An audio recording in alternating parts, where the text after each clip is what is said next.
meeting, or if you need reasonable accommodations, including this communication in an alternative format due to disability, please contact the Clerk to the Commission's office at 404-612-8232.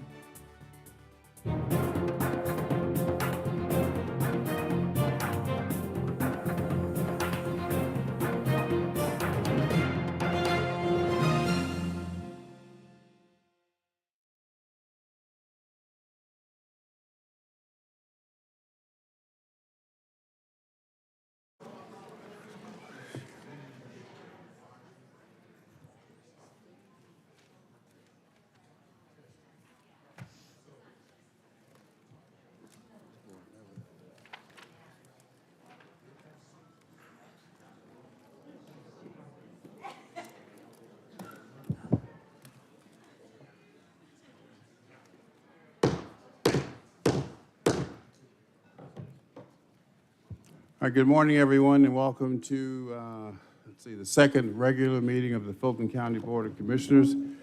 Today is Tuesday, is that Tuesday? Wednesday. Yeah, Wednesday, October 16, 2024. It is 10:01 a.m. Madam Clerk, please call the roll. Chairman Rob Pitts. Present. Commissioner Bridget Thorne. Present. Commissioner Bob Ellis. Present. Commissioner Dana Barrett. Present. Commissioner Natalie Hall. Present. Commissioner Marvin Arrington Jr. Vice Chair Khadijah Abdul Rahman. Mr. Chairman, you have a quorum. Okay, now what's going on up here? Sounds like it's fixed. They finished? All right, please rise for the invocation followed by the Pledge of Allegiance.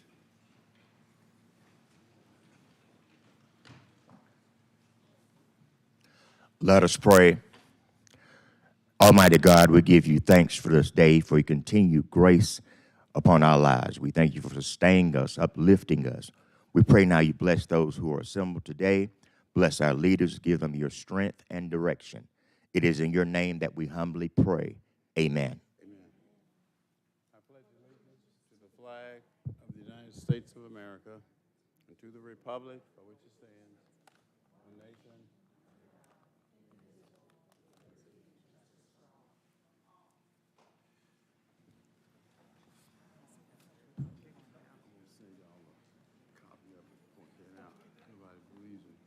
All right, please continue. On page 2, consent agenda. 240660, adoption of the consent agenda. All matters listed on the consent agenda are considered routine by the County Commission and will be enacted by one motion. No separate discussion will take place on these items. If discussion of any consent agenda item is desired, the item will be moved to the second regular meeting agenda for separate consideration. On page 3, item number 24-0662, can we remove that for the further discussion? Yes, so noted. Any other items? You have anything, Madam Clerk? I don't have Commissioners? any. All right, I'll entertain a motion to approve the consent agenda as amended. A motion to approve by Commissioner Barrett. It is seconded by Commissioner Natalie Hall. Please vote. And the vote is open. And the motion passes, 5 yeas, 0 nays. On page 5, second regular meeting agenda. Mr. Chairman and members of the board, we have an item that has been requested to be added to today's second regular meeting agenda by Commissioner Thorne. 240691, discussion, procedural irregularities in Board of Commissioners and Board of Registration and Elections approval to file lawsuit. Okay, to add, that would require a supermajority vote. What's the emergency?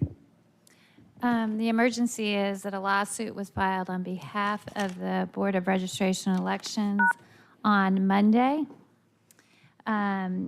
It was filed without approval by the actual Board of Elections members. It was ratified later after the effect on Thursday. The lawsuit also was using outside counsel that we did not approve for that purpose. So we basically have an unelected official making the decision to spend $600 per hour for outside counsel Okay. that we did not approve. What's your motion? To add? My motion is to add a discussion item to the agenda. Okay. All right, motion to, excuse me, to add this item to today's agenda. Let's vote.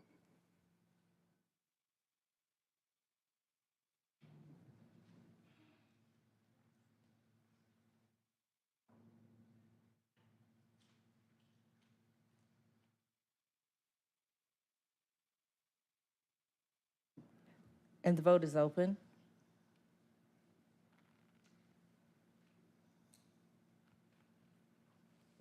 And the motion fails. 3 yeas, 1 nay.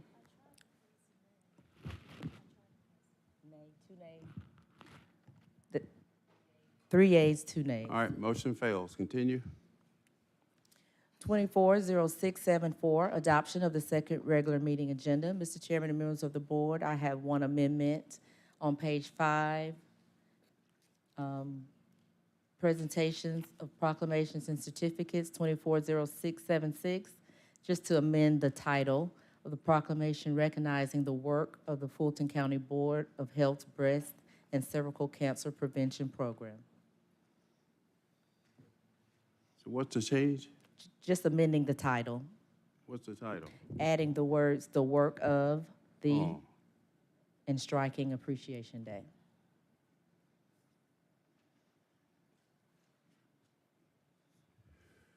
okay.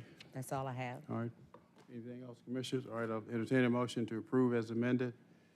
Motion to approve as amended by Commissioner Barrett. It is seconded by Commissioner Thorne. Please vote. And the vote is open.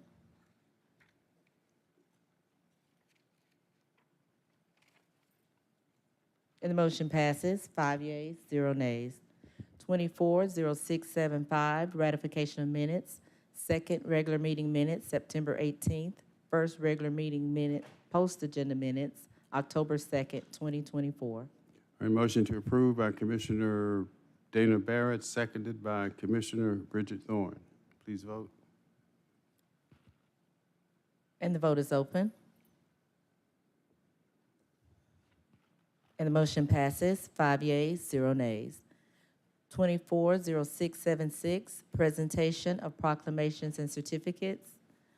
The first proclamation is recognizing Fulton County Citizens Commission on the Environment Award Appreciation Day, sponsored by the full Board of Commissioners. All right. Let's go.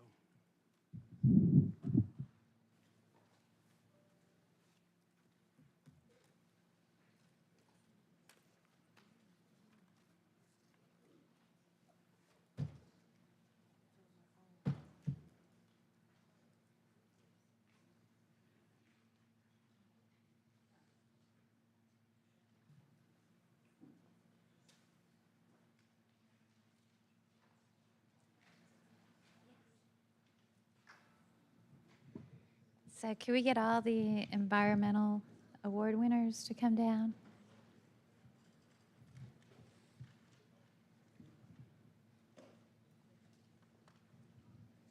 I just want to say we recognized these environmental award winners at a breakfast earlier. They're doing great work across the county, amazing work across the county for our environment, sustainability issues that we have, working hard with our communities. So we have a lot of them here today.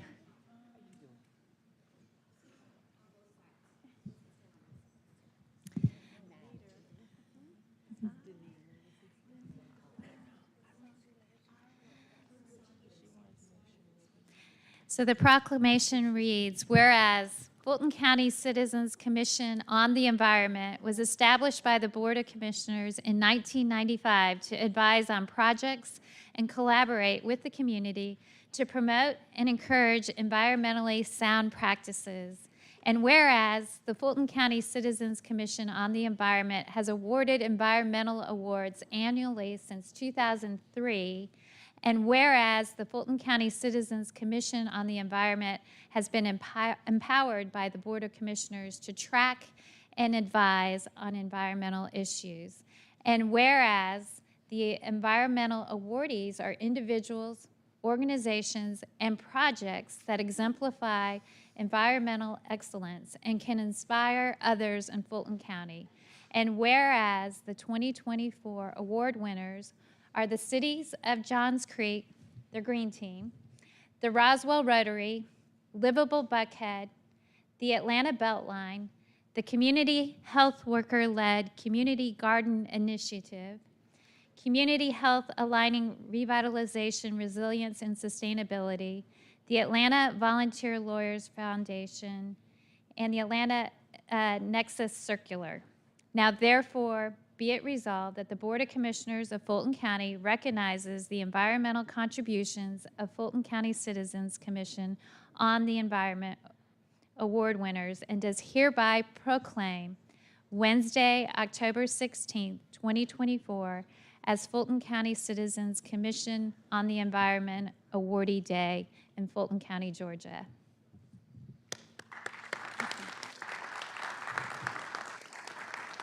Someone want to hold it? I will. Does anyone want to talk? Our chair, is our chair? Yeah, You want to say something?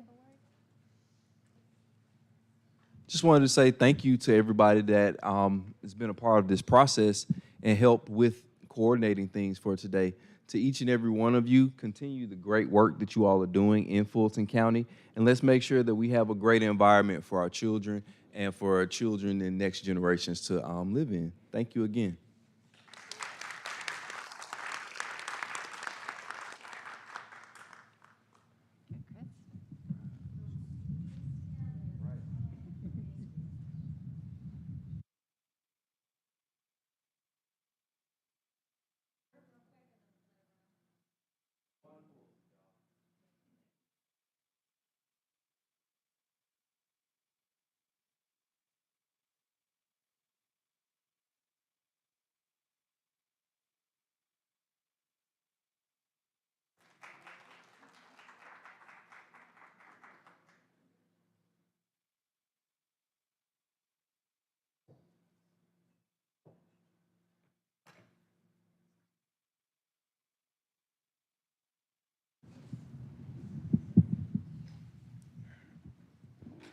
The next proclamation is recognizing Maggie DeCann Appreciation Day, sponsored by Commissioner Ellis and Commissioner Thorne.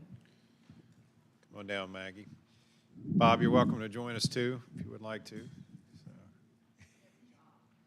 So. we can assign that job to, either way, whichever side you like to stand. So, We get a whole day? get a whole day. You get a whole day. It's certainly my honor to recognize Maggie, and you're going to learn about her as I read through the proclamation, but I'll just say that the work that she has done and the organization that she's been part of, Children's Development Academy, which is has a linkage to Fulton County, has been a partner with Fulton County for a number of years, has definitely had a tremendous impact on so many different lives, so many lives, and had a great impact on our community. So I'm going to share with you a little bit about Maggie and what she's done in her work and why we're honoring her today. Whereas Maggie DeCann is the CEO and Executive Director of the Children's Development Academy and provides high quality learning programs to children whose families otherwise couldn't afford it, annually serving 200 children ages 1 through 5 from low-income working families in the northern arc of Greater Atlanta. And whereas during her tenure, Maggie championed a best-in-class compensation model for our teachers, significantly raised awareness of the CDA and the importance of early education within the North Fulton community and beyond, updated safety procedures, made significant physical upgrades across the entire school, successfully led the organization through the COVID pandemic as an essential service, and expanded funding. And whereas Maggie has been recognized by the National Diversity Council as a Most Power Woman, Most power woman, is it? Powerful. Most powerful woman. Okay, all right, that's better. All right. All right. They, Womanetics, am I got that right? With their POW award, the TurkNet Character and Leadership Award, and the Georgia PTA for Visionary Leadership. And whereas Maggie stepped down from her role on October 5th, 2024, to publish her first book, Humbled on Purpose, she volunteers with the Chi Omega National Fraternity Foundation, serves as incoming president of the Atlanta University of Michigan Alumni Club. Go Blue, as she says. So we'll say that for today, go Blue. And serves her parish at St. David's Episcopal Church. And whereas Maggie and her husband Bob are the proud parents of 2 sons, Riley and Brady, and enjoy time at their home on beautiful Lake Notley in the North Georgia mountains with their labs, Charlie and Lily. Now, therefore, be it resolved that the Fulton County Board of Commissioners recognizes Maggie DeCan for her dedication to children's education, congratulates her on her retirement, although I don't think she's going to be retiring, and does hereby proclaim Wednesday, October 16, 2024, as Maggie DeCan Appreciation Day in Fulton County, Georgia. Let's give her a big hand.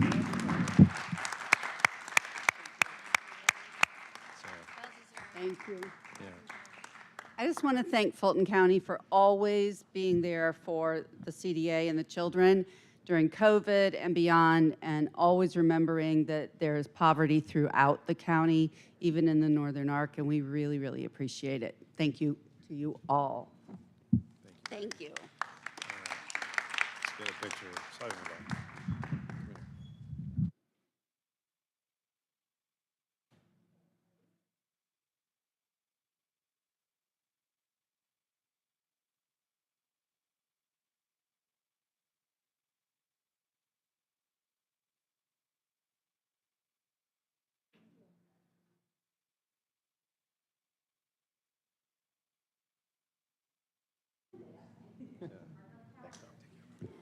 The next proclamation is recognizing Kathy Stewart Appreciation Day, sponsored by Commissioners Ellis and Thorne. If Katha and John could come down. And I'm glad we got to recognize the two of these women today. They've done different things, but they've overlapped in the same footprint, and both have made such a significant impact, quietly and humbly, and very unselfishly, making a huge impact in our communities. And it's my honor to recognize Katha, and I'm going to share with you a little bit about Katha and the work that she has done and continues to do within our communities. Whereas Katha Stewart was appointed to the Board of Education in October 2015 to fill an unexpired term which expired on December 31, 2016, and subsequently was elected twice, with her current term expiring December 31, 2024. And whereas Katha has been involved in Fulton County Schools activities since her children began kindergarten at Mountain Park Elementary, and over the years has served in various PTA, School Governance Council, formerly the local school advisory councils, and booster club roles at Mountain Park Elementary School, Crabapple Middle School, and Roswell High School. And whereas Katha was a part of the Superintendent's Community Advisory Council from 2009 until 2015, has been a parent advocate for supporting SPLOST funding at the council and state PTA level, served as vice president of programs for the North Fulton Council PTA, as a committee member for the Georgia PTA, and whereas also volunteered in capacities outside of education, including the American Cancer Society's Relay for Life of Roswell, and she serves on the boards of Star House Foundation, Wellstar North Fulton Hospital Community Board, and the North Fulton Advisory Board for the United Way of Greater Atlanta, and is a member of the Rotary Club of Roswell, who we recognized earlier. And whereas Katha and her husband John are the proud parents of 2 adult daughters, Abby and Livy, and now therefore be it resolved that the Fulton County Board of Commissioners recognizes Katha Stewart for her commitment to education in the city of Roswell, and does hereby proclaim Wednesday, October 16, 2024, as Katha Stewart Appreciation Day in Fulton County, Georgia. Let's give her a great hand. And it's just a point of privilege. I mean, Katha and I have overlapped service really the entire time. I think I started when you were starting, right? And maybe she smartly decided to retire. and enjoy yourself. But we've been I was wondering how many school events you have been to between the PTA feast and then in your service, in the school board. You've spent quite amount of time working and dedicating yourself to our schools. And there's not enough that's mentioned in here about your work on the Board of Education, which has been phenomenal. And the work that you've done there and the impact that you've had on so many lives. So, look, we have a tough role in the Board of Commissioners sometimes, but our school board members do great work, and they take a lot of flack, and they often go unrecognized, and I just want to say thank you, thank you, thank you. All right. Thanks so much, Commissioner Ellis. I really appreciate it. It was such a pleasure and an honor, a privilege to serve on the Fulton County Board of Education for 9 years. The school system is in a great place. It's on a great trajectory, so I left on a high. But one of the reasons it's in such great shape is because of the support we get from the community and from the Fulton County Board of Commissioners. They have put so much time and effort and money into supporting all of our students, especially those that are challenged. And Bob mentioned that we've worked together for a long time, and that's certainly the case. Bob is the one who championed many, many years ago putting money into supporting our kids' mental health and behavioral health needs, and that's something that this commission has really taken on and championed, and we certainly appreciate that, because if we can raise one child up, we can raise them all. So thank you so much for this honor. I'm so very honored. Appreciate everybody being here. You gotta get center.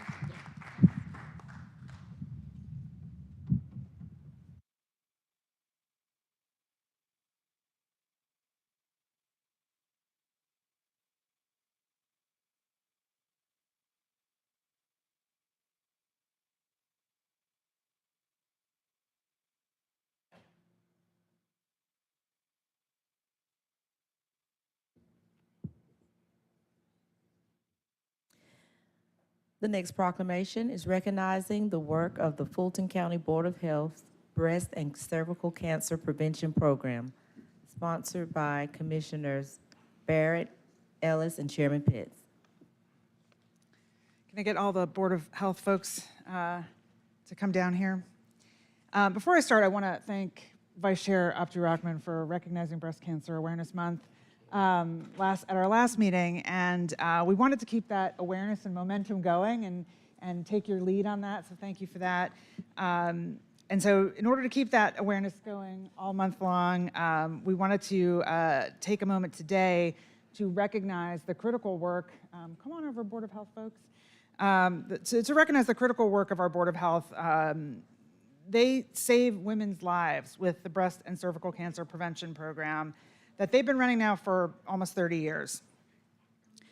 I think we all know that early detection, oh, hello, I didn't know Dr. Paxton was going to be here, so welcome. So look, early detection is the key to better outcomes. I think we all know that. And they make screenings available despite income. They share information widely across the county, and that's why we're doing this proclamation today. So let me read it out. It says, whereas the Fulton County Board of Health's mission is to provide services that help protect residents from health threats, improve health outcomes, and assist Fulton County citizens in living healthier lives. And whereas the Fulton County Board of Health has created programs to address chronic and life-threatening illnesses such as heart disease, diabetes, stroke, HIV, and cancer. And whereas the Georgia Department of Public Health cites early detection as critical to achieve better outcomes in both breast and cervical cancers. And whereas CDC research finds that lack of early detection for breast cancer and cervical cancer disproportionately impacts minority communities. And whereas the Fulton County Board of Health has developed a breast and cervical cancer prevention program tasked with diagnosing and advising women on the best treatment options for each of these potentially deadly illnesses. And whereas the Fulton County Board of Health Breast and Cervical Cancer Prevention Program provides breast cancer examinations, pap smears, diagnostic services, and referrals to treatment to help reduce the impact of breast and cervical cancer on uninsured and underinsured women residing in Fulton County. And whereas in fiscal year 2024, the Board of Health's breast and cervical cancer prevention program served over 200 Fulton County women at their clinics in Adamsville, College Park, and North Fulton. Now therefore be it resolved that the Fulton County Board of Commissioners proclaims its solidarity with the Fulton County Board of Health in encouraging all women to get screened regularly for both breast and cervical cancer, and we do hereby recognize the work of the Fulton County Board of Health Breast and Cervical Cancer Prevention Program in addressing these critical threats to women's health. Dr. Paxton. Hi, we the Fulton County Board of Health Women's Health staff would like to thank all of the commissioners, especially you, Commissioner Barrett, for your support of our breast and cervical screening program. As many of you all are aware, October is Breast Cancer Awareness Month, and breast cancer is the second leading cause of cancer deaths among women. We, the Breast and Cervical Screening Program, our goal is to make sure that there are not any barriers preventing a woman for obtaining a mammogram and as well as a clinical screening breast exam. We are there every day, Monday through Friday, fighting for our women. Again, we want to thank all the commissioners and all of others for supporting the breast and cervical screening program and helping to prevent breast cancer among women. Thank you.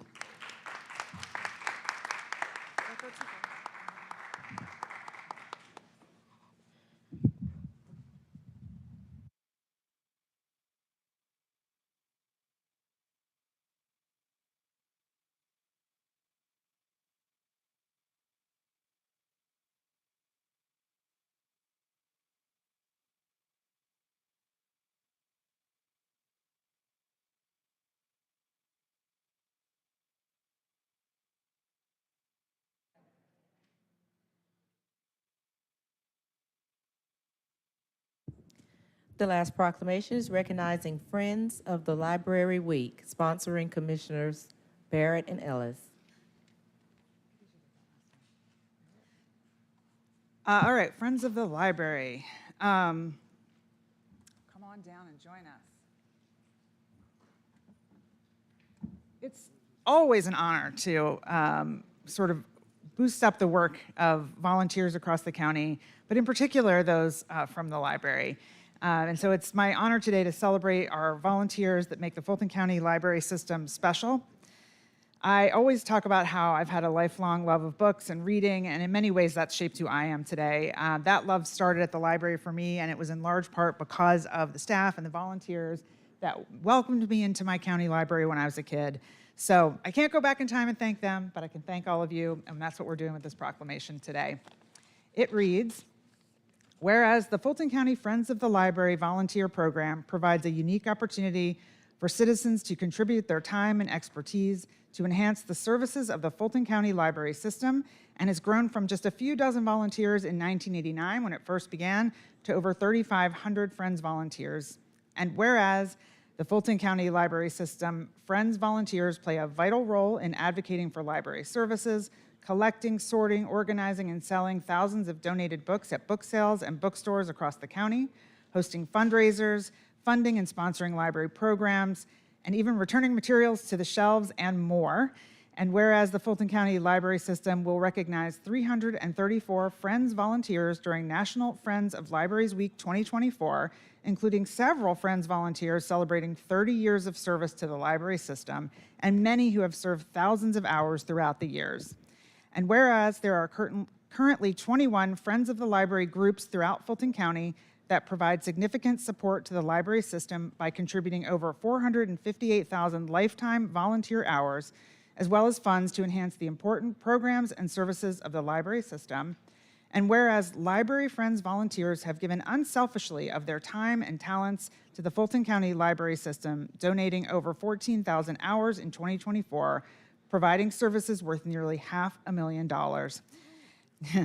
Now, therefore, be it resolved that the Board of Commissioners of Fulton County recognizes the accomplishments and dedication of the Friends of the Library volunteers and does hereby proclaim the week of October 16th, 2024 as Fulton County Library System Friends of the Library Week in Fulton County.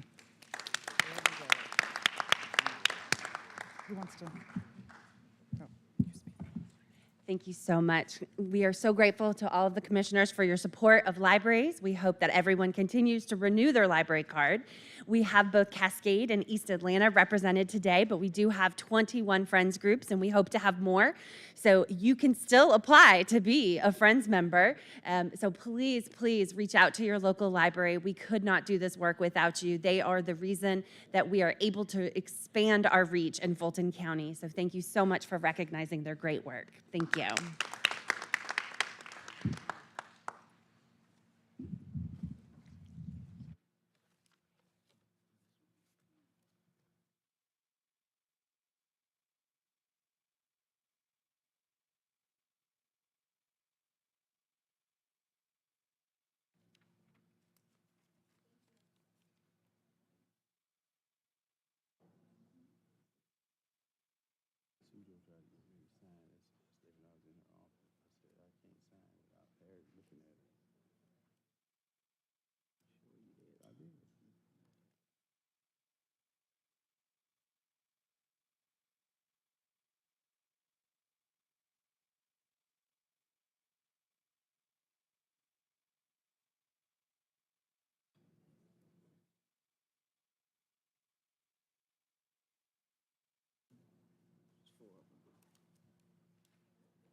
All right, continue, Madam Clerk. On page 6, public hearings, 240677, public comment. Citizens wishing to participate in public comment will be allowed to appear in person or may choose to participate virtually via video conferencing or submitting their comments in writing, registering on the county website, www.fultoncountyga.gov. Priority for public comment will be given to Fulton County citizens and those individuals representing businesses or organizations located within Fulton County. Speakers will be granted up to 2 minutes each. The public will not be allowed to yield or donate time to other speakers. The public portion of the meeting will not exceed 60 minutes. In the event the 60-minute time limit is reached prior to public comments being completed, public comment will be suspended and the business portion of the BOC meeting will commence. Public comment will resume at the end of the meeting. Mr. Chairman and members of the board, we will start with the speakers in Assembly Hall. We have received 10 speaker cards. Will the first 10 speakers please come forward? L.A. Pink, Sanai Hobson, Valerie Anderson, Margie McLeod, and Yafa Hutchinson. All right, come on down, please, in that order. Again, we have 15 seconds. I'll say 15 seconds. And you should begin to conclude your 2 minutes. First speaker.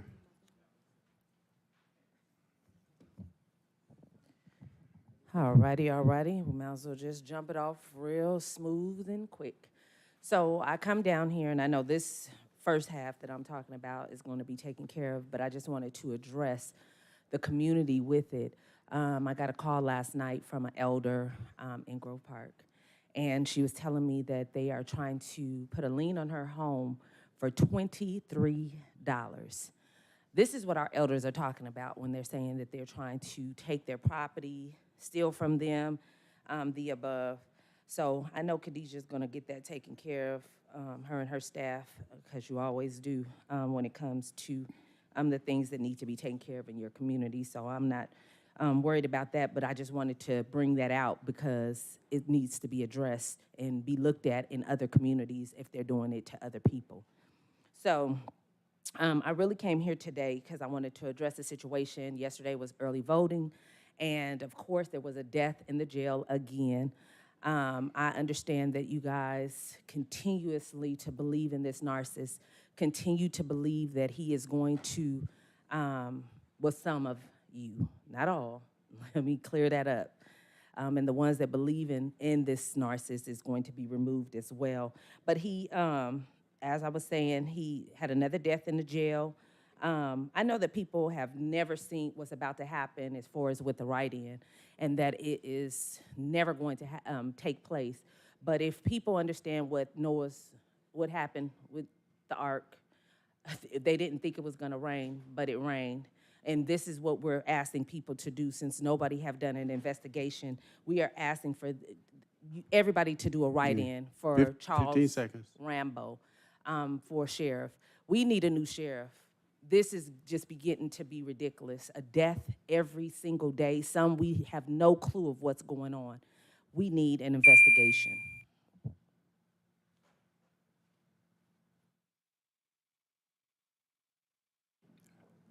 Next speaker. Good morning. My name is Valerie. Come Lanzan- closer to the mic, ma'am. Good morning. That's better? Yes. Oh, okay. Thank you. My name is Valerie Lanz Anderson, and I'm here to talk about my son, Devon Anderson, that was murdered on August 5th. And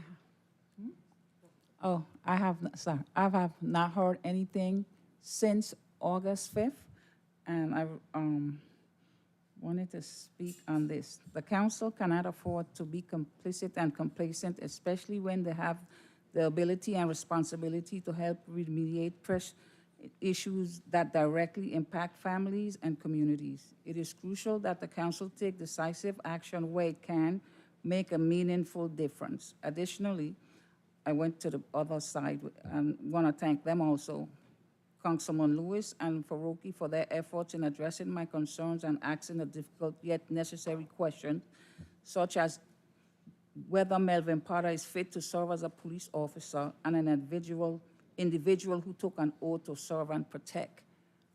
Melvin Potter has not been held accountable for anything he has done. How do Melvin Potter avoid getting his blood drawn from a judge? How did he get away with that?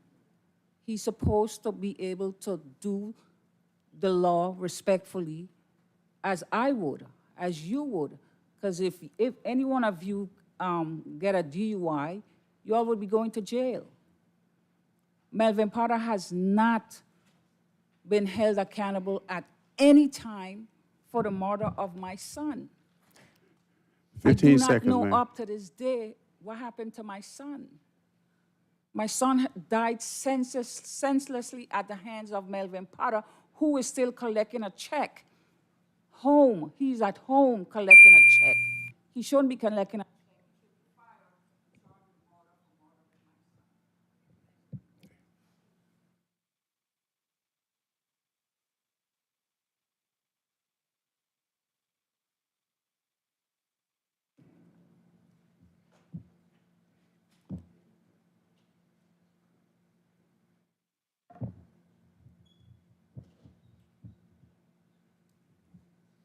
Good morning, Sine Hobson. I honestly just have a few questions. How is it that when you become a police officer, there's training that you're supposed to take on a yearly or bi-yearly, correct? So how is it that on January 31st of this year, Melvin Potter had a de-escalating training that lasted 2 hours?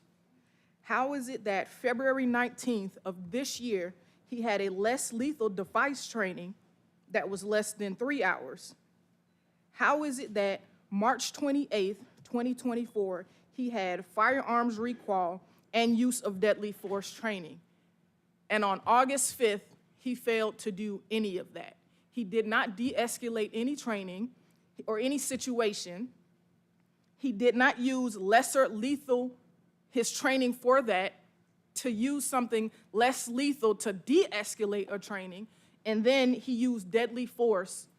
Where's the training? Where is the, I'm going to take what I learned in a classroom setting and put that out in the street? Where is, how do I, what they just taught me a couple of months ago, that was a retraining, so you have learned it in the past. You're literally just doing a follow-up. You failed to utilize the information that you retained during these training sessions and put it out in the public.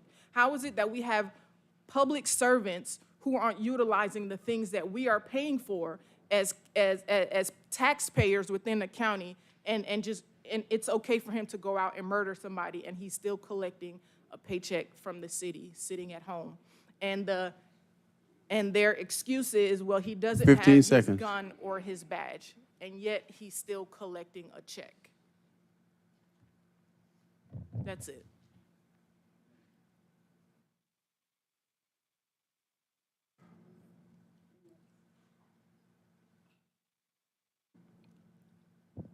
Good afternoon, Commissioner.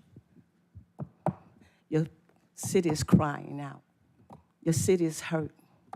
Rent is constantly going up. Rob Hicks, I'm gonna put you on. I have a task force I wanna put you on. And also with the mayor. Y'all must go to the governor and talk to the governor that we need this ban to be lifted up because he have the power. If he could do the gas, he could do this. Unban rent control. We got to have rent control. Even Maggie saw my shirt. She said, I like this shirt, but this shirt is a movement. We have to get a cap on the rent. We have to. Now, what happened, House Bill 404, it made it worse because now they could get people out of apartments in 7 days. And Kirk keep coming down here asking y'all for funding. We need this funding. She need help for eviction. Y'all not giving her funding. But these people here, this young lady gonna talk to you, and she gonna tell you, they're telling her 7 days that she have to leave. She homeless now. She homeless because of this House Bill 404. It must be amended. And constantly, I'm going to be here. A lot of people, homeless is not getting no better. It's getting worse because now the hotels increasing their rent in their hotels now. Because look at Florida's in here. Now the people who've been staying in the hotels for 6 and 7 months, they're going up on the rent. They're going up on their prices. 15 seconds. So what I'm saying, Rob Hicks and your mayor, you're on my task force. I want you to go to the governor and talk to the governor because y'all got to have communication. Let him know what's happened to your city. That this.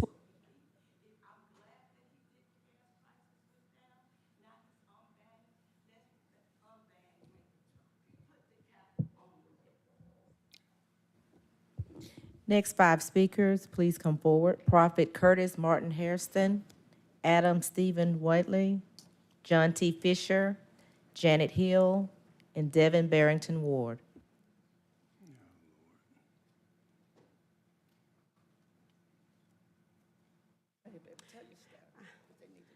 Good morning, everyone. I'm a mother of 10. They gave me 7 days to move out. I've been on Section 8 for 6 years. I'm also a cancer patient. They moved me in this home that was not livable. I was living in feces and everything coming up through the basement. It caused me to get sick as I'm sick as of now. I got bit by a spider. And the landlord came in and took me to court because I called down to Section 8 and they came out and inspected and it fell. And it fell twice. And after it fell twice, then I had to go to court again. And when I went to court, they gave me 7 days. And right now, me and my kids are homeless because all this has been going on. And I have pictures in my phone. I have called code enforcement. They failed it. The home was not livable from day one. But Section 8 allowed me to move in there. I have pictures and everything. I have called down here. I have went over there to your office, Rob Hicks, and I also left some Nuvas a message to your secretary. They never respond back.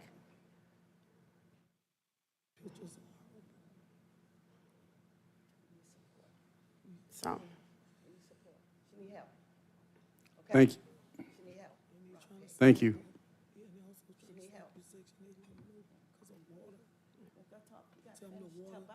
Oh, the water situation, I mean, it's so overbearing. Like I said, when he moved me in, he was using someone else's water, and the water was $10,000. It had a blockage on it. So when I began to transfer my thing over, they wouldn't allow me because it went in collection. Anytime a bill go in collection, before you get ready to put it in the house, then the person have to pay it off. Okay, So, thank you. She needs your assistance.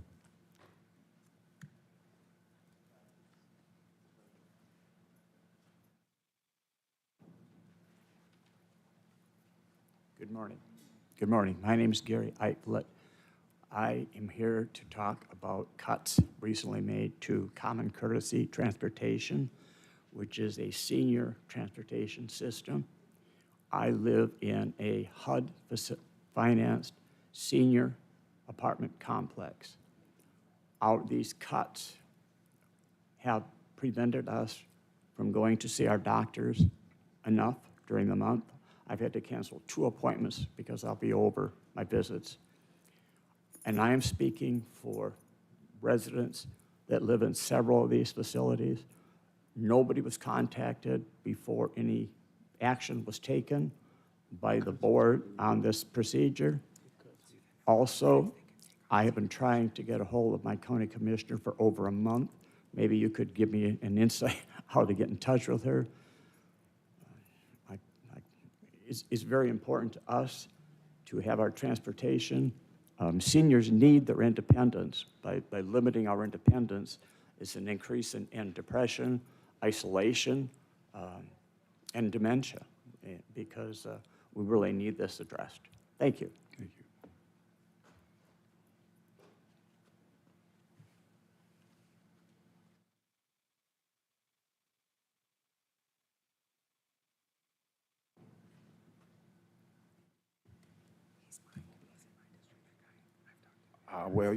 Yeah, amen. Happy New Year to everybody. No, I'm joking. Well, again, homelessness in Atlanta, Georgia, Fulton County, and DeKalb County, because they're all connected. Now, there's still people dying on our streets, freezing to death. 19 folk froze to death. 2 people froze to death in front of Gateway. 2 people froze to death in front of Gateway. Gateway is a shelter. So we should not send money back that could help homeless people. Now, I want to know, why would a cop kill a boy at a cop party? Because this stuff is getting way out of hand. See, that's how riots get started. See, I'm a prophet of God, see. And you don't want another riot. But that's how riots get started. Because when people run up in banks and police, I watched the riot. Folk were going up in banks and the police was there. And the police did nothing because it was a riot. See, these are the things that y'all don't understand, y'all as in community. Maybe we need a new commissioner. Maybe we need a new sheriff. Maybe we need a new governor. Maybe we need new people. People are upset. People are afraid. Elders are afraid. You hear what this man just said? I'm talking to elders in their apartments, and they're scared to come outside. Now, you can't hit my auntie. You can't threaten my grandma. Now, y'all do the math, right? People are dying underneath your bridges. 15 seconds. Fulton County. It's Fulton County. It ain't Atlanta County. It's Atlanta City. Don't start no riot.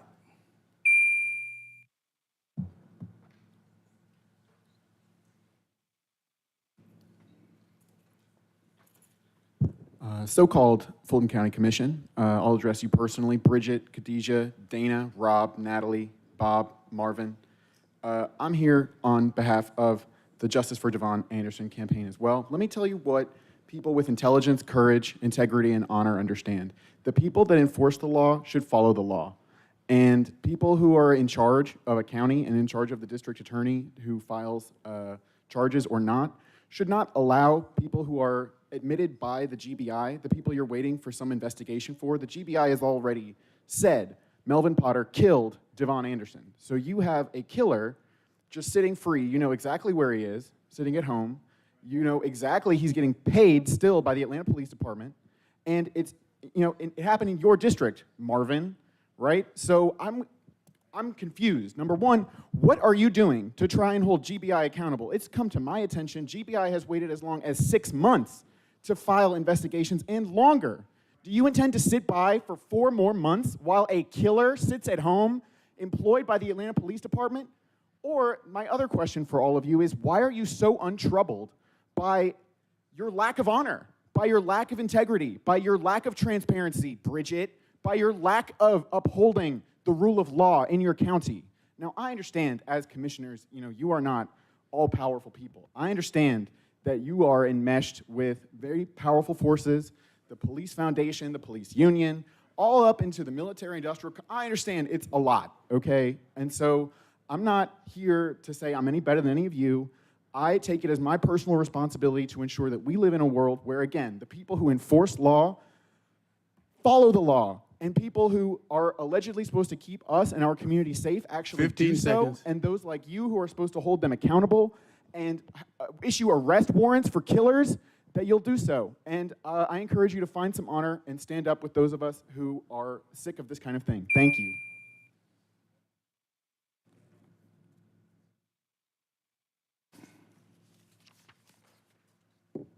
Good morning. I'm here again to demand a resolution to deed fraud. You are all public servants, and that is your job. On August 27, 2024, Shay Alexander confirmed that there is no internal process or procedure for filing deeds. I'll say it again. There is no formal internal process or procedure for filing deeds. No wonder we have deed fraud so rampant in Fulton County.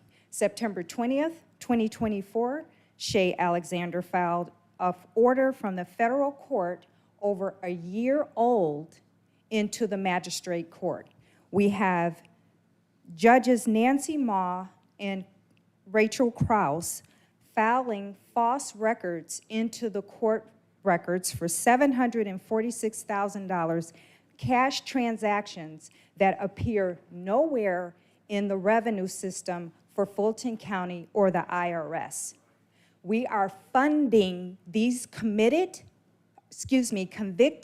and admitted criminals with our tax dollars. We respectfully demand an end to this deed fraud, correction to the land records, and recovery of lost revenue to Fulton County, the IRS, and for prosecution.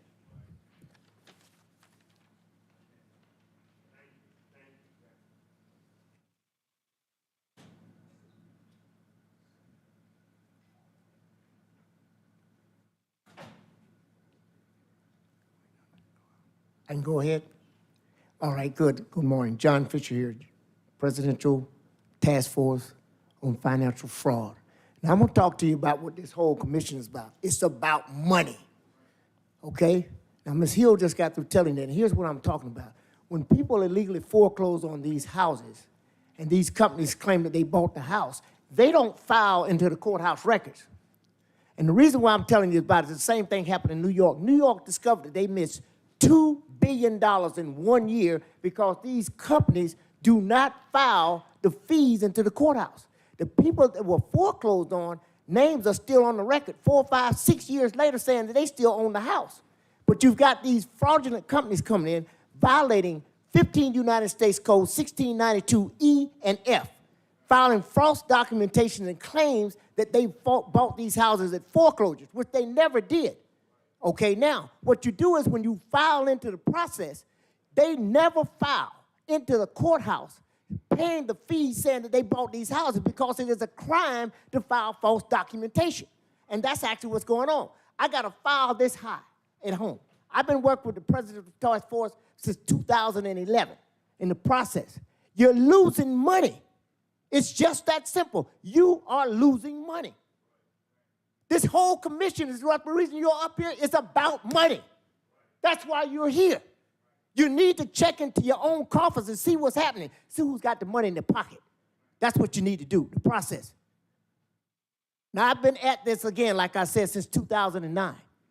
And you need to check and find out what's going on in your coffers, what's going on. You will find that to the point that you are being robbed. Also by the same people you got sitting on your benches and everything. 15 I got 12 seconds. seconds. I'm gone. But like I said, we are monitoring this process. You're losing money.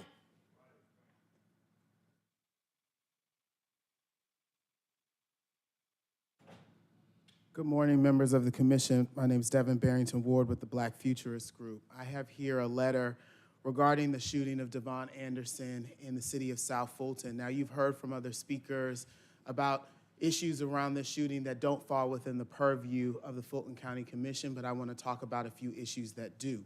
One, we are very concerned that a police officer off duty was able to kill a man in the city of South Fulton, a police officer who's had a record of DUI, a police officer who was charged with obstruction of justice that night because he denied taking a breathalyzer test. And then when he got to the Fulton County Jail and Grady Hospital, when there was a warrant, a lawful warrant to draw his blood, it was denied. We need an answer for that. We also need to know why at the Fulton County Jail, his probation officer was not informed of his arrest. He was on probation for that previous DUI charge from 2021 in Coweta County. Anyone else that goes inside of the Fulton County Jail, Commissioner Arrington, you know this, they're going to check your probation status before they let you go. They're going to make sure that you are a law-abiding citizen and that you don't have any charges in any other jurisdictions before they let you go. We want to make sure that Fulton County is not being complicit in providing preferential treatment to this police officer, this murderous police officer, this criminal police officer who engaged in unlawful activity in the city of South Fulton, who engaged in unlawful activity in Coweta County. He tried to use his badge during 2021 in that arrest to avoid arrest from the Coweta County deputy. Why has Coweta County not been informed that he was incarcerated inside of the Fulton County Jail for an obstruction of justice charge related to his probation? 15 seconds. We have reason to believe that he was drunk when he killed Mr. Potter that night on August 5th. And we don't need Fulton County to be complicit in making sure that police officers get away with murder. That's ridiculous. It's outrageous. And so there are other issues that are not in the purview of this commission, but that squarely sits within the purview of this commission. Thank you. Thank you. Thank you, sir. Thank you. Thank you. Anyone else? No further speakers in Assembly Hall. We have 4 speakers on Zoom. Good morning, Commissioners. The first person to speak is Melissa White.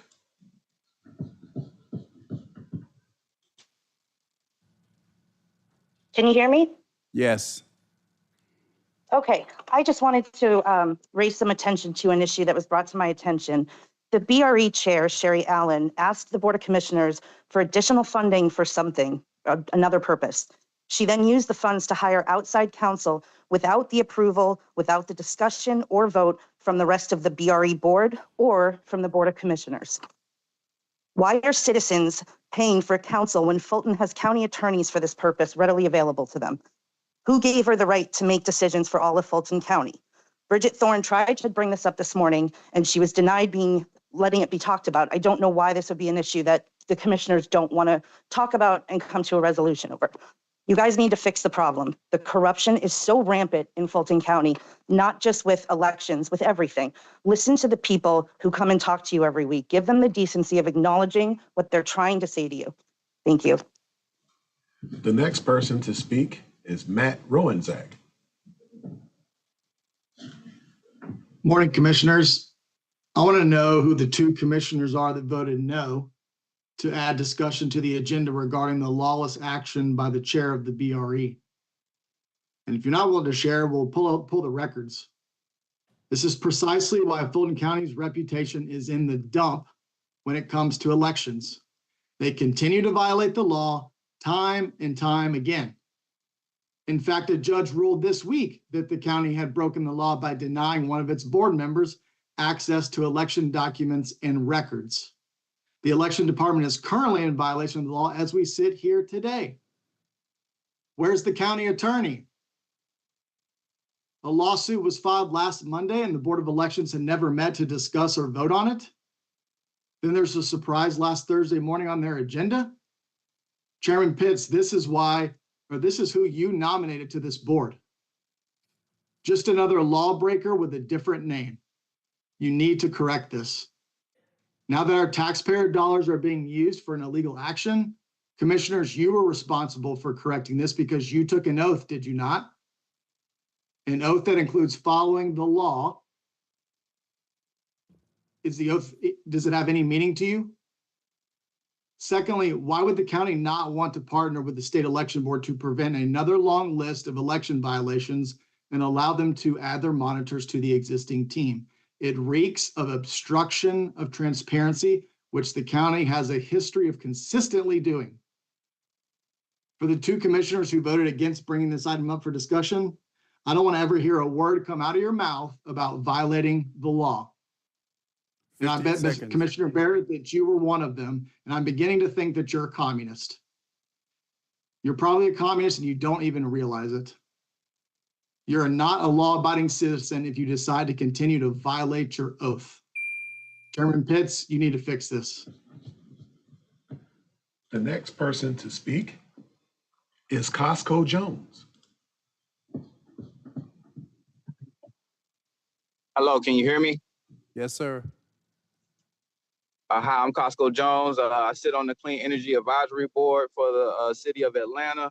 I'm here. I want to bring up legislation that basically creates a pathway for energy audits to become a comparable pathway as opposed to real estate inspections in order to help people qualify for the IRA tax credits that are federally aligning.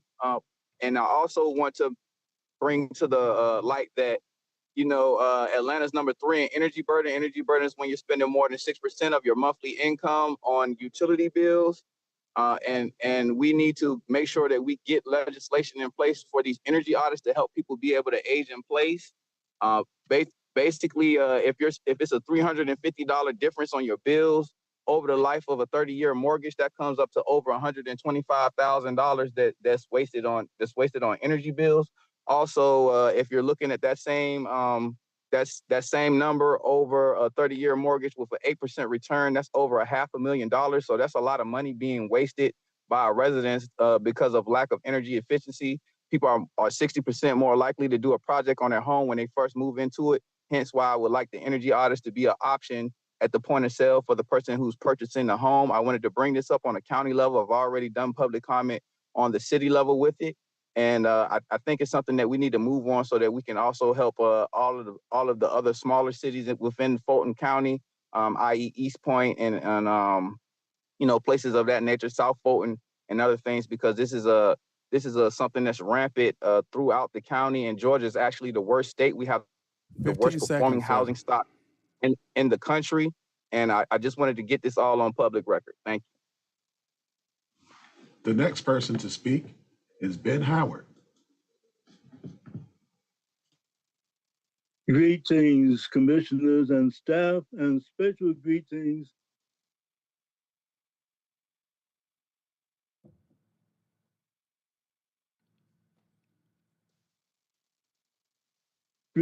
fellow citizens and commissioners and staff. Ben Howard, Senior Advocate, Public Policy Analyst.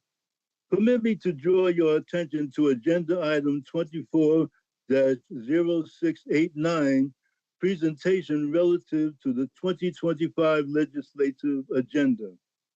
The Housing Authority of Fulton County does need 2 resident representatives who themselves are directly impacted. This time, let's find 2 aggressive representatives who will complement the productive tenor of our newly revised and rejuvenated Housing Authority Board. Kudos to all who had a hand in the components wherein the Fulton County Youth Commission is seeking to engage in the legislative process. That's quite an example you are setting. Perhaps for the 2026 legislative session, we might see some aging-sponsored action to have the state legislature do something about runaway HOA boards, skyrocketing rents, price gouging at supermarkets, and the dearth of safe, affordable transportation for seniors and the disabled. Stay tuned. The next person to speak is Katie Benson. Hello, Commissioners. Can you hear me? Yes. Okay. Good morning. This is in relation to the lawsuit against the SEB for wanting to add monitors to Fulton County's current monitoring system. I am curious as to why the Fulton County Board of Elections has gone rogue and violated the law by filing suit against the SEB without the Fulton County Board of Elections Board being properly meeting and discussing this action. Why is this information being kept from the public?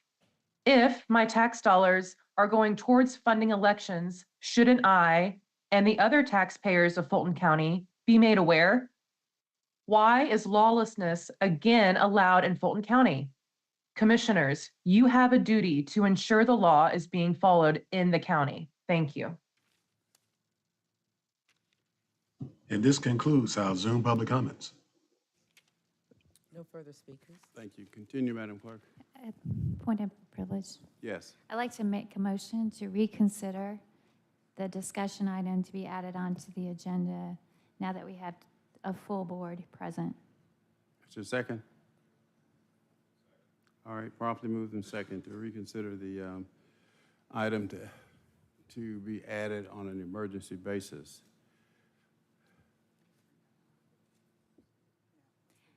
What? And the vote is open. All right. Just repeat what it was. To reconsider the agenda to add the discussion item. There was nothing, was there anything in writing that you had? Yes, Okay. 240691, procedural irregularities in Board of Commissioners and Board of Registration and Elections, approval to file lawsuit. Simply a discussion on procedural issues. All right, let's vote. Takes 5. And the vote is open.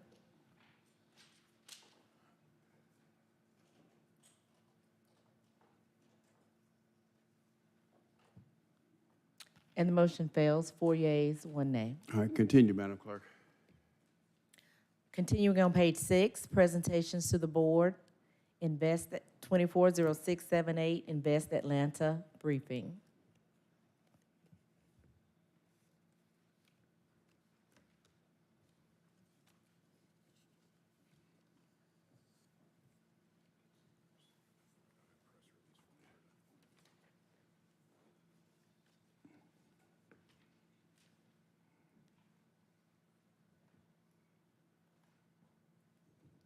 Good morning. Good morning. It's a pleasure to be here again with you today. My name is Dr. Eloisa Clementich. I'm proud president and CEO at Invest Atlanta. I have Nino Chipetta, who's here. He's our CFO. We'll be here to answer questions, but we're going to ask the amazing Jennifer Fine, who is our VP for Planning and Strategic Initiatives and oversees the Tax Allocation District, or TAD program, to enter into some of the program details. Thank you. Good morning. Next slide, please. There we go. All right, I always start off with this showing geographically where all of the 9 tax allocation districts are. Want to draw particular attention to Atlantic Station TAD, as we've been tracking its potential closure date and reporting that to you. So we will have all debt and obligations met by the end of this year, which means that this TAD will be in a position for the closing process to start in the first quarter of 2025. That is a bit expedited from what we were projecting before, so we're very encouraged and happy about that, and we'll continue to let you know if anything's changed, but that is where we are on a path, and we fully intend that to take closure action the first quarter of next year. Next slide, please. So it's always important to stress the breadth of how TAD financing directly is impacting people. TAD is really one of the only, if not the only, public funding source and tool that's impacting the retention of jobs and small businesses and helping them grow by providing access to otherwise inaccessible financing. TAD is also very unique in that it can fund environmental remediation work on land that would otherwise sit undeveloped. So reactivating these areas creates access to public open space and parks that we know are much needed in our neighborhoods. And I think, as we all know, TAD plays a key role in the creation of affordable housing, workforce housing, and some market rate housing. And we'll discuss that in great detail in the next couple of slides. So I really want to stress that we're trying to solve very significant and complex issues citywide throughout Fulton County. Vacancy in downtown and other areas, employment centers, high coming out of the pandemic, obviously. And TAD has and continues to be critical in repositioning buildings from office use, which obviously there's not nearly as great a demand for, into much needed residential use. But that's very complicated and expensive to do. As we continue to focus on creating more equity in terms of access to this capital in our commercial corridors, to small businesses and disinvested businesses. So these efforts are directly beneficial to people, obviously, but also to Fulton County financially. As we've discussed before, property growth within the TADs far exceeds growth outside of the TADs, but the growth immediately outside of the TADs, so that's property taxes that are being paid and directly going into Fulton County General Fund, we call this the HALO, is far greater than in other parts of the county. This means that tax collection to the general fund is also greater than if there was no concentrated effort to incentivize development within these TADs. So we think that's incredibly important and something to stress as we talk about this source of financing. Next slide, please. Okay, people. So this slide provides an overview of the projects that we've approved so far this year in 2024. We've approved 17 projects in 5 TADs, representing, again, a wide diversity of project types and geography. Over $24 million has been awarded, which has leveraged an additional $412 million in private investment to the county. Also, very important to note that these projects represent the creation of just under 1,300 housing units, of which 1,151 will be restricted at affordable rents ranging from 30% of area median income to 80% of area median income for a pretty significant term, between 20 and 30 years, sometimes even longer if we can impact lease structure. Next slide, please. This just shows geographically where these 17 projects are. Again, we're particularly encouraged about the projects in the Beltline and downtown that are providing affordable housing.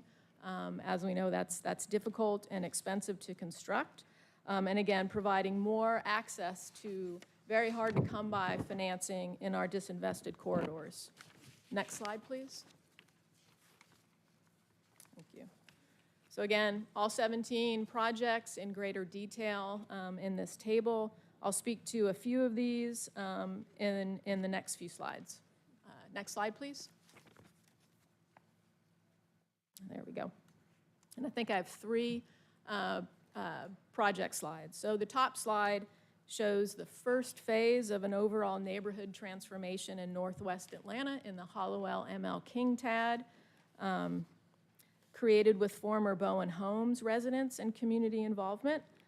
This phase will include 151 units of multifamily housing, a third of which will be restricted at no more than 30% of area median income, another third at no more than 60% of area median income, and the remaining third at market rents, so a true mixed income community.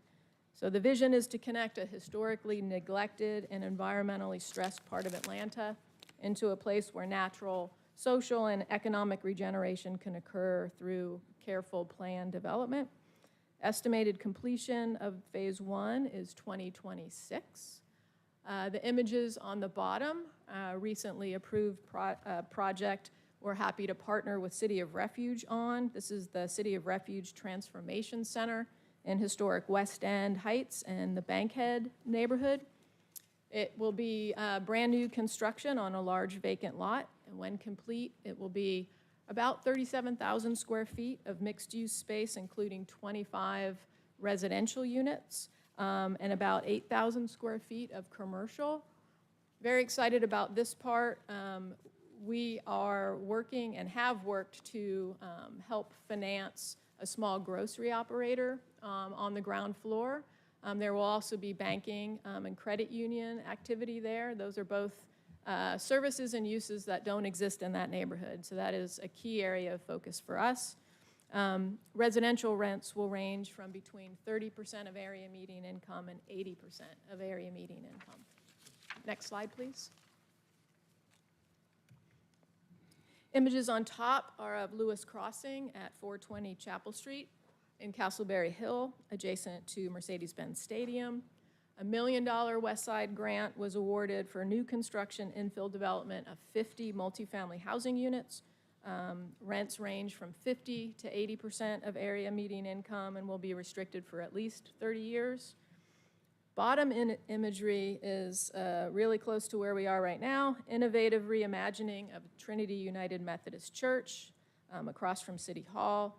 $2 million East Side TAD grant was awarded to this $41 million investment to restore and repurpose the historic sanctuary in the church to allow the church to continue its operations, but also obviously creating this new residential mid-rise tower to create 83 housing units that will be rented between 30 and 80% of area median income for at least 30 years.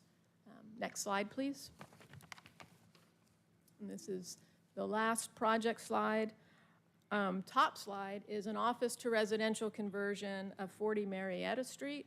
This building was completed in 1964 as the Atlanta headquarters of the First Federal Savings and Loan Association, but most recently was the Atlanta HUD headquarters until the end of last year. This redevelopment will create 152 residential units, the majority of which will range from 40% of area median income to 70% of area median income. Estimated completion on this is 2027. And lastly, the images below are of a much smaller scale, a neighborhood scale, a new construction of 24 multifamily units near the intersection of Donald Lee Hollowell Parkway and Northside Drive in the English Avenue neighborhood, so an area that's seen a lot of growth and activity over the last several years. $640,000 West Side TAD grant was awarded to the West Side Future Fund. That's making the $6.5 million investment into the neighborhood. This is actively underway and expected to be completed by the middle of next year. Next slide, please. This is my last wrap-up slide. So really just want to reiterate that these TAD-funded projects directly impact people, residents and employees in Fulton County and the city of Atlanta, and that I can't overstate how extremely difficult it is to finance these projects and how very complex they are to complete. They were so pre-COVID. They're even more complicated and difficult post-COVID for obvious reasons, including especially access to capital. Infill residential mixed-use projects in disinvested commercial corridors and conversion of vacant blighted property into needed and vital community services like healthcare and job training. These are priority areas of focus for us and things that make neighborhoods thrive and will continue to be kind of the North Star of the types of projects we want to fund within the TADs. We're committed to this type of development, and the TAD funding is critical to the success of this. And so we just thank you and Fulton County for your continued support with this financing tool and the projects it's been able to help get out of the ground and to help the people find places to live and places to work and much needed amenities. So with that, I will open it up to any questions that you might have. All right, Vice Chair Abdurrahman, followed by Commissioner Bridget Thorne. Thank you, Chairman. I just wanted to make sure that I publicly thank you all for the work that you all are doing. you're doing some great work. I want to, and I know sometimes, you know, you're going to have, no matter what you do, you're going to have your critics. We know that it's part of the process. But to bring, in my district, financial literacy, credit union, a grocer, even though it's on a smaller scale, you're right, you are the Northern Star. And so you can't do everything. You can't cure cancer. You can't make the blind see. But I just want to openly say thank you again. The only thing that I will just ask you all to do is to publicly just make sure everybody knows what you're doing, because they don't. I try to get the information out, especially with projects that's in my district. But I think a lot of times individuals don't know the great work that you all are doing. And so I thank you for the great work you're doing. Please keep it up. And thank you for giving us these reports. Commissioner Thorne. I want to reiterate, thank you for the work you're doing and the difference you're making in our communities. I just have a quick question, because you have a project with the City of Refuge, and it's not connected to their actual main campus. So can you explain more how you're working with them and what their involvement is going to be down the road as well? Sure, yeah, so this is their project. This was a piece of property that they acquired specifically to build this transformation center. Separate from their main campus, they're out of space, right? They're an incredible organization that does just a vast array of things and services. So this was part of kind of their growth and strategic plan to build this center. So they came to us with a request for some financing assistance to help in that regard. So we initially provided the TAD assistance that I mentioned to help build the center. And then we're actually taking to our board tomorrow. It went to TAD, no, it didn't go to TAD committee. I'm TAD, it went to another committee. But it's coming to our board tomorrow. We're gonna be providing additional support on our grocery, access to fresh food, financing, to really incentivize the grocer part. So we've got 2 layers of funding. But it will be owned, operated, managed by City of Refuge. So City of Refuge, will they be bringing in somebody to run that grocery store and make sure it's viable? Absolutely. And kept alive for the residents? Yeah, absolutely. And will the residents in that facility have access to all the programming and everything that they do at their main campus as well? Yes, yeah. Okay, great, thank you. You partner with great people. Thank you. Yeah. All right, other questions or comments? No, ma'am. You're out of order, ma'am. Thank you. Doctor, just briefly, would you comment on what you in particular and Invest Atlanta is doing with respect to getting the City of Atlanta prepared for the World Cup? Yes, happy to. So we are reaching out to our businesses. What I'll just say Hold is... on, was Dr. Rochelle and Ms. Corbett, I want you to hear this. So I'll just, for the public, with those watching, we will have 8 games. So a way to just understand, that's like 8 Super Bowls. So there's a great opportunity. We're seeing this as an opportunity to leverage, to bring people together, to try to focus on how we strengthen our businesses, recognizing this will not be an end-all be-all, but how do we leverage this opportunity to make our businesses even more competitive. So we're taking a 3-prong approach. First is we're reaching out to the businesses, ensuring that they have the infrastructure around them to be successful. So that includes... When you say we, you're talking about Invest Atlanta. Invest Atlanta and the city and county. We're approaching everybody. Hold it, slow down. You're talking about Invest Atlanta, not the city, not the county at this point. At this point, it's Invest Atlanta, yes, our strategy. So what we're going to be doing is reaching out to businesses in particular, because we want to ensure that we have that network of connection.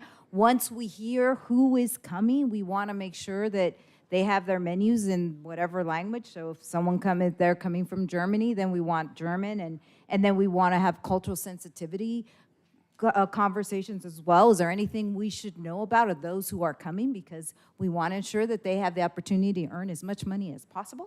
So that's the first, is to increase our connections with the businesses and make these resources available to them. We are also providing our loan tools, which will allow for them to prepare for their both infrastructure, internal and external. And we're trying to ensure that they have all of the tools that they need to be successful. And three is we're expanding our startup space, which is a digital platform, so that people could find easily. So let's say I'm a visitor and I say I want to eat the best chicken or I want to eat the best whatever here in Atlanta. Where do I go? And so this will have that opportunity to break down all the businesses for them so that they could find our businesses and spend all the money they would like in the city. And we're going to make it as easy as possible for them to do. So again, working with our partners, we're reaching out to everybody to ensure that everybody's on board and that we're really strengthening our ecosystem so that, as the mayor says, that World Cup is happening with us and not to us. Okay. And would you also address 2 Peachtree? Yes. So 2 Peachtree is an opportunity for us to lead as a nation, to really look at an issue that many cities are having throughout, which is what are they doing with these buildings that are vacant. And so this is an opportunity for us to explore all financial tools. So we are right now working with our federal partners on bringing in new tools for us to use. And we have teamed up with we've awarded our redevelopment partner. So we have a good development team, we have a good internal Invest Atlanta team, and a good city team, all working every day to work to Peachtree. It will produce upwards of 500 units, of which we expect over 20% will be affordable units right in the heart of downtown. I will tell you that what I'm really excited about is not only since we've announced 2 Peachtree, there are now 6 to 7 new projects that have also been conversions announced since we've announced. And so we could not have done it without the support of Fulton County. You guys are crucial partners in the success of that project. Would you be specific with respect to Fulton County's participation in 2 Peachtree? In terms of financing? Yes, ma'am. I'm happy to pull that number together, but if I had to say, I'm looking per percentage, I think. Do you want to come to the microphone? I think it's north of 50, just for the record. Go ahead. I would say between 25 and 50, depending on if you're doing first dollars in, first dollars out, or last dollars in, last dollars out, or an average throughout the life of the TAD. But you're definitely a humongous partner, and we definitely appreciate the support. Repeat that. You are a huge partner, and we appreciate the support. And I will echo that. We could not do this project without Fulton County, clearly. Vice Chair. Thank you, Chairman. I would just like, which I know that you all are going to be doing this anyway, but I just want to publicly say, we want to be all-inclusive. And what I mean is we have so much. Fulton County is a great county. And one of the things when the Super Bowl was announced, a lot of people were excited. But I did hear from some small business owners that they said, well, we're going to be left out again. And so I would like to know that you all will do everything in your power to try to be exclusive, all-inclusive, of allowing the world to have a taste of Fulton County, or a taste of what we are. We go from Southern cuisine to baklava. So if it's anything that I can just ask, that I know that you all will do anyway, is to make sure the small business owners have a seat at the table in order to let people know what they have. You know, we don't want just people in one particular corridor or just one particular area, when they can really be the entire gamut of Fulton County. And I know I'm preaching to the choir here, but I just want to publicly say that I know you all will do everything within your power to do that. but I just want to quell the concerns that my office is already receiving, because I think it sends a great message when you have the world here that we are all inclusive in what we offer to them.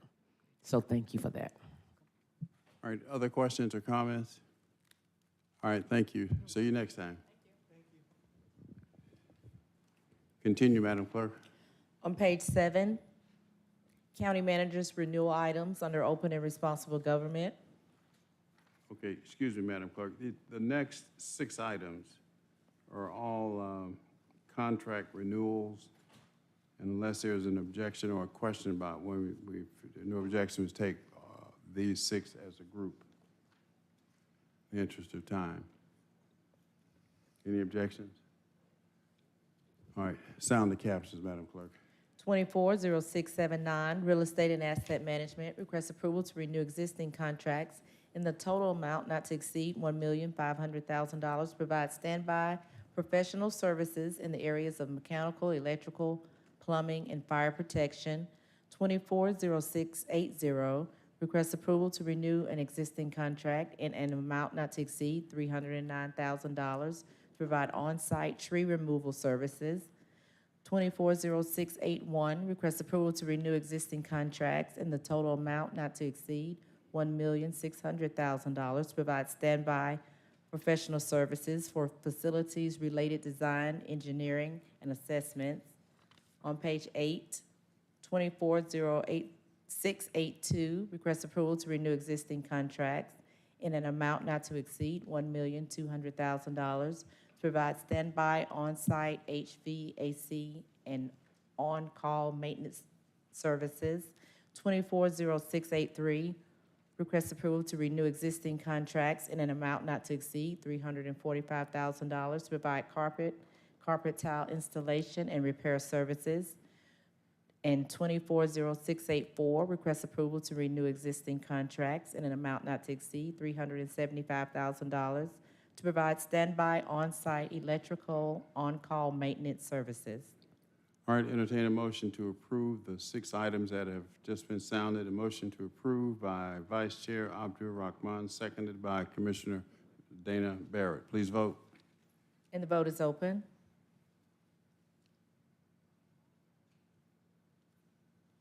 And the motion passes unanimously. 240685, County Manager, presentation of the Fulton County Operational Report. Mr. Manager. Yes, sir, Mr. Chairman.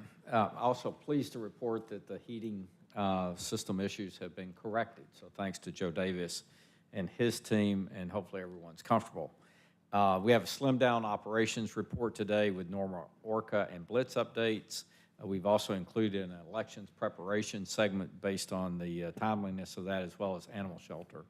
As Steve presents, you'll see that the ORCA cases continue to decline about 1,500 a month. We're down to about 11,000. So doing the math and with the outlook that you got from the state and Superior Court, probably 4 to 5 months into next year, and this program will be successfully completed. The ORCA staff is down to 67. That also is headed in the right direction. Obviously, we want to bring that to closure by the end of the year, and our justice partners have done a terrific job, I think, in being mindful of that. You also see in the court metrics, just one highlight that I want to make sure that, that you take note of, and that is average length of stay, which is the primary driver of the jail population, is at a low, at least in recent memory, of 41, down from 71 days, average length of stay, May of 2023. The population has ticked up slightly, about 60 or so since July, so we're looking at, Steve is doing some analysis with our justice partners on what may be driving that. We have also dropped below 1,000 now in terms of ankle monitoring. You recall that you set an upper bound on that program, and we have been well below that. Nadine Williams will be here, I believe, to discuss the election preparations. We continue to meet with her and her staff on a weekly and bi-weekly basis, and have been for some period of time. They've done a terrific job, I think, in preparation with both the sites that open, the elections hub, all the preparation. And of course, as you know, yesterday was a high water mark for early voting. across the state and certainly in Fulton County, and we did not have any problems. So kudos to Nadine, but also to Chairman Pitts, the BRE chairman, and Nadine for doing a press briefing a week or so ago that I think really highlighted all the work that has gone into this effort and the preparation that the county has extended. We continue to meet with Lifeline and our animal services staff. We probably won't spend much time on that today. We're moving, again, in the right direction. We're at about 450 dogs with a target of 375 by the end of the year. I want to thank you for your efforts in terms of adoptions. Those are quite helpful and will continue to be, so we'll, again, remain focused on that. Jail Blitz, I will ask Joe to do an update on that because we, again, continue to make progress. 726 beds out of 1,100 have been repaired, and we expect to complete first part of next year. We're also making progress on the $3.2 million in special initiatives that we undertook, from kitchen equipment to elevators. So more, again, to come on that as Joe describes that program to you. Last, again, I don't anticipate making any remarks but we're here to answer questions on ARPA spending.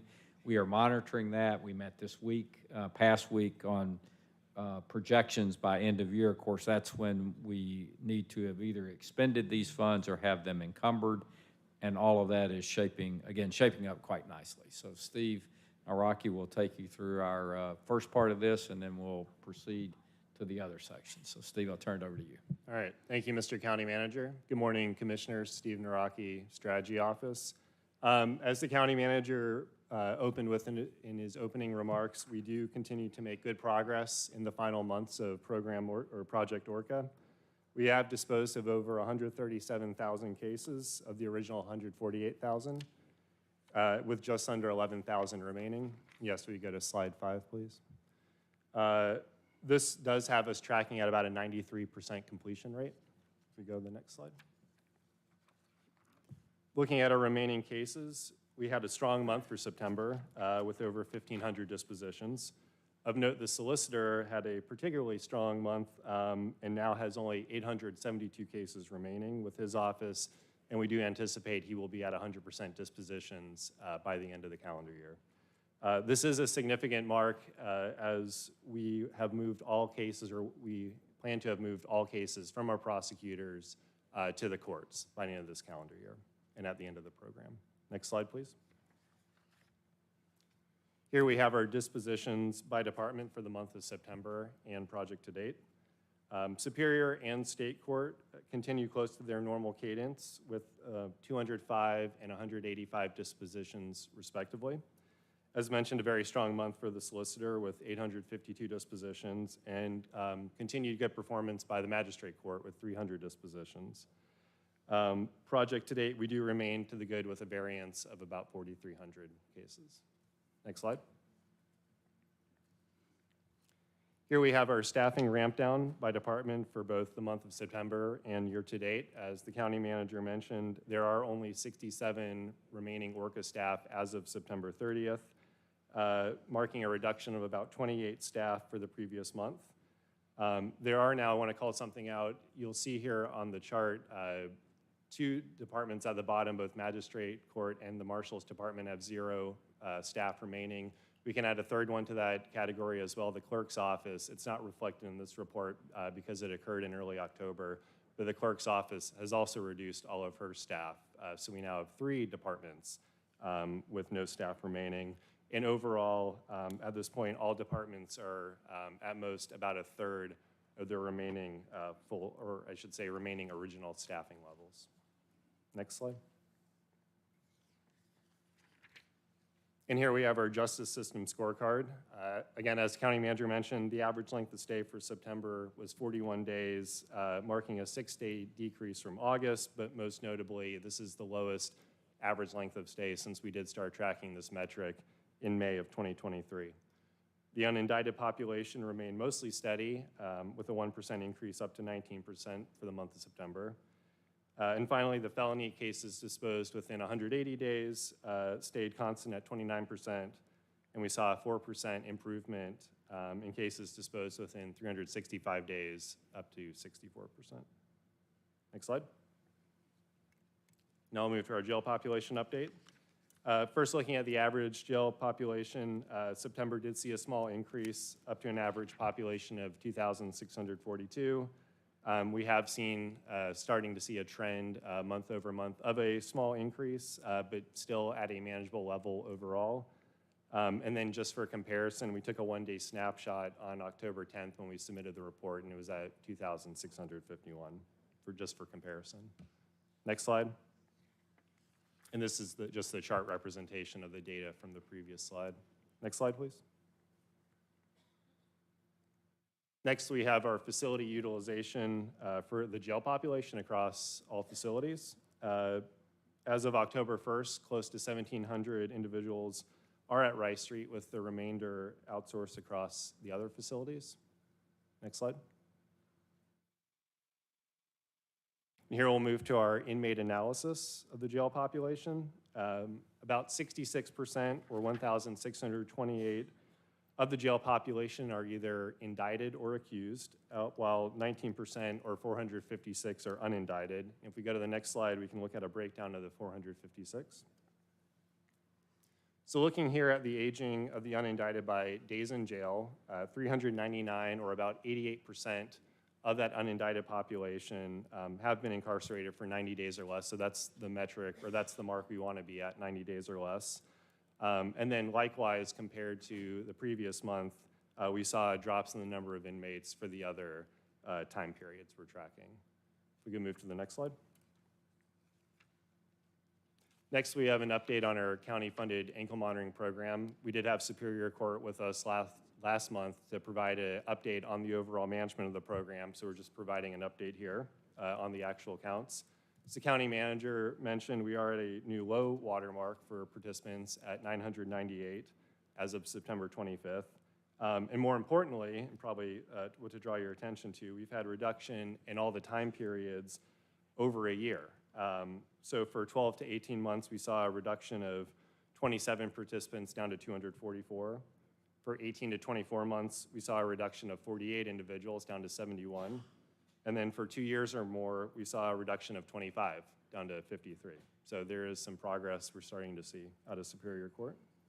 Next slide. And then finally, we have our priorities. Our primary focus continues to be a smooth ramp down of Project Orca. We are working individually with each of the departments to provide as close as we can real-time budget and staffing information so that we can prioritize transfers to vacancies and general fund positions for those staff.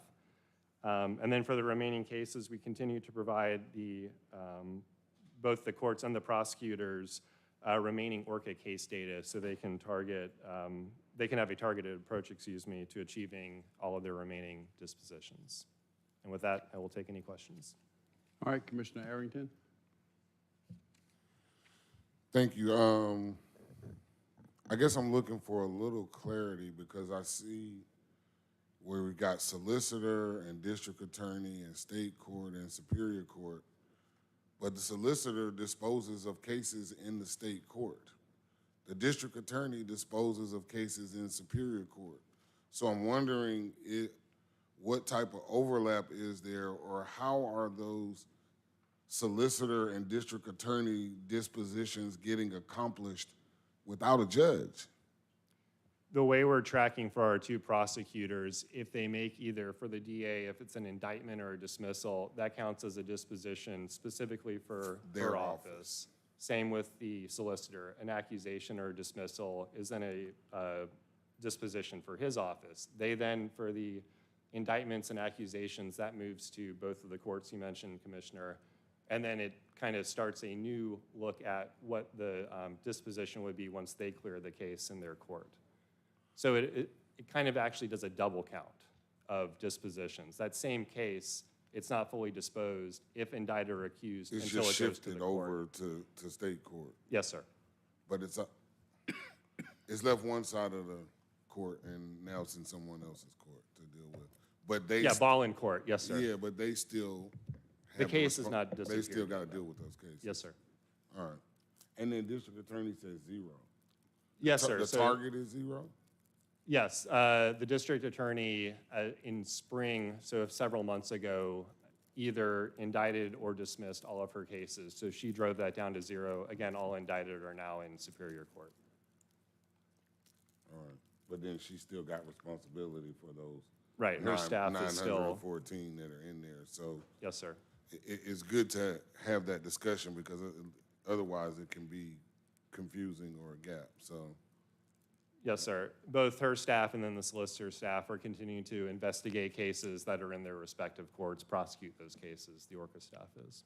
Thank you. All right, other questions, comments?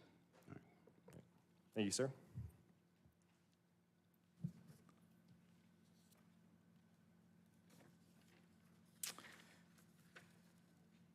Elections, I think Nadine is here. So Nadine, I ask you to come down again.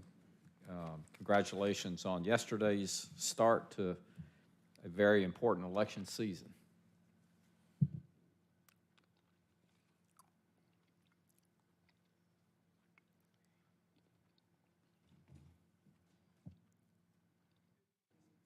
Good morning. Good morning. Yesterday, yes, thank you. We did have a very successful first day of advanced voting. We processed over 39,000 voters, and I believe that's a record high for our county. It beat 2016, 2020, and 2022 first day totals for advanced voting. This is a brief presentation of how we got to this point to date. Next slide, please. Okay, in preparation for the November 5th, 2024 election, the divisions within our department have been working collaboratively to ensure smooth and efficient election to process voters that we serve. And this, like I said, this presentation is a brief overview of the steps leading to election day tabulation. Next slide, please. Our administration and finance team is responsible for preparing and monitoring our budget, processing invoices daily, handling procurement items. Our voter education team has been working diligently throughout the year to make sure voters are educated on polling locations, voter registration deadlines, et cetera. They did over 915 events in 2024. And we also had launched the Elections Academy, which was a platform for citizens to sign up and not just learn about voting. We do have that through voting education. We wanted them to learn about elections. They could come in, learn about the election process, take a tour of the facility to help them be educated and help combat misinformation. Next slide, please. Our voter registration division has registered over 667,000 new voter registrations since the date of this slide. And currently we have over 891 registered voters and over 741 active voters. And they maintain our voter rolls daily in the SOS Jarvis dashboard to make sure we have clean voter rolls. Next slide, please. Our supplies and logistics teams and our election chief, they ensure that we reserve all polling locations for advanced voting election day. They conduct ballot proofing. They pack and order supplies. For this election, we have 37 advanced voting locations that are open for the three-week duration. We also have 4 senior center and 3 college campus outreach locations. And for election day, we'll have 177 polling locations on election day. Next slide, please. Our absentee by mail. They have been processing absentee ballot applications, making sure they're coordinating with our mail-out vendor, and ensuring that UOCAVA voters receive their ballots as well. To date, I believe, well, this slide says 27,000 applications are received to date. The number has, of course, increased. We have also sent out the UOCAVA ballots. Ballots have been mailed to date, and the voters have until October 25th to still request an absentee ballot. And we will ensure that we do tabulation and processing by 8 p.m. on election day, which is a new rule, that those totals have to be uploaded by 8 p.m. And of course, provisional voters, that is also handled by our absentee division. They have until 5 o'clock on the Friday after the election, November 8th, to make sure they cure their ballot. Next slide, please. Information systems. That is a short summary of all the equipment that has to get tested and ready to be allocated for all of our advanced voting election day sites. They have conducted or are conducting LNA on voting equipment, and we had anticipated high voter turnout and ensured that all locations had the necessary equipment to accommodate the voters. Next slide, please. For advanced voting and election day, both of those divisions have been training, recruiting voters. Of course, we recruit voters also through our temporary agency for advanced voting. There's over 2,000 poll workers for this election, 400 of those for advanced voting, 1,800 for election day. And of course, we've conducted criminal background checks. We have made sure they have citizenship information. And we do thank all the poll workers, Fulton County Police, temporary staffing agencies, Fulton County Library, and senior center staff in advance for their hard work for this election. Next slide, please. Election night results. For absentee by mail, scanning will begin at 1 o'clock on election night.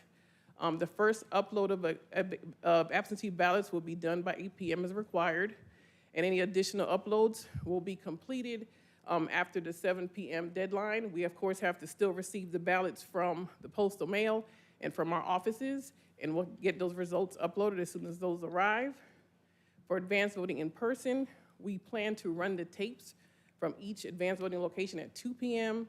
And upload those results by 8. For election day, the polls do close at 7 p.m. on election night for all locations, even the city of Atlanta.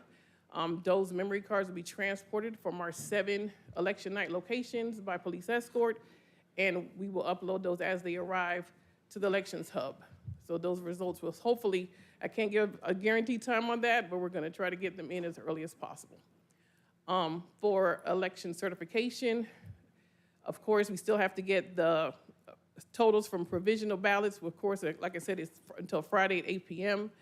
We'll be reconciling all of the absentee by mail, advanced voting election day. All of that will be completed before our board certifies on November the 12th. Next slide, please. Also, while we have been working on this election, we also have been working on our 2025 election budget. There is a Public Service Commission election, which will be countywide. A memo will be going out to the cities to let them know that there is a countywide election. If they plan to have their election in conjunction with those dates, there will be no cost to them. But again, municipalities have an option. They can either place their question on our ballot, or they can conduct their own election. They still have those options. We are going to send out a memo that gives the tentative dates. And if there's no Public Service Commission runoff, we'll give them a prorated chart to let them know what that cost would be if they do have a runoff for their cities. Next slide, please. And we'll take any questions at this time. All right, are there questions? Commissioner Thorne, followed by Commissioner Arrington. Yes, thank you for the presentation, Nadine. This is very helpful, and glad yesterday went smooth with a record turnout. Congratulations on that as well. I just had a couple questions. You talked about the registered voters and maintaining the voter rolls, but we hear complaints that our voter rolls are bloated. The U.S. Election Assistance Commission reports that we have between, can't remember if it's 110 or 113% eligible voters registered. Would you like to speak to that? Yes, we have been asked that question numerous times by one of our board members.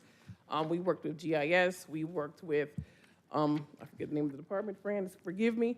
Well, we worked and got all that information to see to find out if that is accurate. It is not an accurate total. We provided that information to our board member. All counties are required to maintain their voter rolls daily. It is a daily task.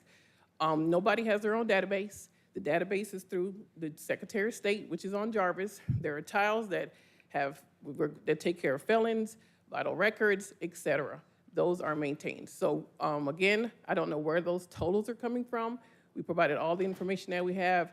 We do not believe that is accurate, but we agreed to disagree, is what we told our board member.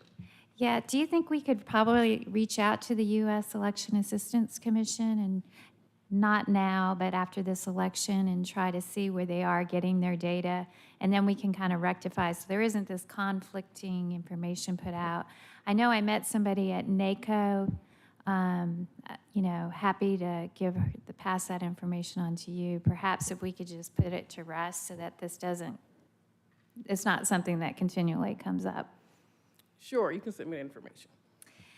Second, Just a minute, what are the discrepancies?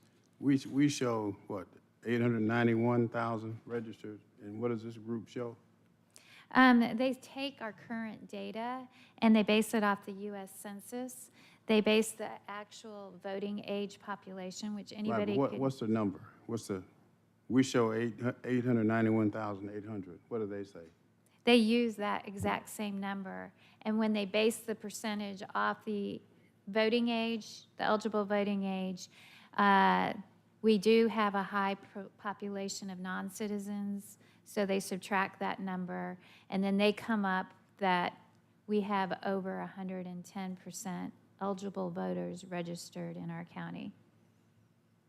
So we need to figure out where the discrepancy is, how they're getting their numbers, and then if their numbers are accurate, then hey, let's see what the Secretary of State is doing, because they assist us in cleaning our voter rolls. But a key to election integrity is having clean voter rolls, so I think that's why it is always coming up, and it'd be great just to put it to rest. And this is the data we use, and just bring awareness to it so it doesn't continually come up.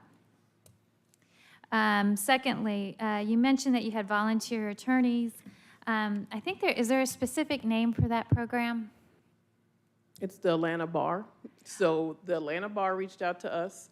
There are attorneys that want to receive continuing education credit.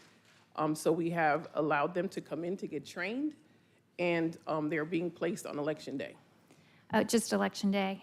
And I want to make it clear, because in 2020, we used ACLU attorneys. So I want to put it out there that these are Atlanta Bar attorneys. Anybody is welcome to volunteer and be in this program.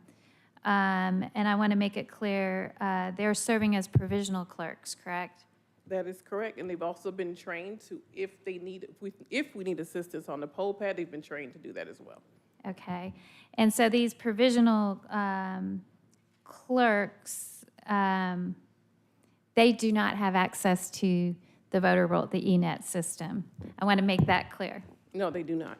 So strictly helping people who come in who need to file a provisional ballot is their duty.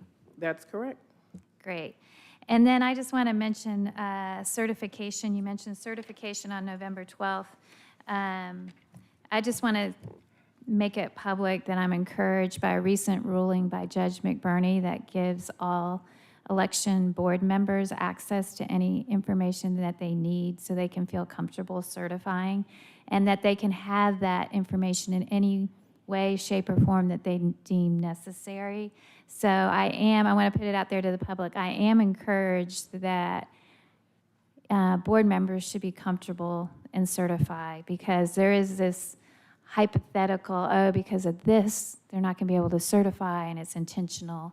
I think the ruling yesterday should be helpful in getting a timely certification by all our board members. Thank you. Commissioner Arrington? Thank you, Ms. Williams, to you and your team for yesterday's rollout of early voting. I heard you say it was bigger than the other years. Do you have the numbers from the other years? I do. On the first day of voting for 2016, there were over 14,000. In 2020, November 2020, over 19,000. In November 2022, there were over 18,000, and in December of 2022 was 22,000. And yesterday's total was over 39,000. Awesome, and that's just for the first day. Yes. I have no idea who this group is that she's talking about, and I don't care what they're talking about. So, Mr. Chair, we need to have a vote before we have to start trying to instruct somebody to do something. I have no idea what she's talking about. 110% of what? That's gibberish. Don't do anything. Don't do nothing concerning that. Keep doing your job. Keep processing them 39,000 voters every day. I don't want to hear nothing about that mess. So, you know, that's preposterous. Some group from somewhere said something about something. She just told us the numbers change every day. The voter rolls change every day. So I don't know where they got their information, where it came from, when they got it, or who they got it from. So if they want to do that, they can reconcile their numbers themselves with the publicly available information from open records requests. They need to reconcile their numbers. We don't need to reconcile their numbers. We don't need to waste staff time and resources reconciling some numbers with some group nobody knows anything about. Why would we do that? That makes no sense. Thank you. Commissioner Thorne? On that note, I'd like to comment, it is a federal program. It is the United States Government Election Assistance Commission. If we want to blow off the federal government and their numbers, so be it. But the problem is that groups see those numbers, use those numbers, and weaponize it against us. So let's just have a conversation. They're at NACO. They speak often at NACO. It's not a partisan group. It is the U.S. federal government, which is underneath Joe Biden right now. So if you want to blow them off, blow them off. But this is going to keep reoccurring, and we need to rectify the issue. It's not them I want to blow off. Excuse me, I have the floor. I just wanted to make one added comment, too. If you vote early, all that election material that's coming in your mail will stop by either party. So if you want to get rid of that, I encourage you to use one of our 44 locations that we have and go ahead and vote early. Thank you. Vice Chair Abdul Rahman. Whew. You know, anytime it's election season, you know, certain things are going to happen. I just want to go on record saying I am so proud of Fulton County. I know in the past I've been a critic myself of different things, but you all strive and you all do what you need to do to handle the largest county. And so to see on national news, not just local, but national news, that there were no hiccups, I am proud of Fulton County. I would be remiss if I did not say that regardless of what you do, there are those that are going to be critical. There are those that are going to say the election was rigged. There are those that's going to say that Fulton County is corrupt when it comes to elections, and there's nothing that we can do about that. What I want to do is make sure that every person, no matter what party they are, no matter what side of the county they're in, and no matter what their demographic is, have an opportunity to vote. And so I thank you and your staff. I thank the executive team. I thank the leadership here at this commission. I thank all of my colleagues on this commission, because I think for the most part, we all want free, fair, open elections. I think we muddy the waters when we have a particular person that we want to win, and we got to understand in a democratic society, it is the voters that choose the winner, not us. And so thank you for what you've done. Thank you for what you continue to do. I have seen great growth in you.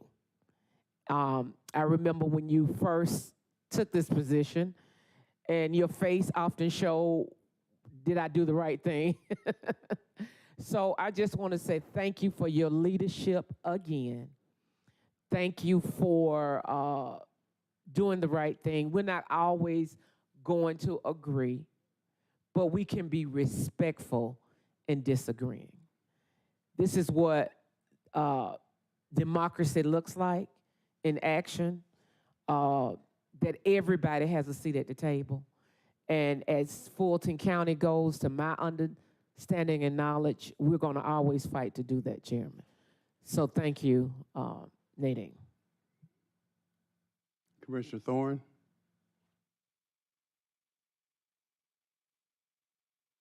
Commissioner Ellis? Just one quick operational question, or not operational question, but going to that, the slide you had related to the 2025 elections, sort of two questions. When are we communicating something to the municipalities about?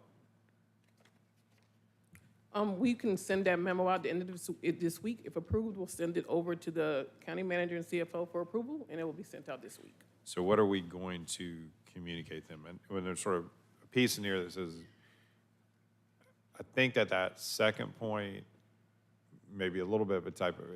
There shouldn't be any June municipal elections, right?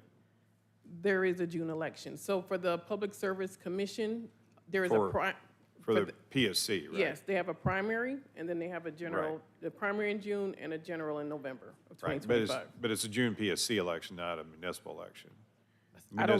Some municipalities, I don't know what their time frame is for their seats. I don't know if they want to put something on that election calendar. I don't know, but it happens if there's a special election for any of the cities. Okay, but the traditional municipal calendar is November for their. Usually, yes. Right, normal elections, okay. So is our communication going to be, if you have an election on one of those two dates, you can piggyback onto this at no cost? Is that what our communication is going to be? Yes, if it's for that June or November election, it would be no Okay. cost. But if there's a runoff, we would not know if the PSC needs a runoff, so we're going to give them an estimated prorated cost if they have a runoff. Okay. And no, it's unlikely, but in the event there was no contested election, I guess you just wouldn't know until you went through full qualifying. I guess with these, I don't know if they have to requalify or not, or if their stuff holds from the previous time. We're researching that. Yeah, I mean, whatever we communicate as, we should, I guess, minimally put that as a contingency just We'll research in the that. odd Thank event you. it were to occur. Okay, so we're going to communicate something to them soon. Okay. Yes. Okay, all right, thank you. Commissioner Arrington? I did want to ask, I got a little confused, and I want to make sure we get it right for the public. At one point, you said there was no cost to the cities for the elections, and then there was another point where you said there may be a pro rata cost. Correct. So what I was saying was for the primary in June and for the general in November for the Public Service Commission election, if a municipality placed an item on that ballot, there will be no cost. But if there's a runoff, so the June election would possibly have a runoff in July, and the November election would possibly have a runoff in December. If we don't have a runoff for the PSC election, they would have to pay for that. So let's say, for instance, we have a November election for the Public Service Commission. There's no runoff required in December. If a city was on that ballot and they need a runoff, they would have to pay for their runoff if we don't have to conduct one for the Public Service Commission election. But if we do have to conduct runoffs for June or November, then there would be no cost for the Yes, cities. so if we do have a PSC runoff, then it would be free for them as well for the runoff. But we just want to tell them in advance what the runoff cost could possibly be, because we can't predict if there's a runoff or not. Thank you. Commissioner Thorne? I remember what I had to say. You talk about training over 2,200 poll workers to conduct the election. And I know there is a lawsuit, I believe it's still pending, that we failed to hire the Republican Party. Each party has a right to submit a list of names to have poll workers. And I don't know if that's been adjudicated or not, but in the event, we only hired 15 out of 85 of their submitted list. Will we be able to train those if Or is training over complete and those workers are just not going to be allowed to work our elections? Those numbers are inaccurate. Let me make that clear. So out of the 2,000 voters that the poll workers that we hire, we do not ask for anybody's political affiliation. That's first and foremost. Okay, hold on one second. Now, is this the subject is this one of the lawsuits that's pending? It is a lawsuit. They submitted 80 names. Okay, By law, we hold should on, accept hold on one them. second. Madam County Attorney. I'm just on, wondering hold- if hold we on, have hold time to on. train them if we could. Not Dr. Thorne. Coach. Coach Thorne, Commissioner Thorne. I'm sorry, what was the question Well, was? we're talking about one of the lawsuits, sort of talking about one of the lawsuits that's pending, and I want to make sure that we don't go too far here publicly. And please correct me if I'm wrong, I thought that Commissioner Thorne had referred to the lawsuit that Julie Adams filed, which is a matter of public record, and there was a recent order on that lawsuit. Is that the one that we're discussing? No, this is just one. There's a lawsuit to hire the Republican Party sued because their workers were not. I don't want to discuss it. I just want to Right. know if, in the event, is training still available if that lawsuit gets adjudicated, or are we set and it's there's no recourse? I will go back to saying we do not comment on pending litigation. Okay. Is this pending litigation to know if Okay, training's okay, still okay, available? Okay, guys, come on. All right. Or Sue, County Continue, Attorney? Madam Commissioner, but let's leave this alone then, because we're getting close. Okay, I'll do it for you, Okay. Chairman Pitts. Vice Chair.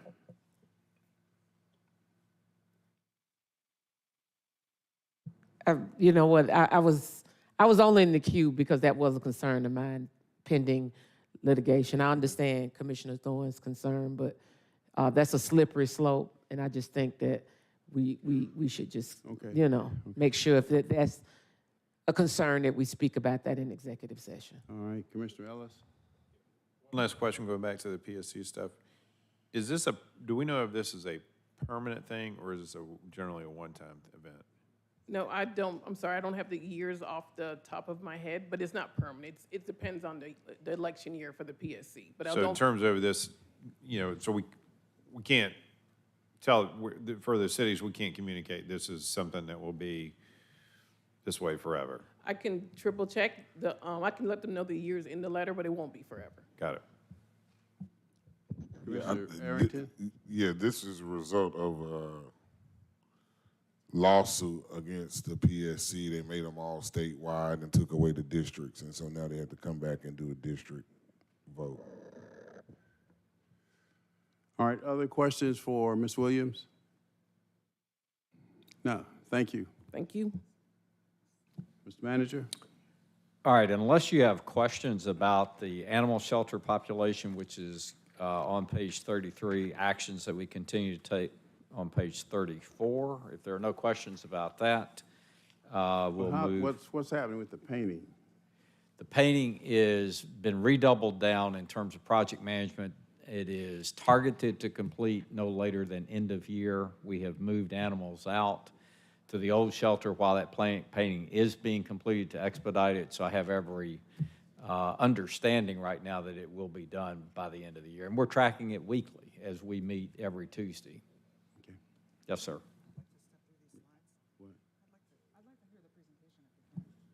For, well, I'll provide it then. I mean, the kind of the upshot, if you want to go to page 33, what we wanted to do was have a all-inclusive chart that shows all animals in our care, whether they're foster or sheltered. So you can see it's a very significant number, close to 1,200. 610 are sheltered, 450 which are dogs. And dogs are the ones that are, the most, have most of our focus right now. It's a little bit tough to see, but on the line chart at the bottom, what you would see, if it was a little bit more clear, is that bottom line that's kind of gold in nature, ticked down and then ticked back up. And the reason for that was in preparations for the storm and not knowing what might happen, we had a surge in foster. Now, the good news in that is some of those animals were kept by their foster families. but a good number of them were returned. So now we're absorbing back those numbers that were fostered that are now returning. I don't think that, based on our last meeting, that there's any kind of trend associated with that. Over the next, now, let's call it 10 weeks of the year, we need to, if you will, shrink the population by a little over 100, or so a little bit less than 100, I should say, 450 to 375. So hopefully that will be done by increased adoptions, not forced euthanasia. But that's fundamentally where we are with that. We did restrict intake hours, and that's another mechanism that just makes it a little bit more of an issue before dogs are routinely dropped off, because we think that some of that may be, if you remember the last discussion we had, many dogs that leave their families are found within a radius of there. If someone picks them up, though, however, and brings them to the shelter, then it, if not chipped, creates a whole nother set of dynamics. So we've kind of put a little bit of a forcing mechanism on that to try, which is very consistent with what other shelters are doing. Beyond that, I don't think there's anything new yet to report. We're still continuing with the Home Depot new amenity that they have graciously donated. And again, weekly, we're all meeting together to keep a focus on this. Any other questions? Okay. Hold on, Commissioner Arrington? Well, you can go ahead. My question is about the pit bull bite this morning, and have they dispatched someone out to Waterford Commons? Yes, sir, they have dispatched. I haven't gotten a report that they have captured that dog yet. I smile, that's not funny. We were also dispatched on a goat, and the goat has since disappeared. So sometimes, having done riding exercises, one of the big issues with animal services is by the time you get there, regardless, the animal will have gone on about its way, and you can ride around for hours, which I have done with them, and it's sometimes very, very difficult to find that particular animal. But one thing I am going to do, in fact, those two things, I appreciate you bringing that up, Commissioner Arrington, is create a log on a weekly basis of just executive escalations, because I've gotten 2 or 3 myself over the last couple of weeks. I don't know if that's a leading indicator of response times not being what they should be, but I'm sure they're challenged along with everything else. However, the staffing on field services, and I won't remember this off the top of my head, but we have improved that. I think we're within 4 or 5 of the number of field service officers that we should have. Now the challenge also is on the vehicle side of that equation, because of difficulties in supply chain and all this kind of stuff. We don't have as many vehicles as we should have. So we're balancing and trying to we have ordered 2 more recently, trying to get ahead of that curve going into 2025. Thank you. Yes, sir. Commissioner Natalie Hall. Thank you, Mr. Chair. Can you also provide an update on Marietta, because there's been barking heard from the street near that actual animal shelter? And you're referring, Commissioner Hall, to our previous animal shelter that we've been using as a backup? Okay, I'm not aware then of that. I'll have to get with the staff and take a look at that. This should be, as I described earlier, a very temporary situation that we're only using because of this contractor painting issue. I'm not sure if I've described that appropriately, but we had painted the new shelter that began to peel off as we were cleaning it, and to rectify that, again, under warranty, we've removed the dogs that were there, which were about 50 to 60, so there could be some noise created by that, but that should be coming down over time as the paint is rectified in the new shelter. Those dogs are being moved back to the new shelter, and there's no plan to keep the former shelter open. Okay, thank you. Thank you for bringing that up. Thank you. All right, continue. So, Sorry, just a minute. What is the plan with the old shelter? That's a good question. We have not described a plan per se. I guess there's a couple of 3 options. Option number one was when we were thinking about an expansive jail, new in nature. That was always going to be potentially, even though it's not directly on that campus, potentially one space that could be utilized. So we kind of kept it, if you will, off the market for that reason, meaning not non-surplus. The second issue that, or the second option that the board might want to consider at some point is selling that property because it is in proximity to the belt line. We have not had a value placed on it, but it could be of some value. Then the third was pressed into service because of this problematic issue with the paint was we've used it as backup for the animal shelter that we have, but I don't think that's a good long-term use of that property nor a good long-term practice because if we quote unquote use it as backup, it will fill up more than likely, just like the new one has. So if you would give us, and certainly give us some direction today, but give us some time, maybe through the end of the year, to get through the process with the animal shelter and then come back with any options as we might see them. Okay. All right, moving on to the jail. I'll ask Joe Davis to give his update on the jail blitz project as well as the new initiatives, the 5 new initiatives identified and funded by the board. So Joe. The 10th floor. There you go. Blitz as well. Good afternoon, Commissioners. As you know, last year we began a rather large endeavor to rehab the jail's housing units. We are 55% complete. As you can see from the slide here, 726 of the 1,122 non-medical cell beds have been rehabbed. We are finishing up Unit 5 South that began on August 22nd. We are 95% complete. That was as of the time of the drafting of this presentation. We're probably more about 98 to 99 now. We are projecting to have 9 of the 11 planned units rehabbed by the end of the year, with overall completion sometime between January and February of 2025. This third bullet you see here is non-blitz work orders, and I do apologize. The parenthetical reference to August 24th should say September 24, but these are non-blitz work orders, that is work being done everywhere else in the jail other than the jail blitz. We're completing 63% of our corrective maintenance, that is unscheduled, and 63% of unscheduled and 53% of preventive maintenance. We're actually currently working with our vendor to identify what we perceive to be some gaps in the base service due to the amount of resources being committed to the jail blitz. Next slide, please. So here you see a summary of the number of currently unavailable beds at Rice Street. The grand total is 710. We have 2 housing units that are currently offline due to blitz activities. As you've already heard me mention, 5 South, but we've also have emptied Unit 7 North. We had 3 zones on 7 North that were being rehabilitated due to fires, and so it became readily obvious to us that it would be helpful to vacate the rest of 7 North to allow some of our contractors that have completed their work on 5 South to go up to 7 North and do some work. So the Sheriff's Office has vacated that as well. That totals 405 beds.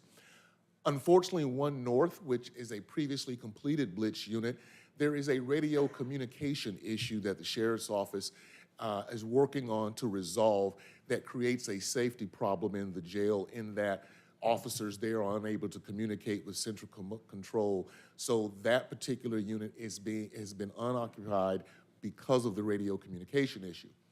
We also have 2 zones on 7 South and 1 zone on 6 North for a total of 101 beds that are unavailable due to long-term repair needs.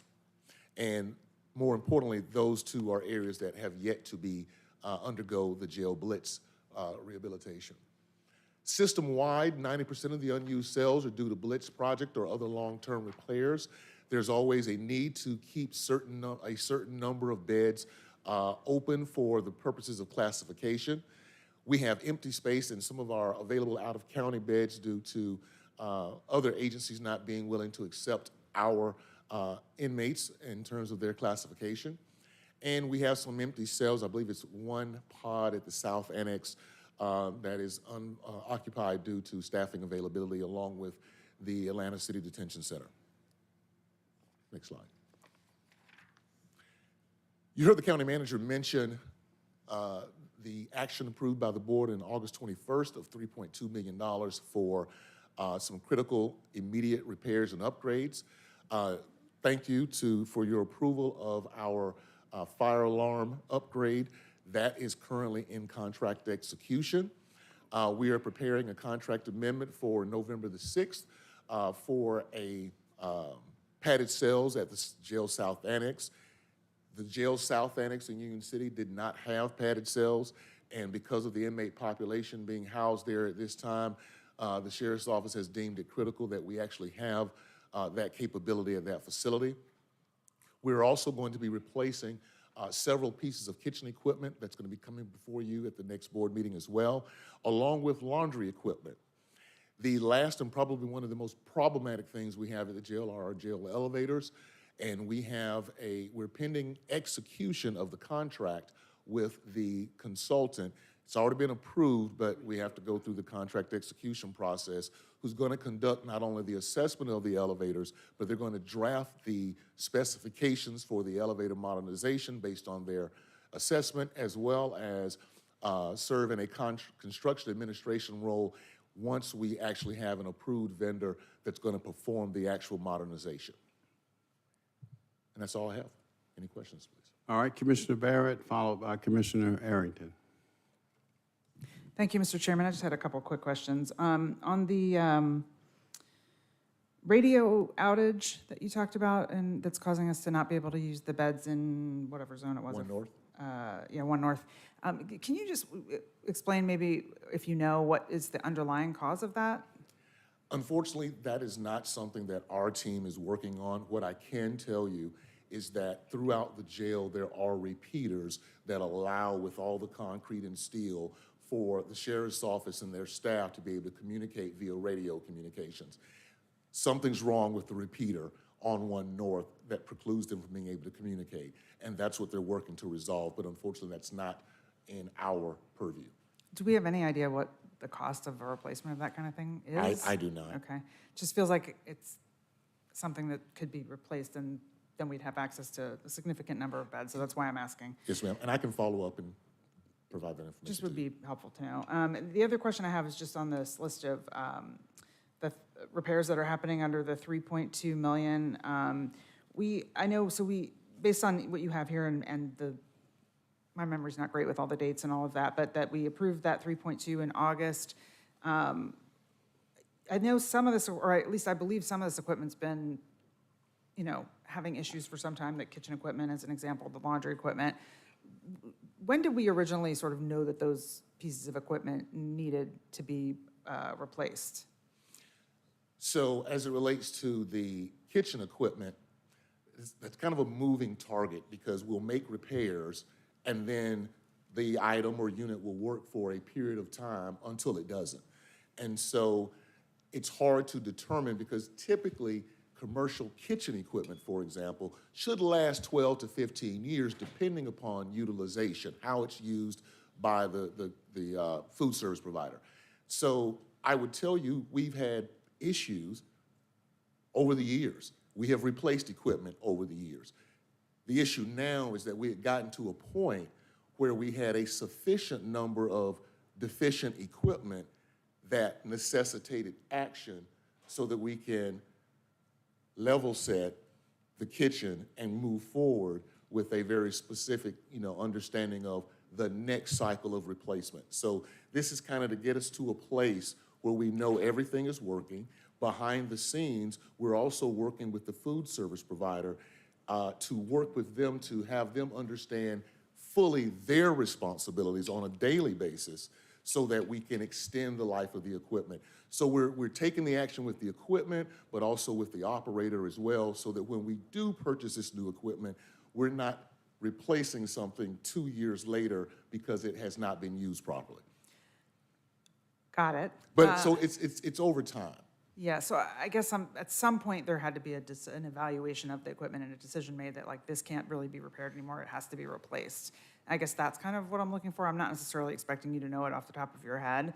And if you want to, maybe pull something together and send it to me later, it's fine. It's not an urgent question. I just want to have an understanding of the timeline of it all. Yes, ma'am. And the same thing for the laundry equipment. I just want to sort of I want to be able to understand the process here of when they sort of say, hey, this isn't working, and somebody then determines this needs to be replaced, and then what does it look like from there on the timeline? That's all I'm looking for. So I certainly, like I said, don't expect you to know it off the top of your head, but if you can maybe, I don't know, pull some of those tickets or whatever it is and kind of just, even just give me an example of what that timeline looks like, that would be helpful, but not urgent. I can do that, and I would like to just speak to the overall process. Typically, when we decide something needs to be replaced, it's for two reasons. Number one, it's down, and the repair is prohibitive in terms of continuing to pour repair monies into that piece of equipment. The second piece is if within a year, if the repair costs of that piece of equipment now have reached the level of 50% of replacement value, that's when we make the determination that we need to go ahead and replace. So that's the process, but in terms of the specifics for these pieces of equipment, I can provide that to you. I appreciate it. Thank you. You're welcome. All right, Commissioner Arrington? So I guess I just want to be clear. We're saying 710 beds. That's not cells because they're typically 2 beds in a cell, right? You got. That's correct. For the majority of the jail, with the exception of a few housing zones, there are 2 beds per cell. So that 710 is the exact number of beds, not cells. Okay. And then on the elevator modernization, I saw like a 1.2 or 1.6 number. That's not the assessment cost, right? That's the whole elevator modernization. No, sir. The assessment cost is $52,000. Okay. Thank you. All right, other questions for Mr. Davis? Commissioner Thorne?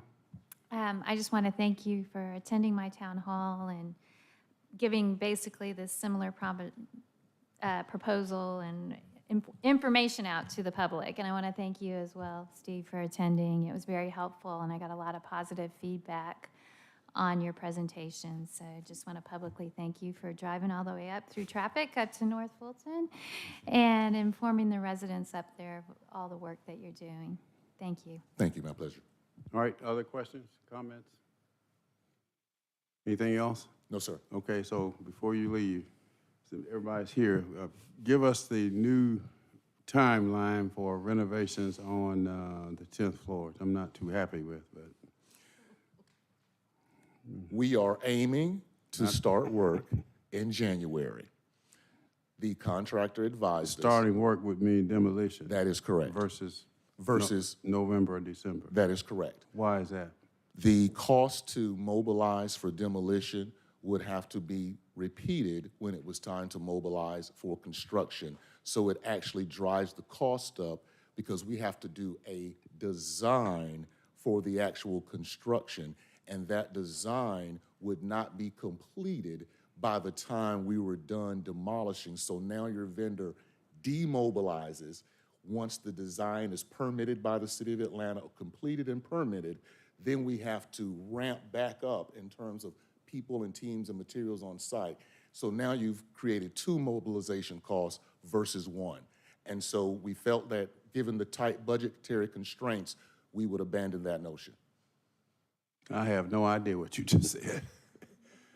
So, are you? We're going to write you. Dick has asked us to. The county manager has asked us to prepare a detailed memo to the board so that kind of details this process and why we've gone in this direction. And we're going to have that drafted today. Okay, isn't there? I've heard that at least my chief of staff said one of the problems was the permitting from the city. How can that be a problem? So the permitting itself is not a problem. It's our initial plan was to get a demolition permit only.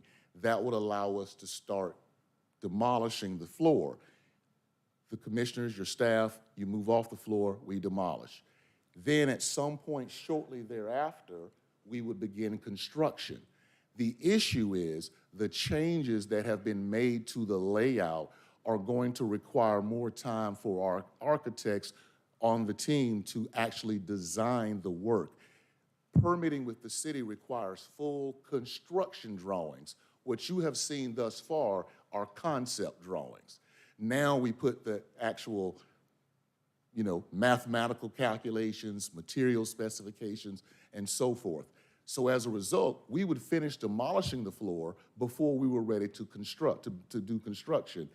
At that point, the general contractor would stand down, waiting for the drawings to finish, the drawings to be permitted by the city. Then they would have to ramp back up and mobilize a second time. That costs money. And so we're already on a tight budget, and we felt it wasn't necessary to do that, given the budget of the project as a whole. Okay, so you mentioned changes, unless individual commissioners have gone to you, but I'm only aware of two. One was removing a door from one side of an office to the other side, and the other was ensuring that a built-in bookcase remained in place. That's it.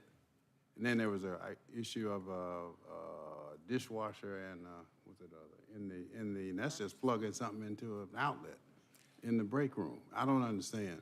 One of the other additions. 85 and that when they had that fire at 85 in 30 days. One of the other additions, Mr. Chairman, was sound attenuation that was expressed as a concern. what? Sound attenuation, whether it be in the ceiling or the walls. And more importantly, some of the moves in terms of that door moving to the other side, as well as we have changed what was going to be a cubicle area into a chief of staff area in order to make doors align for functionality purposes.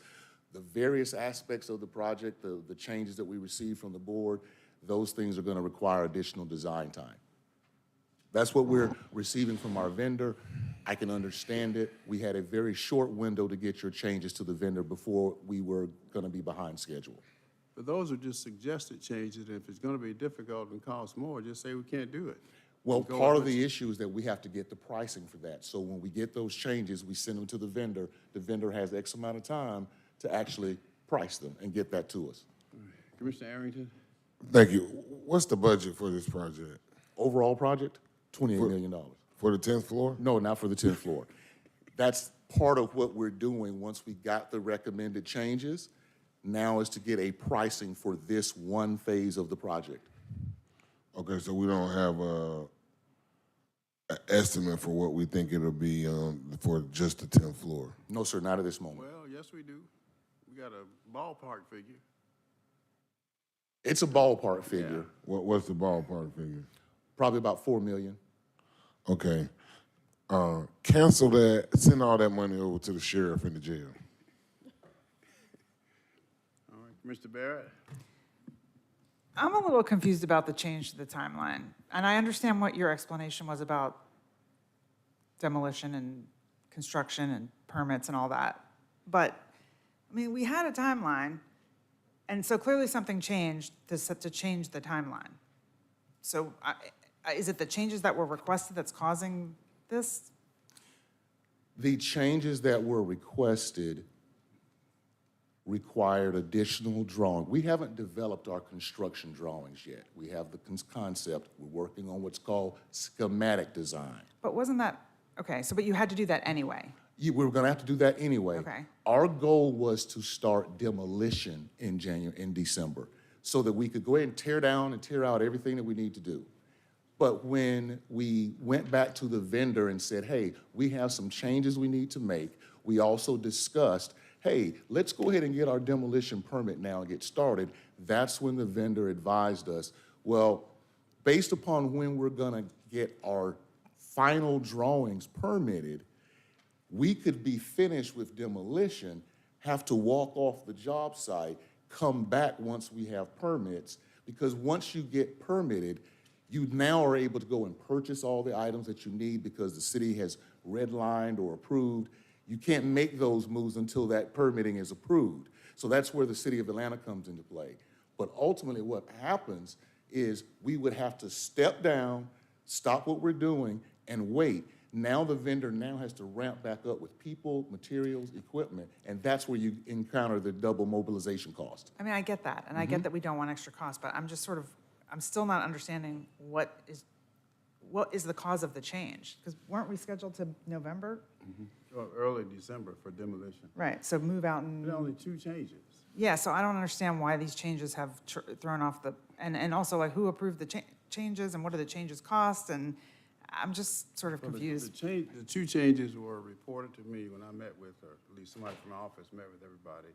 And I've relayed the 2 changes to Mr. Davis.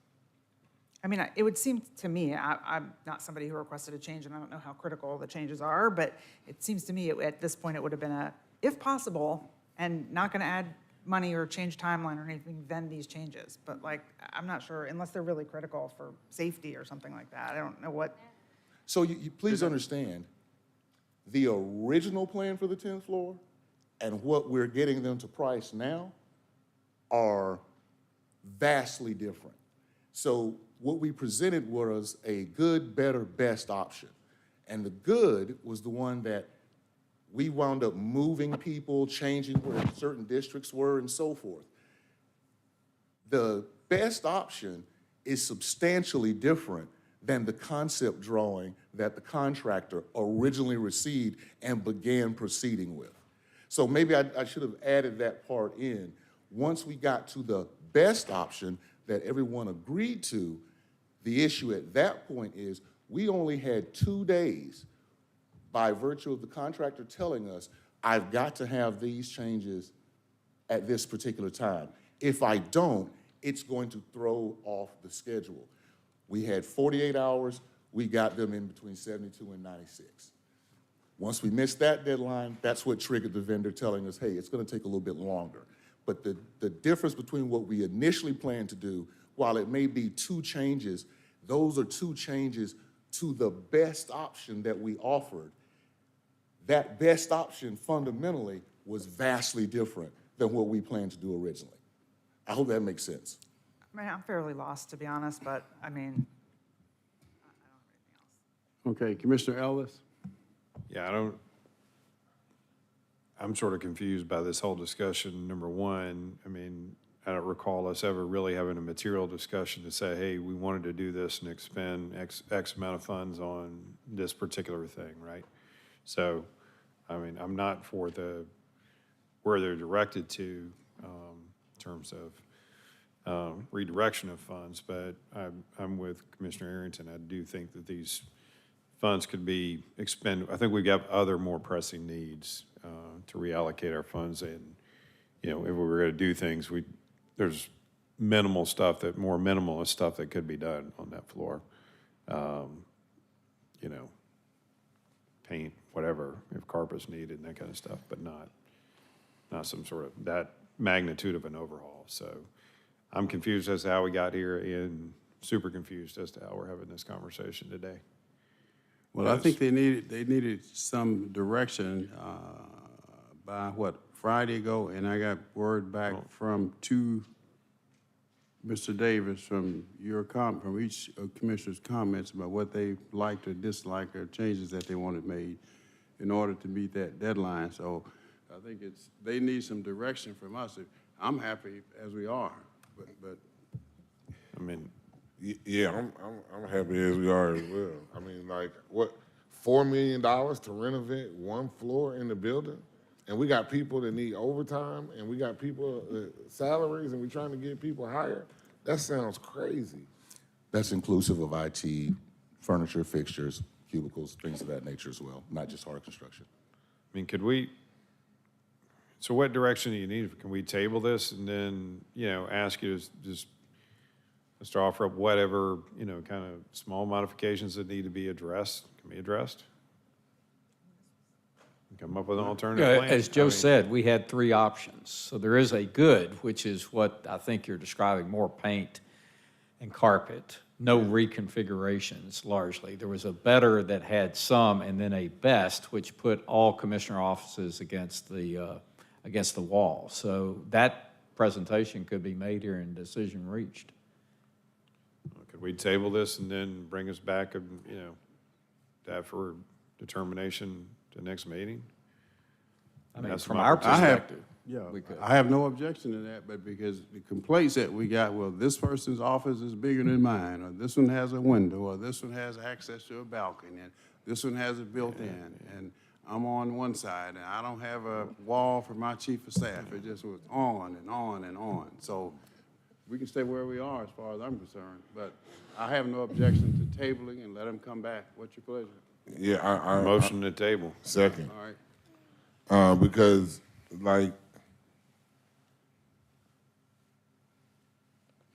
if we only respond to complaints, we'll be running around like a chicken with our head cut off.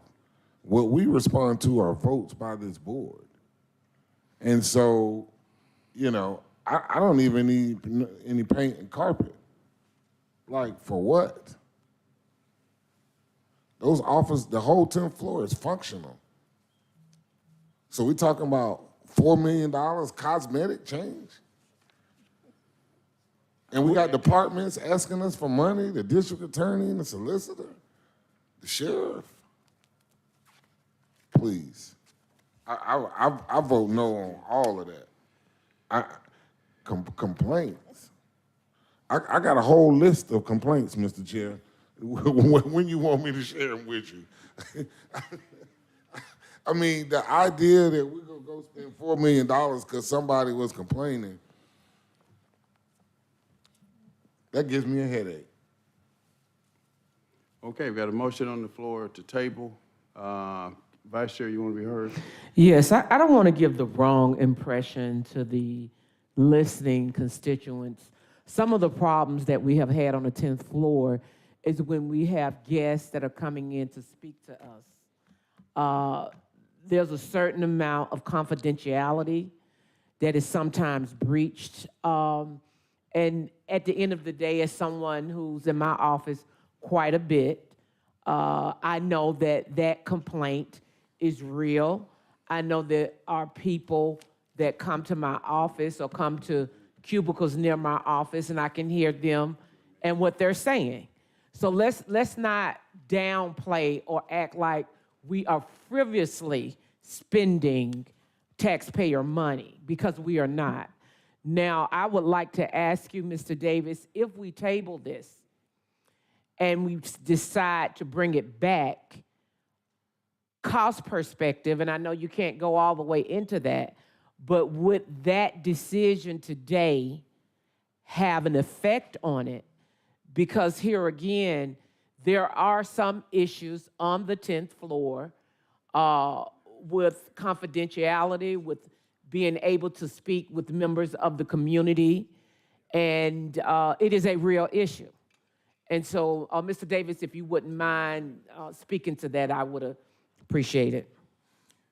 The exact, as you've indicated, implication is not known at this moment, but what I will tell you is that the design team has moved forward with what we've given them. And so now this would represent a stop what you're doing, wait for a couple of weeks, and then start over again to design whatever is decided upon. So it just builds in more delay and potentially additional cost. Yeah, I can't support that. Okay, thank you, I appreciate that. Commissioner Barrett?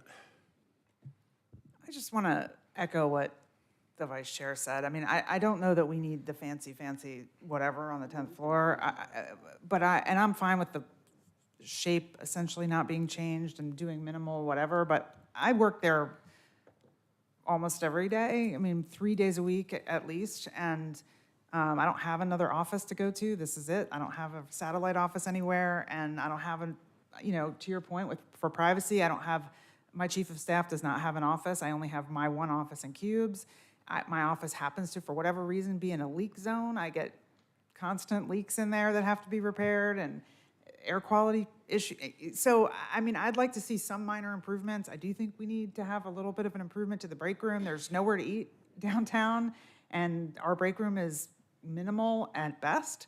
So while I agree that we don't need to spend a ton of money when we have all these other critical expenses, I think there does need to be something done to improve the working conditions there for our citizens who come to see us, and for us to be able to work there you know, have a lunch, you know, heat up a lunch or whatever. I mean, it's just not super functional right now. So, so anyway, I think there's a middle ground somewhere between, you know, the best option and just making some necessary repairs and decisions about who sits where and all of those kinds of things. Commissioner Thorne? I concur with my fellow commissioners here. We do need improvements.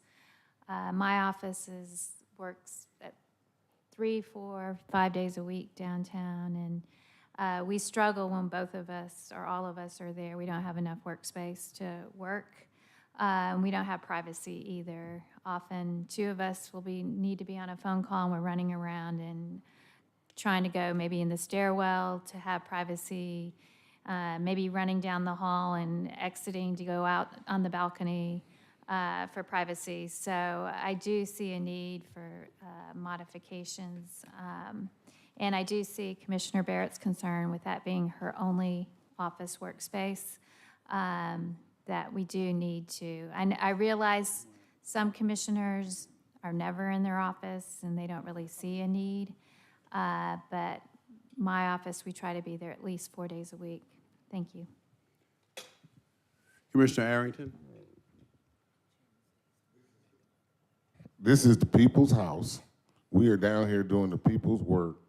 I don't have anything confidential. Everything is subject to open records requests.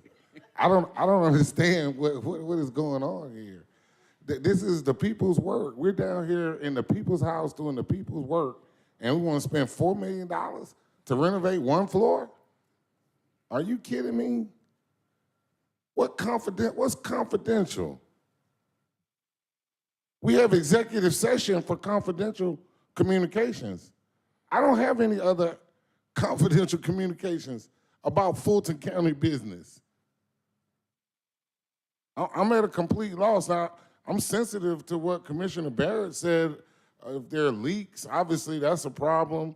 None of these county buildings are good. They're cold in the winter and they're hot in the summer, right? And that's been every county building I've been in. But I'm at a loss. I do have another job. I do have another office, but the office space is functional. It seems like what we're talking about is cosmetics. But that, Mr. Chair, is the very reason why a vote is needed by this board. Commissioner Thorne? I want to clarify. We have constituents that call our office with private things that they don't want the world to know.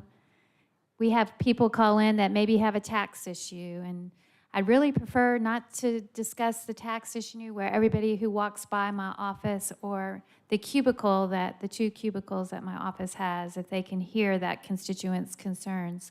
So we do have private conversations. There are things, when we serve the people, we want to serve them well.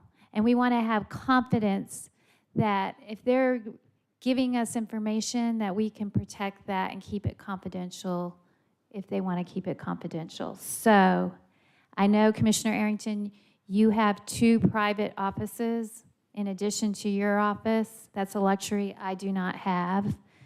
My chief of staff is down 4 to 5 days a week, all day, and he has to run around to find a space to have a private conversation.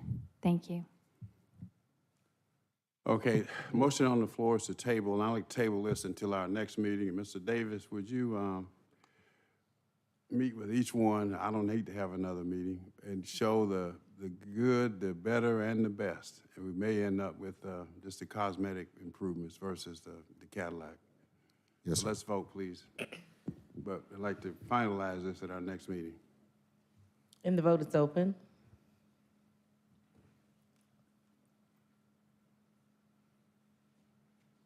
And the motion passes, 5 yeas, 1 nay. Thank you. All right, continue, Mr. Manager. Yes, sir. The last 2 sections, as I've already mentioned, we are continuing to review the ARPA allocations and reporting. If there are nothing has changed from the last meeting. If there are no questions on that, the next section, which is page 47, begins the monthly financials. Sharon can make any comments or answer any questions, and then the last part is, of course, any emergency purchase orders that we've entered into. So Sharon, I don't know if you have any comments about these, and/or she's available for questions.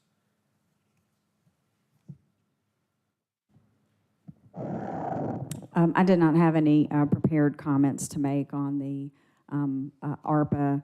On the financial side, I'll just say that, you know, we are, the report is reflected through the end of September. We're entering the last quarter of the year, which is where we will experience the majority of our operational spend. It seems to be very heavy at the end of the year.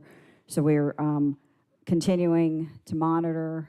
Later in the meeting, we'll have the last soundings for the year to move and realign funds from a budget perspective to ensure that departments have the resources that they need to cover the compensation adjustments that were made at the beginning of the year, as well as to provide funding for the potential for a runoff election later this year. Other than that, if you want to talk specifically about ARPA, as the manager said, we're continuing to monitor our projects that we have ongoing out of the ARPA resources that have been allocated. We are currently at a position, out of our $206 million, we have 46.8 remaining in encumbrances, 152.2 that we have expended, and as of yet, unencumbered or unexpended balance of 7.3. The majority of that unexpended and unencumbered balance resides in the residual funds for Project Orca, as well as the funds that we've set aside for the project management associated with the Developmental Disabilities Training Center, and costs associated with completion of our tiny homes project and our ERP system upgrade. So those are the areas that we still have remaining. We will continue to monitor our spend and, you know, come back to the board with any recommendations for reallocation of funding so that when we get to the end of the year, we will have all of our resources either expended or encumbered so that we don't end up giving money back out of this allocation that was provided to us. And those are really the comments that I have. All right, questions for the CFO? None, thank you, all right. Any questions for the purchasing director? Questions? None. Thank you, Mr. Chairman. Thank you, Mr. Manager. Madam Clerk? Bottom of page 8, 240686, Finance, Presentation, Review, and Approval of the October 16, 2024 Budget Soundings and Resolution. Madam CFO? Thank you, Mr. Chairman. As I mentioned briefly, this is the last soundings of the year.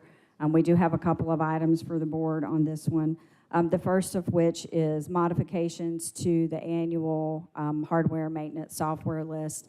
We have 3 modifications identified. All of them increase the amount under the AML list, but do not require any additional funding be transferred over.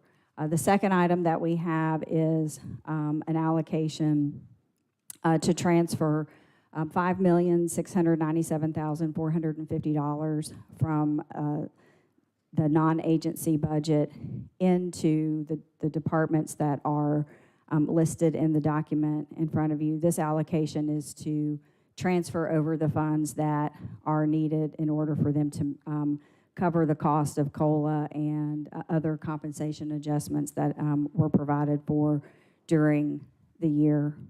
The last item,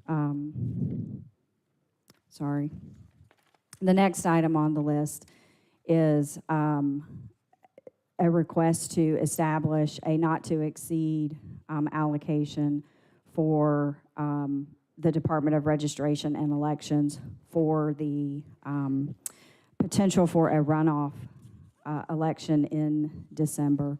And that amount would be $4,664,678. And our intent there would be to only move the money into registration and elections if a runoff election is necessary. Otherwise, we would retain those resources in the general fund, but we wanted to be sure to have your approval on the front end. And then the last item that's presented in the soundings is an item in our water and sewer renewal fund, and it is for a allocation that's necessary for the Department of Information Technology to cover the cost of the COLA, living wage, and Siegel compensation plan adjustment. So that's coming out of the monies that we reserved in non-agency within the water and sewer system for that purpose, and that amount is $3,280. That's it, Mr. Chairman. All right, we have a motion by Commissioner Natalie Hall to approve, seconded by Commissioner Ellis. Commissioner Hall.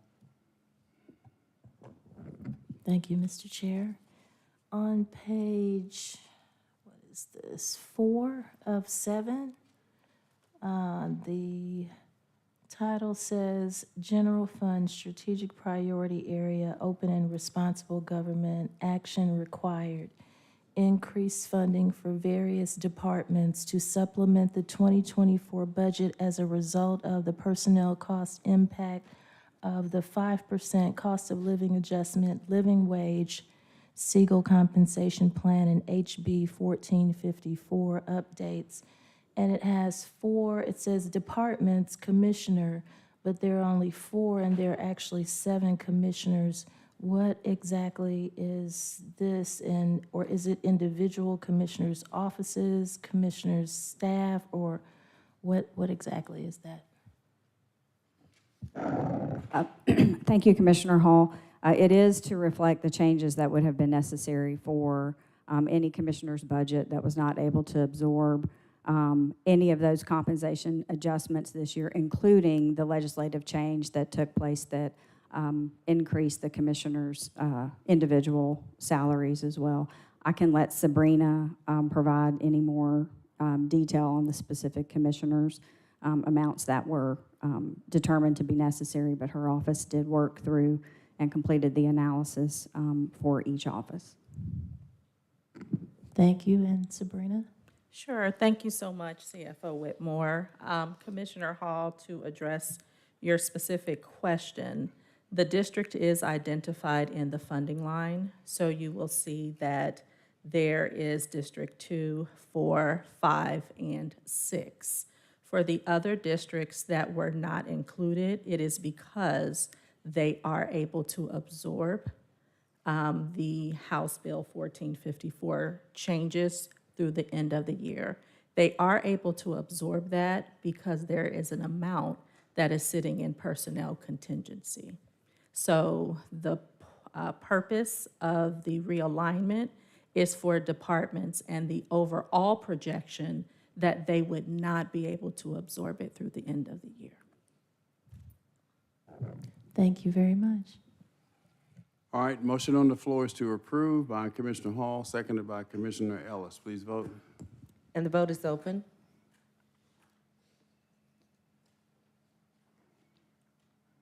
And the motion passes, 6 yeas, 0 nays. On page 9, 240687, Information Technology, request approval to increase the spending authority in an amount not to exceed $450,000 to provide enterprise business specialty computing devices. We have a motion to approve by Commissioner Ellis, seconded by Commissioner Thorne. Please vote. And the vote is open.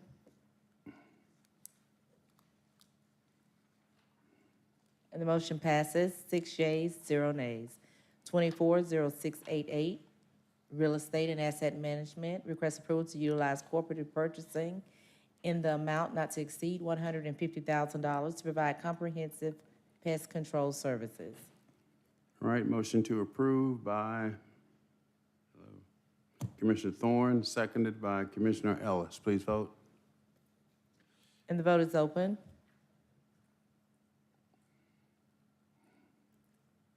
And the motion passes unanimously. All right, it's 1:03. I'll entertain a motion to recess for lunch and executive session, items of real estate, litigation, and personnel.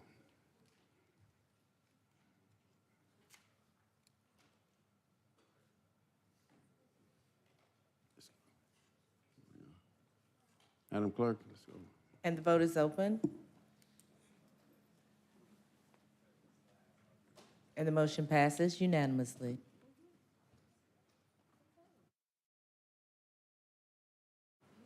Recording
1, 2, 3, 4, 5.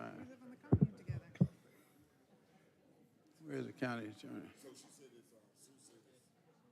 5 representations plus the property.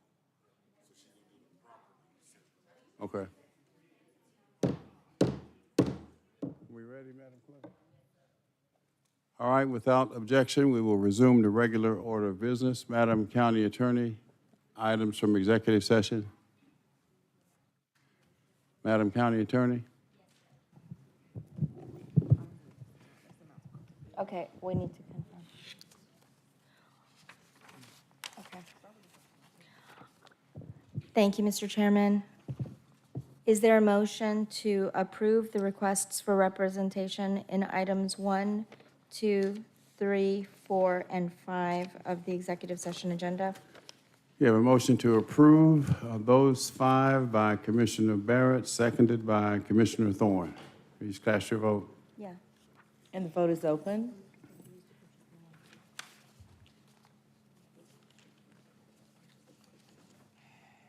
And the motion passes unanimously.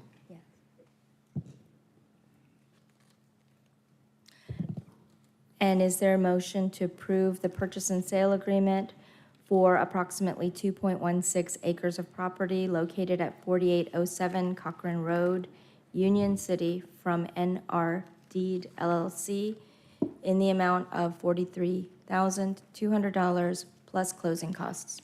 Motion to approve by Commissioner Thorne, seconded by Vice Chair Abdul Rahman. Please vote. And the vote is open. And the motion passes unanimously. Continue. On page 9, Commissioners' action items, 240611, request approval of an ordinance amending the Code of Laws of Fulton County relating to the rules of decorum governing meetings of the Board of Commissioners and for other purposes. All right, I want to continue to hold that. There's some work that's being done by Commissioner Thorne, Commissioner Barrett, and Commissioner Arrington has some input that he wants to make into it as well. So I'd say we can hold it till November, December, January of 25, whatever y'all want to do. So noted. Continue.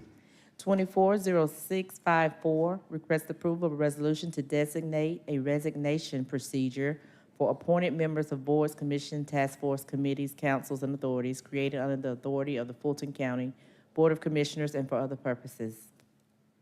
All right, you have a motion to approve by Commissioner Thorne, seconded by Commissioner Barrett. Commissioner Arrington. I know this was previously held. I thought there was going to be some further discussion. You're correct. Vice Chair, weren't you going to? Yes, I apologize. Commissioner Arrington, you are correct, and that discussion has not been completed because me and Commissioner Barrett are supposed to get together on some things too, and I know you had some stuff that you wanted to do. So if you don't mind, if we can hold this as well, because we do need to flesh out a few things. All right, Rick, substitute motion to hold. Substitute motion to hold by Vice Chair Abdul Rahman, seconded by Commissioner Barrett to hold.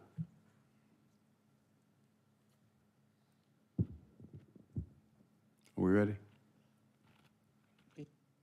Let's vote. Motion is to hold. Okay, we have Commissioner Arrington motion to hold as the maker of the motion. So we changing that or What? on your screen?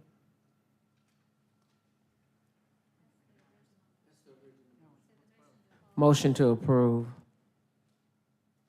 I mean, I could just withdraw. It doesn't matter as long as it's held. Okay, so now Commissioner Vice Chair, if you would.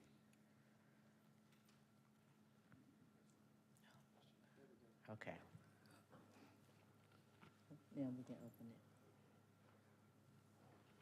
And the vote is open on the motion to hold.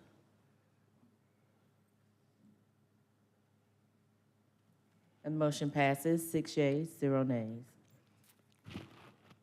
Then the Vice Chair, you go to work on that so we can move Okay, that forward. 7 Yes. unanimously with Commissioner Ellis. Commissioner Arrington. Madam Clerk, continue. 240655, request approval of a resolution to ensure free accessibility to Fulton County records by county officials and employees as needed to fulfill their public duties and functions and for other purposes, sponsored by Commissioner Thorne. In the spirit of holding, I want to hold it because I haven't had time to meet with, and Commissioner Arrington, if you have some things, I'd be happy to meet with you. Happy to. I mean, I think the impetus behind this has already been ruled on by the judge, so I don't even know that it's necessary, although this is a bit more expansive. Yeah, I want to expand it through entire boards, committees, and task forces. And I want to hold it because I want to address concerns. I was at ACCG last week, and that kind of cut into my meeting times. Okay, gonna hold it. All right. Any objections? Okay. County Manager presentation and discussion item 240689, External Affairs. Presentation 2025 Legislative Agenda. Good afternoon, Commissioners. Jessica Corbett, Director of External Affairs. We are here today to make a preliminary presentation of the 2025 legislative agenda. We've had an opportunity to talk with most of you or your staff about this and look forward to your feedback today. And then we will bring this back to you at the next meeting for approval.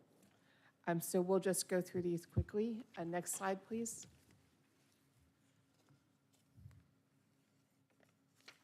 Next slide, please. All right, we'll get there. I just want to describe while we're waiting for that. Thank you, I'll just go ahead. So this is just a very quick snapshot of those priorities, many of which we have talked about previously. Some new. We've also received input through this process from our departments and had an opportunity to talk with the executive team. Again, if you have additions or changes as we go through this, we want to hear that today, and we will bring that back in 2 weeks, 3 weeks. Next slide, please. So hold it. This is 12 items here? Yes, sir, but we will talk about the prioritization of those. Okay, I would hope, again, that we would slim this down to 2 or 3 items that we're serious about. Yes, sir. Thank you. Next slide. Superior Court resources is one of those top priorities, Mr. Chairman, where we believe we can have an important impact. Fulton County has one of the busiest judicial circuits in the state of Georgia, the busiest in the state of Georgia. We have tried unsuccessfully to advocate for an additional Superior Court judge. Judge Glanville talked with you all about that several weeks ago. Last year, there was legislation introduced to add additional judicial officers to handle certain non-felony cases and civil cases in Superior Court. We have a very good chance of advancing that legislation this year, and that is one of our top priorities. We do still believe that Fulton County needs additional full-time judgeships as well, and that is part of our advocacy, but that process is not as straightforward legislatively. Next slide, please. Hold on. Yes, sir. On this one, so it says Fulton County seeks to increase resources. Now, what specifically are we asking for? We are Why don't we say what we're asking for? You're not talking about financial resources. You're not talking about supplies. Thank you, Mr. Chairman. So that is a global statement that addresses those 2 bullets below that. The first is very, I think, more specific. We seek local legislation to authorize Superior Court judicial officers to handle non-serious felony and civil cases by assignment of the chief judge. We do have draft legislation prepared, and this was introduced last year. It did not make it across, but we have a different approach that we believe will be successful this year. Yes, sir. The second one? Is he asking for 1 or 2? With the Judgeships. The judgeships, he has asked, we've advocated for 2 or more in the past. So why don't we just say that, if that's what? Okay. Yeah. Yes, and why don't we make that number 1? Like, I don't want any unelected person, judicial officer making these types of decisions. if we're gonna have it, if we're gonna ask for judges, that ought to be the first ask. And if, as a fallback, the judicial officers could maybe be a fallback. I really don't like the judicial officers at all, but to me, that the judicial officer should be number 2 as a fallback if we don't get the additional judges. And frankly, for me, I wouldn't even ask for judicial officers. I would just ask for the judges, because if you ask for the judges and then you have the fallback of judicial officers, then it kind of gives them an out. And I wouldn't want to give them that out. I would just want to ask for the additional judges and make it metric-based, based on the number of cases, based on the number of people in the county, and the number of judges that we currently have. I know in talking with state court, they're supposed to have at least 20 or more judges, and they've only got like 10. So, you know, according to the numbers, according to the state court, national state court numbers. So I would just rather ask for judges rather than judicial officers who, you know, being appointed by someone. Yeah, I agree with that. Yeah. We'll go to the Mr. next. Chair, Well, can I wait a just minute now. So Okay. hold on. speak on this Yes. point? Yes, sir. Do I have the floor? Yes, sir. Yeah, I just want to say I distinctly disagree with Commissioner Arrington on this, and we had a well thought out discussion on this last year specific to these judicial officers, and nearly had the legislation passed. I mean, you know, if you don't like the fact that we have, you know, non-elected people adjudicating cases, we've got that right now with about 20 different magistrate court judges. So there's nothing new with this concept, and it was well thought out legislation. So I do think this should continue to be a priority for us, and these should both be equal. You know, because as a matter of fact, with number 2, I mean, really the state signaled to us that they're not really going to approve an additional judgeship as it is. So I think this is probably, while we're going to have a case to make, you know, they seem to indicate to us, based upon their actions, that they're not going to approve any additional judgeships, but that other may definitely get passed. And we can go back to the arguments were made and the court came and asked us for last year. There's a purpose for those judicial officers. So I think both of these should remain equal priorities for the Superior Court. And they were there asked from the Superior Court as well. And they believe they are there continued to ask, right? That's correct. There's a mechanical difference in the process for these two things that we're asking for. With the Superior Court full judgeship, the General Assembly can approve 1, 2, 3 additional judgeships as a budget line item, and then that goes through the judicial administrative office of courts, excuse me. And so they then allocate those judgeships across the circuits around the state based on a formula that they have. And that is where, Commissioner Arrington, we could not agree with you more that is our greatest need. But because of the way that formula has worked, other judicial circuits have ranked higher, so to speak, than Fulton County in terms of need. I find that hard to believe myself, but that is what Judge Glanville has told us, and that is what we've experienced. They have been... All the murders happen in Fulton. That might be true, and I hear what you're saying, Ms. Corbett, but the murders and the felony capital cases happen here, and there is a distinct difference between a judge and a judicial officer. We understand that as well. Point well made and well taken. Again, just to explain for you all and others who might be listening, the difference in terms of the mechanics, that is the process for an additional judgeship being approved, whereas a judicial officer is something that can be accomplished through local legislation and allocation of resources. So we believe those are both important. I understand your concern. But that's for a Superior Court judge, not for a state court judge. Correct. And the state court judge is actually our next item, so we'll get to that in just a moment. I just want to be clear, because I don't want anyone to misinterpret that is the process that is required for both Superior Court and state court judges. You're absolutely correct, Commissioner. So That is why we have both of these here in Superior Court. And we'll, if you'd like, I can go on to the state court. No, just a minute, just a minute. Yes, sir. Commissioner Barrett. Sorry, I just wanted to second what Commissioner Ellis said,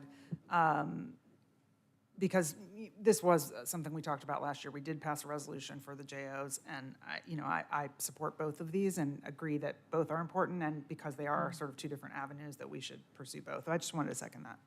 Thank you. Okay. Thank you. Next slide, please. So to your point, Commissioner Arrington, the state court has completed a study, which I believe Judge Taylor has shared with all of you, indicating a need for judgeships. The process to create additional state court judgeships is through local legislation. We have the local legislation from the last time additional judgeships were created in state court. And Judge Taylor has asked, I believe all of you, or most of you, for 2 additional state court judgeships.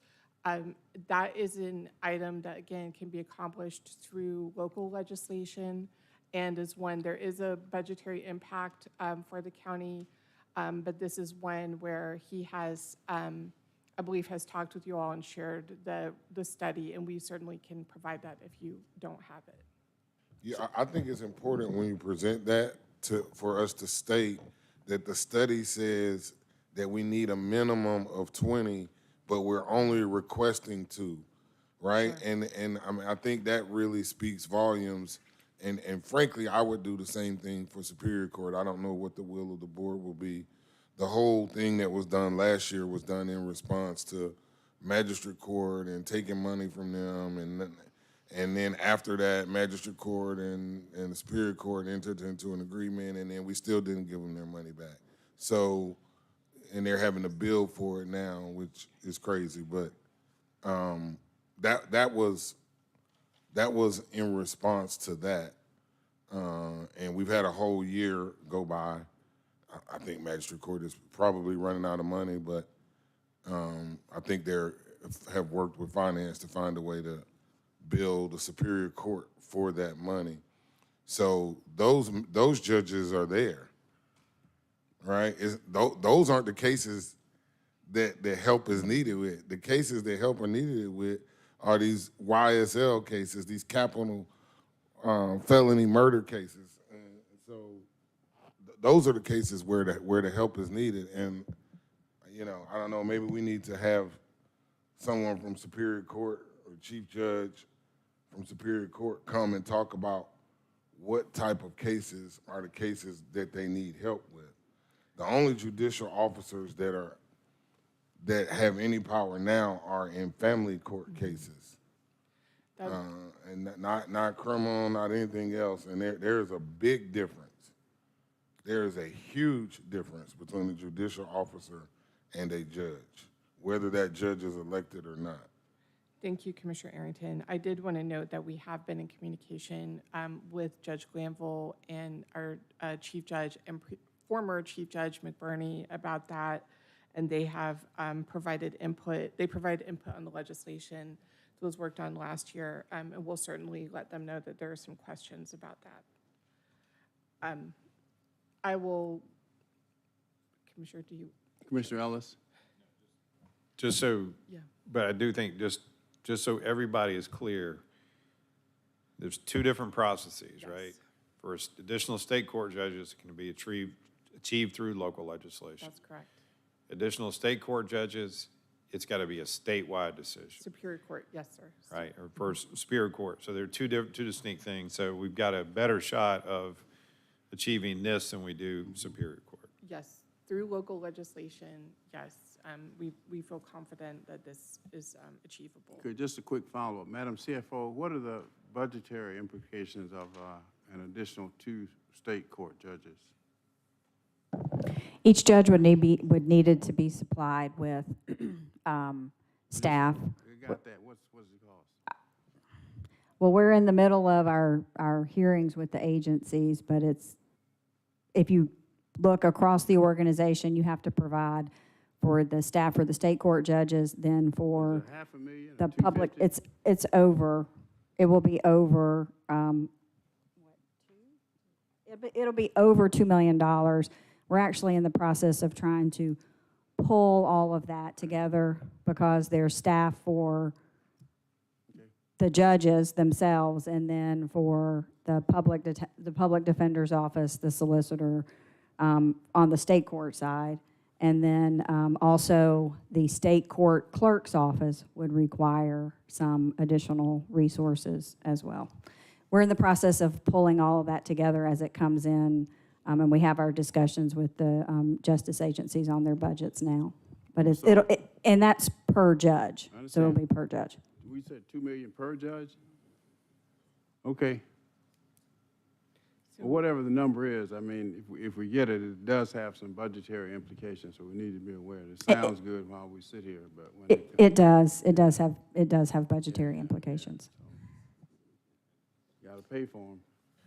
Just one more Commissioner Ellis? One more point of order too, Mr. Chair, on the budgetary stuff. Given this is legislation, this would not be a full year effect. This would be probably only a 3 to 4 month probably benefit for next year. You'd have to get the legislation passed, and then a judge selected, people hired, et cetera. No, but I was just ongoing is what I'm talking about. Right, but whatever we're talking about here is not really a full year. Correct. Any That's of this, a correct. budgetary Correct. effect for next year. Correct. Sorry, Ms. Corbett. No, it's your meeting, Mr. Chairman. We will, next item, please. And I'm going to ask Ms. Calhoun to please describe this one related to the appeals process and the interplay between the Boards of Equalization and Superior Court Clerk and the Board of Assessors. Ms. Calhoun. Good afternoon, Board of Commissioners, Mr. Chairman, Fran Calhoun, Intergovernmental Affairs. We have received requests from the clerk of the Superior Court, and also on the heels of a bill last year, House Bill 264, there is a push to equalize the time frame that the two offices, both the tax assessors and the clerk's office, have for processing appeals. And we were presented when we did our department surveys with a request for the clerk's office to receive 120 days. Of course, that would cut short out of that entire 180 that's allowed under law currently, the time that the tax assessors would be able, the Board of Assessors would be able to review, to do their front line, their first, since they go first in that process, their review. And so what we were able to do was to get both offices to agree to a 90-90 split, just an even split with the option to request additional time up to 30 days. And so we're hoping that we can keep it perhaps to 10 or 14 because we want to get it passed. But the up to 30 days is what they have agreed to. And what that means for the county is if the Board of Assessors and the tax assessor's office does not get a chance to review all of the appeals, of course, under law, those appeals would stand. It would just be kind of a check the box. If you made an appeal, we can't get to it, then your assertion stands. And so we want to make sure that they, of course, have time to adequately process all of those appeals, but then also for those that then will go on to the Board of Equalization, ensure that they have time to schedule those hearings. So right now, that's what we're asking for. This is something that is not just a problem for us in Fulton County. Other counties, again, are experiencing some of these same problems, but that's how we are hoping that we can win some consensus there. So is this one a priority for us? It was 1, 2, 3? I think this is one that we believe we can make some progress on, Chairman. I think there's a couple of others, and I'd ask you to weigh in on our 1, 2, 3. So this is not, then that wouldn't make the cut list. We'll ask you to weigh in on that, sir. Next slide, please. Just a minute, just a Okay, minute. Yes, Commissioner. Commissioner Barrett? Sorry, I know we talked about this in our meeting, but I'm a little bit, the way it got written up here, I think, and explained, has brought up some questions for me, because, first of all, I guess I don't know enough about, without going back and researching it, and I don't have time to do that in the next 10 seconds, what's exactly in House Bill 264, but so there is a currently legally mandated 180 days, correct? That is correct. And is the split mandated already? The split isn't mandated, that's the thing.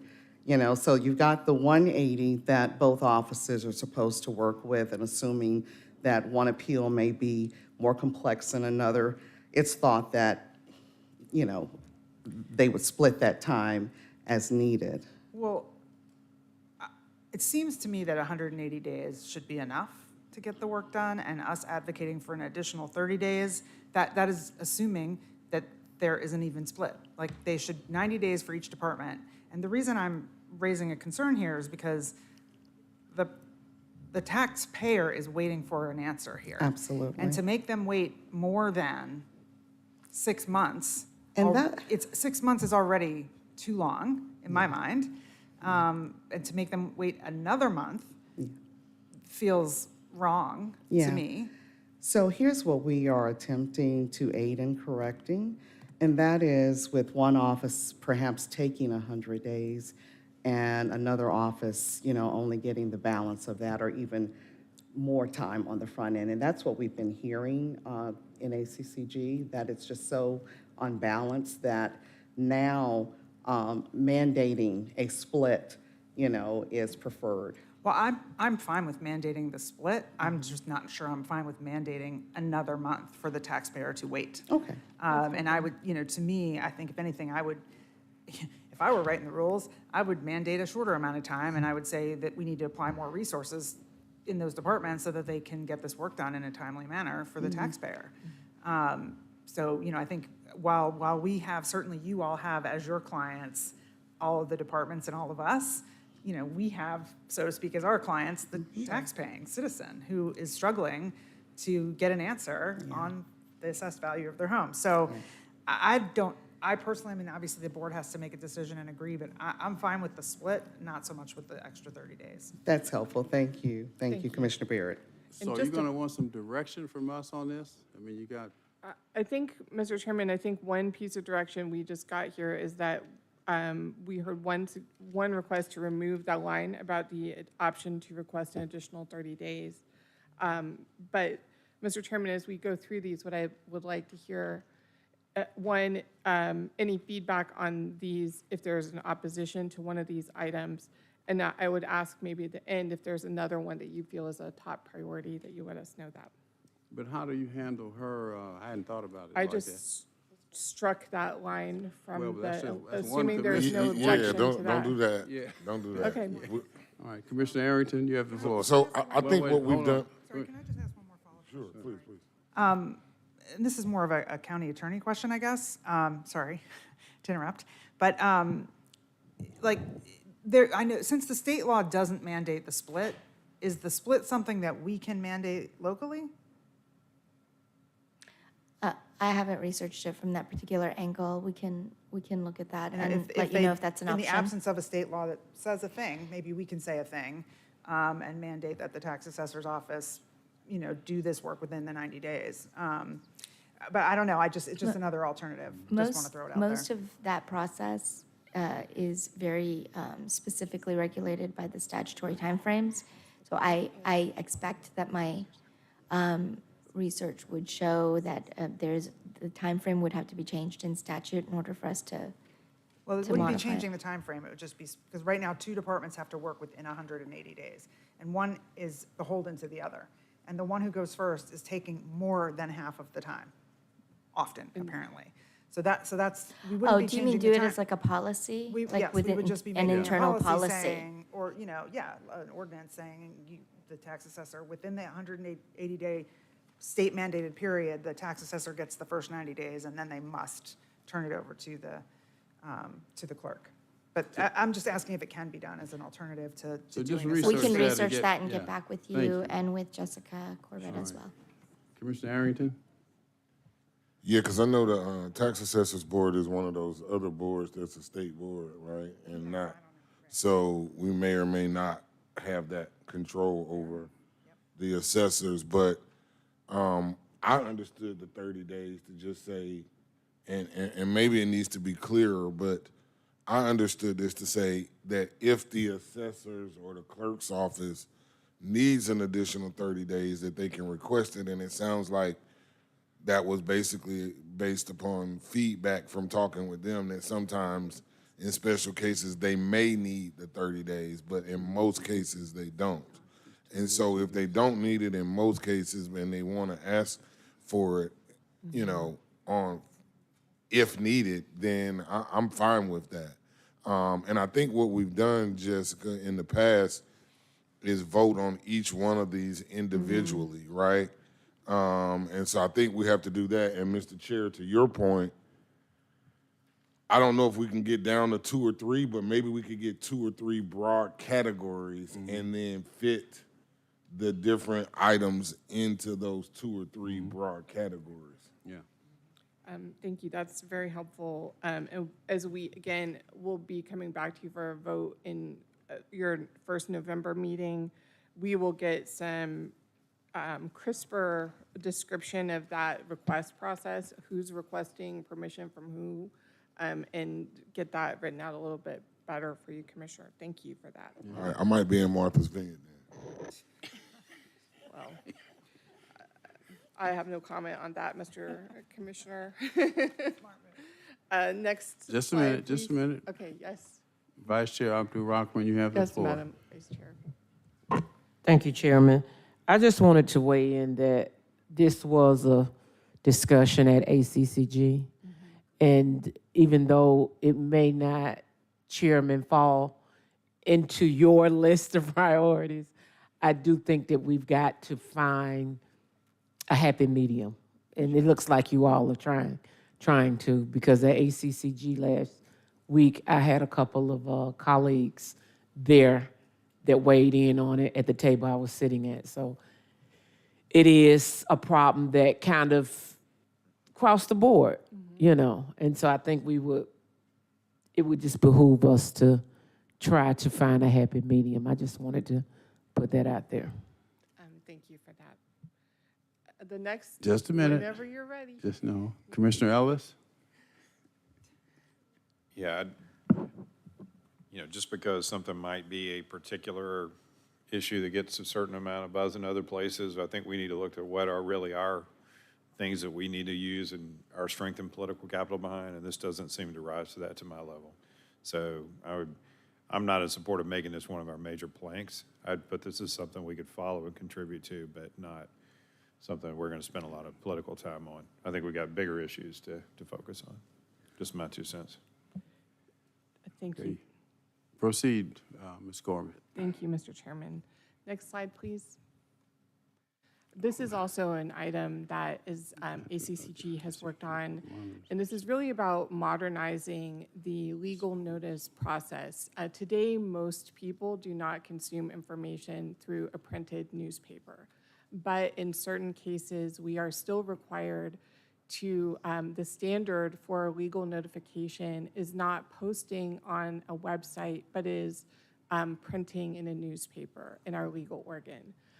Last year, because the Fulton County Daily Report ceased publication, our constitutional officers collectively selected the Fulton County Neighbor newspaper as our legal organ, and they publish once a week. In some instances, this has posed a hardship with parties, including the county, who need to post legal notices. And so this legislation would propose, or this proposal would seek to allow publication, not circumventing the legal organ, but allowing that publication to occur on the legal organ's website rather than in the printed newspaper to meet that standard. A similar and related request is in the Taxpayer Bill of Rights. There's a provision for our advertisement of the millage rate. That also requires a publication in the printed newspaper. In this instance, we publish it in the paper of greatest circulation, which is the AJC. which is one of the allowable publications. This is a recommendation to allow that publication to be on the AJC website rather than in their printed newspaper, understanding that that is how most consumers get information, is through a digital format rather than in a printed paper. So, of course, want to turn it back over to you, Mr. Chairman, and hear if anyone has any feedback. It's very kind of you. Thank you, sir. Commissioner Arrington? I would just say, I like the idea of posting online, but if we're gonna post it online, we might as well post it on our website and make that the legal organ. And I don't, that may not be feasible, but the point is, if we're gonna ask for online posting, the easiest place for us to post it online is on our website. So, Commissioner, I think that's a great point. I think the other, thing to consider is that the legal organ is not only used by the local government, but is also used by, for example, in court filings. Those are also required to be published in a legal organ. And today, to meet that standard, they must also wait for that print publication deadline rather than an online posting, through the legal organ. I realize it is not our responsibility to necessarily support businesses, but there's also a lot of interest in this item in the status of legal organs from the Georgia Newspaper Publishers Association, as you could imagine, given the pressures on small newspapers around the state. Thank you. Commissioner Barrett? On this one, are there other counties that are trying to accomplish the same thing? Is this something that we can work on with other counties, or that ACCG could take up as an example versus us? This has been, Commissioner Barrett, something of great interest to ACCG.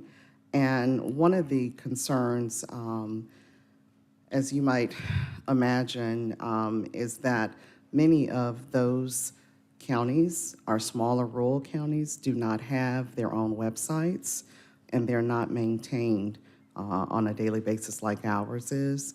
So that is another reason I wanted to just kind of respond to say that, why we are going directly to the newspaper also. It's kind of a win-win, frankly. Yeah, I mean, I'm fine with it, but I do think that digital is a good idea. But I just, anything we have to go alone comes with the risk of people just not liking Fulton and not supporting it because it's us.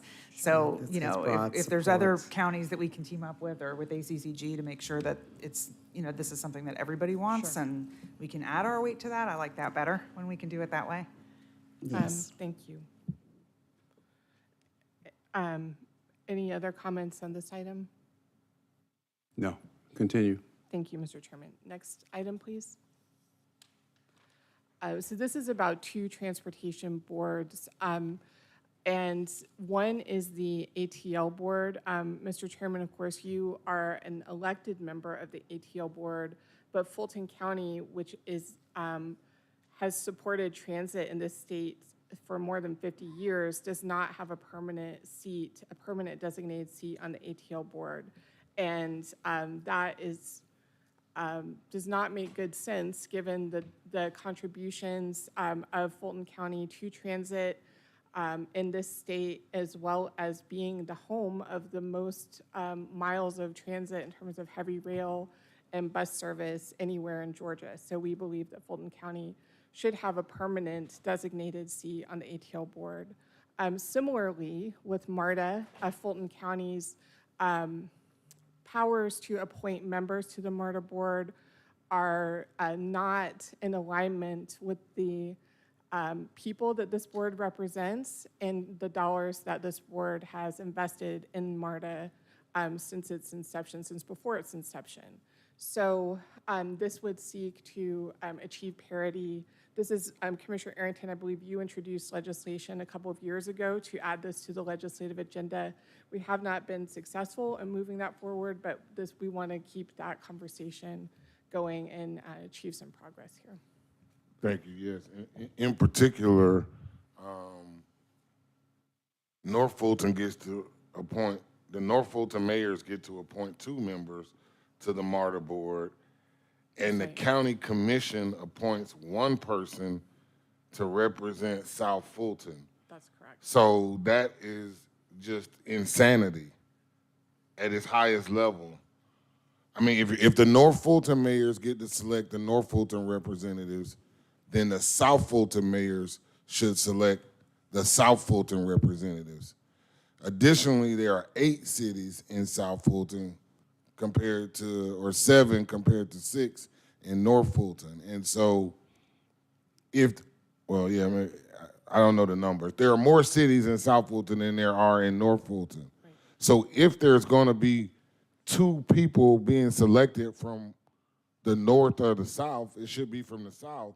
And frankly, since the North has selected 2 members for the last 10 years, it's probably time for the South to select those 2 members and for the North to have 1 member. And I don't want to say selected by the commission. I mean, I don't know. Either the members, either all 3 or however many there are, should be selected by the commission or the North Fulton mayors and the South Fulton mayors. Frankly, what we ought to do if we make it similar to other stuff, the North Fulton mayors can recommend someone and the South Fulton mayors can recommend someone, and then this board could actually adopt or not adopt those recommendations.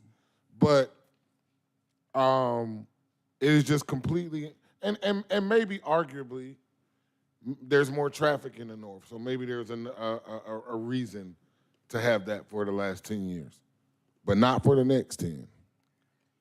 Thank you, Commissioner Arrington. I just wanted to comment that Atlanta is the only city in Fulton County that is a signatory to the MARTA agreement, and I think that is why they have a special designation. Fulton County, DeKalb County, and Clayton County are also official MARTA approving bodies. And so I think that's what one is a discussion, of course, with the legislature, but also to really seek parity with the other MARTA approving authorities, similar to DeKalb, Atlanta, and Clayton counties. And what we need, Madam CFO, is the numbers, because money talks. The amount of money that we put into MARTA over the last 40 years, what is that number? I know it's more than Clayton and DeKalb. And I know you don't know it offhand, but my point is, as we have these discussions or negotiations with MARTA, that needs to be part of the discussion. Hey, we've put in $1 billion over the last 40 years. What are you talking about? Great points. And is this presented as it's written? Because most of this, we're not saying what we really mean. It's like it's written in code. Achieve parity with signatory agents. It's like questions on the ballot. You have to decipher what's. Atlanta has 3 members on MARTA board, right? I believe Or that's 4. correct, Mr. Chairman. I don't want to misspeak. I believe that's correct. North Fulton has 2. Yes. We have 1. Correct. South Fulton has 1, and Clayton, new to the party, how many do they have? Mr. Chairman, I don't want to misspeak. Let me pull that information and get that to you. We have done that. Yeah, we have a document that we'll circulate with all of you that has that information.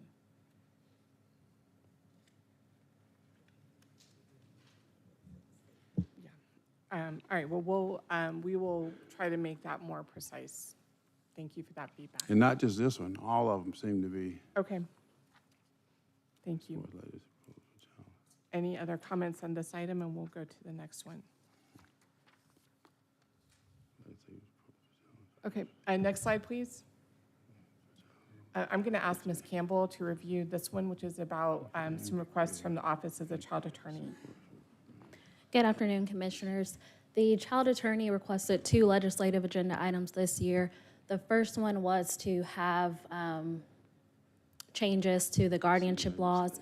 The existing guardianship laws, sometimes in their probate statutes, don't always go along with what's going on in juvenile court, so they want to clarify that in statute. So the cases can be determined the same way in temporary guardianship cases as well as the existing guardianship cases. The second one, they requested appointment of attorneys to mandate that for minors and dependency cases, because what's happening now is sometimes the minors don't understand the legal process, and so they aren't represented well in the cases, and so they think that if they can automatically be appointed attorneys during those cases, that would help both the parents in the cases as well as the child attorney's office who's representing those minors. Ms. Campbell, can I just clarify one thing? I believe you're referring to cases where the parents themselves are minors of a child who is a case in typically an abuse or neglect case. Yes, And these so- are the cases that only their office, already covers. Sorry about that. No, that's okay. I just want to make sure we were clear about that. So the parents themselves are minors, and they are their rights are a matter of, I guess, of these cases of their children, and so they're recommending appointment of counsel for those minor parents. So that would be the Office of Parent Attorneys. Yeah. But no, it makes perfect sense because there's an attorney representing the child, and what's in the best interest of the child may or may not, particularly in the circumstances that you just described with abuse, may not be in the best interest of the parent, and certainly everyone needs to be represented, especially minors. Thank you. Any questions or comments on this one? All right, we'll go on to the next one, please. So wanted to give a quick update about where we are with our behavioral health services, and I believe Dr. Eschel stepped away, but our crisis center is about to open for service, so we're very excited about that. And at your last meeting, the Board of Commissioners approved the study for funds, $500,000 that were set aside by the General Assembly in the next year's budget in the current year's budget rather, for an additional center in North Fulton. So we're very excited about that, and we believe that that plants the seed for future year funding for a behavioral health crisis center in Fulton County. We also wanted to mention that the Georgia DBHDD issued a bed study last year that looks at many kinds of bed needs. We're all familiar with the impact of Georgia Regional's chronic overcrowding on the jail, for example. They have also recommended additional forensic beds for justice-involved persons who have severe mental health needs. So we want to continue to support their advocacy for resources that have a direct impact on Fulton County residents and our jail operations and justice system, whether or not the county is directly involved with that. As we complete the study that is about to kick off, we will also be continuing to build toward an additional crisis center in Fulton County. So what specifically are you asking for in this one?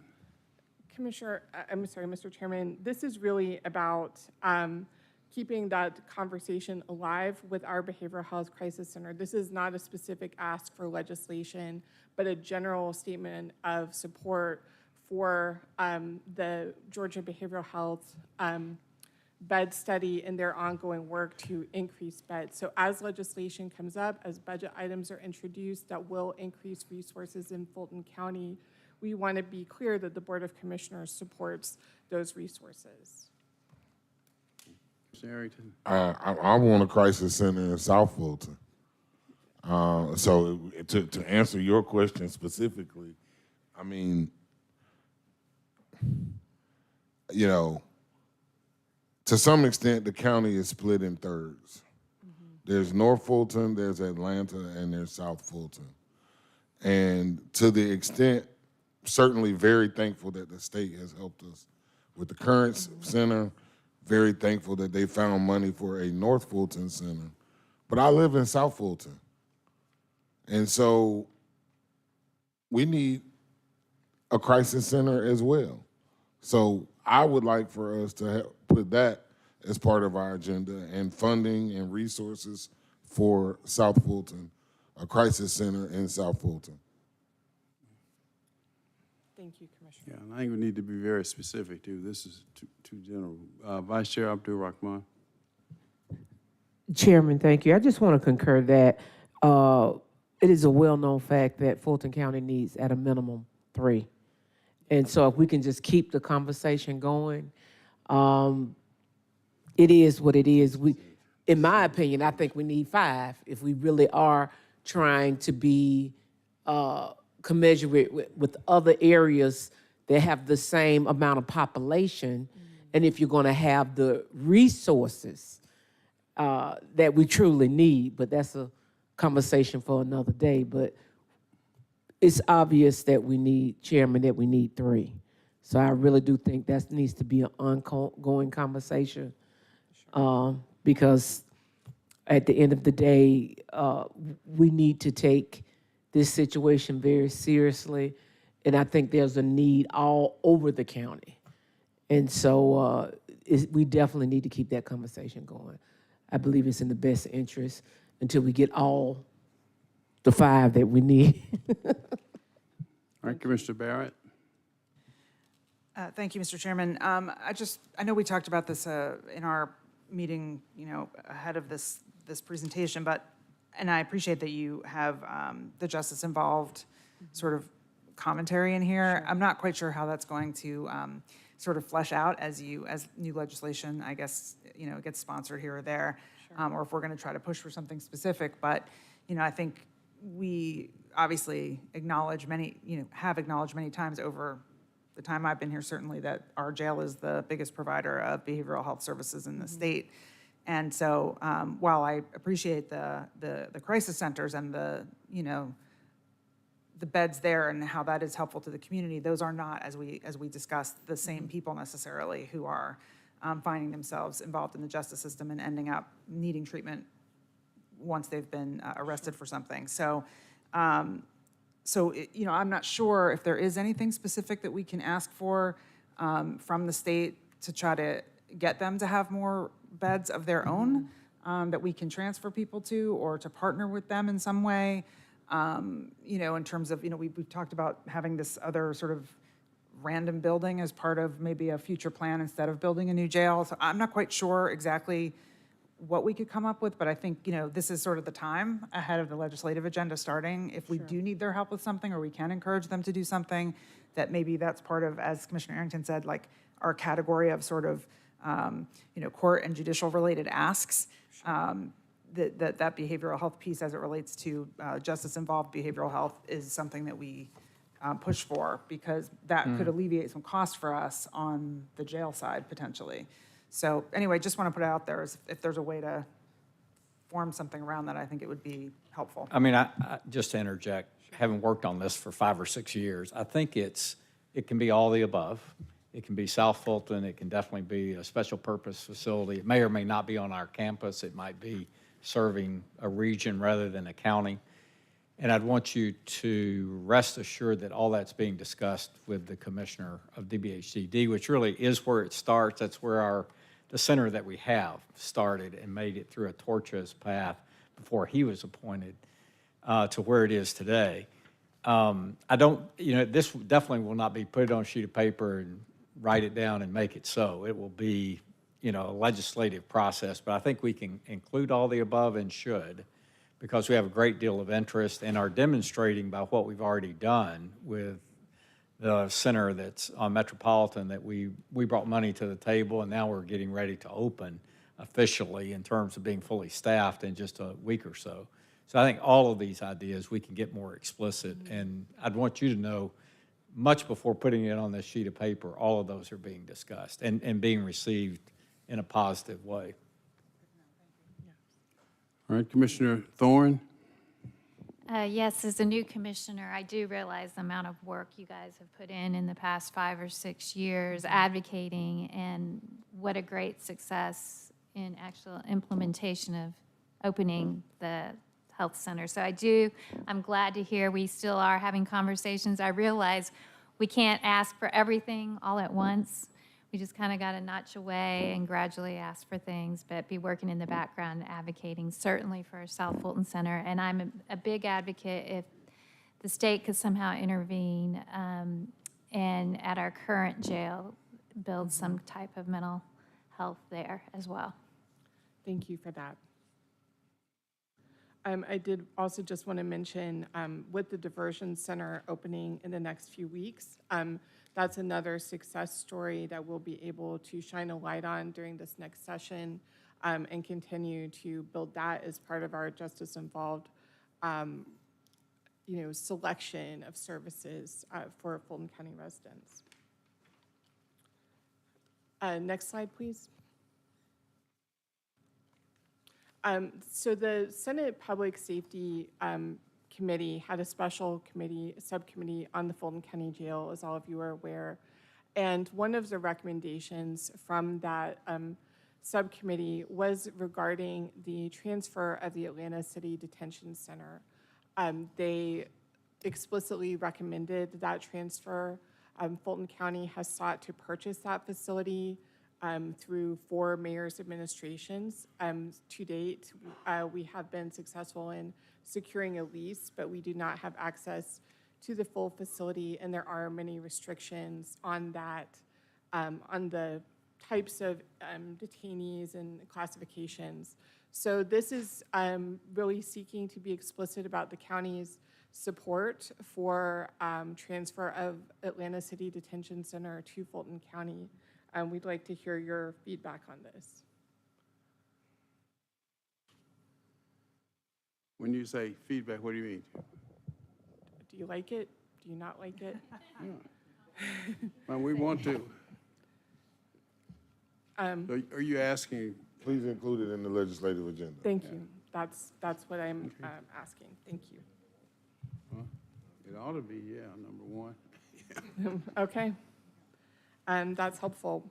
Thank you. If no comments, we'll go on to the next one. Yes, Commissioner Barrett, I'm sorry. So just for clarity's sake, does the state have the ability to transfer this property or to force the transfer of this property from the city to us? I do not know, Commissioner Barrett. This was a recommendation of the Senate subcommittee, and so I think this is putting that ball back in their court. I would, there are lots of lawyers in the room who might want to opine on that. We were forced to sell fire stations for $5,000. I was not here then. So I was not aware of I'm that. just saying, Yes, no, so good to know. when a new city is created, city of South Fulton, we had to sell fire stations and parks at $100 an acre. So I assume that they're almost as.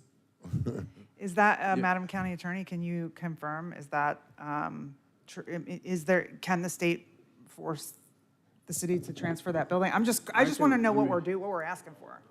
What I can tell you is that there is considerable interest at the state, and by whatever means necessary, to force the city to either give or sell that jail to us. And that's going to be a topic of discussion sooner rather than later.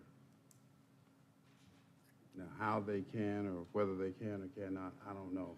But it's certainly a hot topic over there. Okay. I mean, I'm sorry, go ahead. Yeah, I'm just not sure. I mean, listen, we were there, Commissioner Thorne and I were there at the same time. It's clearly a better situation than what we have at Rice Street with the direct supervision model. I'm all for it, but I'm just not sure what the best strategy is to get it, to get this transaction to happen through, if we haven't been able to do it successfully through, how many mayors did you say, 3, 4? 4, I believe. Yeah, so I'm just asking, because I think, just, Mr. Chairman, to your earlier point, if we're only going to have a few legislative agenda items, then, and this is one that isn't actually possible to achieve through this means, then maybe it's not the best focus, maybe it's further down on the priority list or something. I mean, I definitely think it should happen, but I'm just not sure how good our chances are, I guess, is where I'm going. I think that's a fair question, Commissioner Barrett. And we'll talk further with the county attorney and circle back. We may not want to have all of that discussion this But that's a very fair question. Any other questions on this one or comments? Yes, Commissioner Arrington? Commissioner Thorne? Yeah, I was just going to comment. What I learned when we were on our tour is the majority of the funding came from the federal government for the Olympics. So I don't know if that comes into play, given it was federal government funded, if the state would have that authority. Thank you. That's helpful. All right. Thank you. Next slide, please. Earlier this year, the board here, you had a number of discussions about the Housing Authority of Fulton County, and there were questions about the residency requirements in current code. This would seek to clean that up to make it clear what is required. We do have some pending questions with the county attorney, and we're meeting with her and her team just to clarify if HUD's regulations supersede this and negate the need for this legislative change. Some of you have said, hey, if there's out-of-date code, let's get it cleaned up anyway. And so that's really what this proposal is seeking. It's pretty simple and straightforward. Any questions? Okay, next. No, Vice Chair. Thank you, sorry, Vice Chairman. Is that just for, oh, okay, that's for the resident commissioners. Okay. I was wondering, was that statement who are beneficiaries of the Housing Authority? So that only applies to resident commissioners, correct? That's correct. Okay, I just wanted to make sure. Thank you. Yes, ma'am. Next slide, please. During our discussions with several of you, you talked about clarification of the purchasing powers of constitutional officers and urging some legislation or compliance with purchasing and procurement policies, whether those were for the authority, the governing authority of the county government, or another set of purchasing and procurement policies. So that is what this item is seeking that clarification. And we'll, any comments or questions on this one? Thank you, Vice Chair. All right. If there are no questions, we'll move on to the next. This is one that came from the Board of Assessors. We wanted to bring it back, forward to you. This is a request from the Board of Assessors to change the filing deadline for personal property and Freeport returns from April 1st, which is the current date, to March 1st to allow greater time for preparation of the digest. We have heard that there were concerns at ACCG or concerns that this might not be feasible. Is that correct, Ms. Calhoun? I just want to, sorry for to put you on the spot, but that this one may not be one that is going to have great support from the state, but it was a request from the Board of Assessors, so we wanted to bring it forward. Any other comments? All right. Next slide. Yes. Vice Chair, hold it, Vice Chair. Oh, I'm sorry, Commissioner. That's okay. Or Vice Chair. Is that the one that, dealing with personal property, the amount changes? That's not the one? Oh, okay.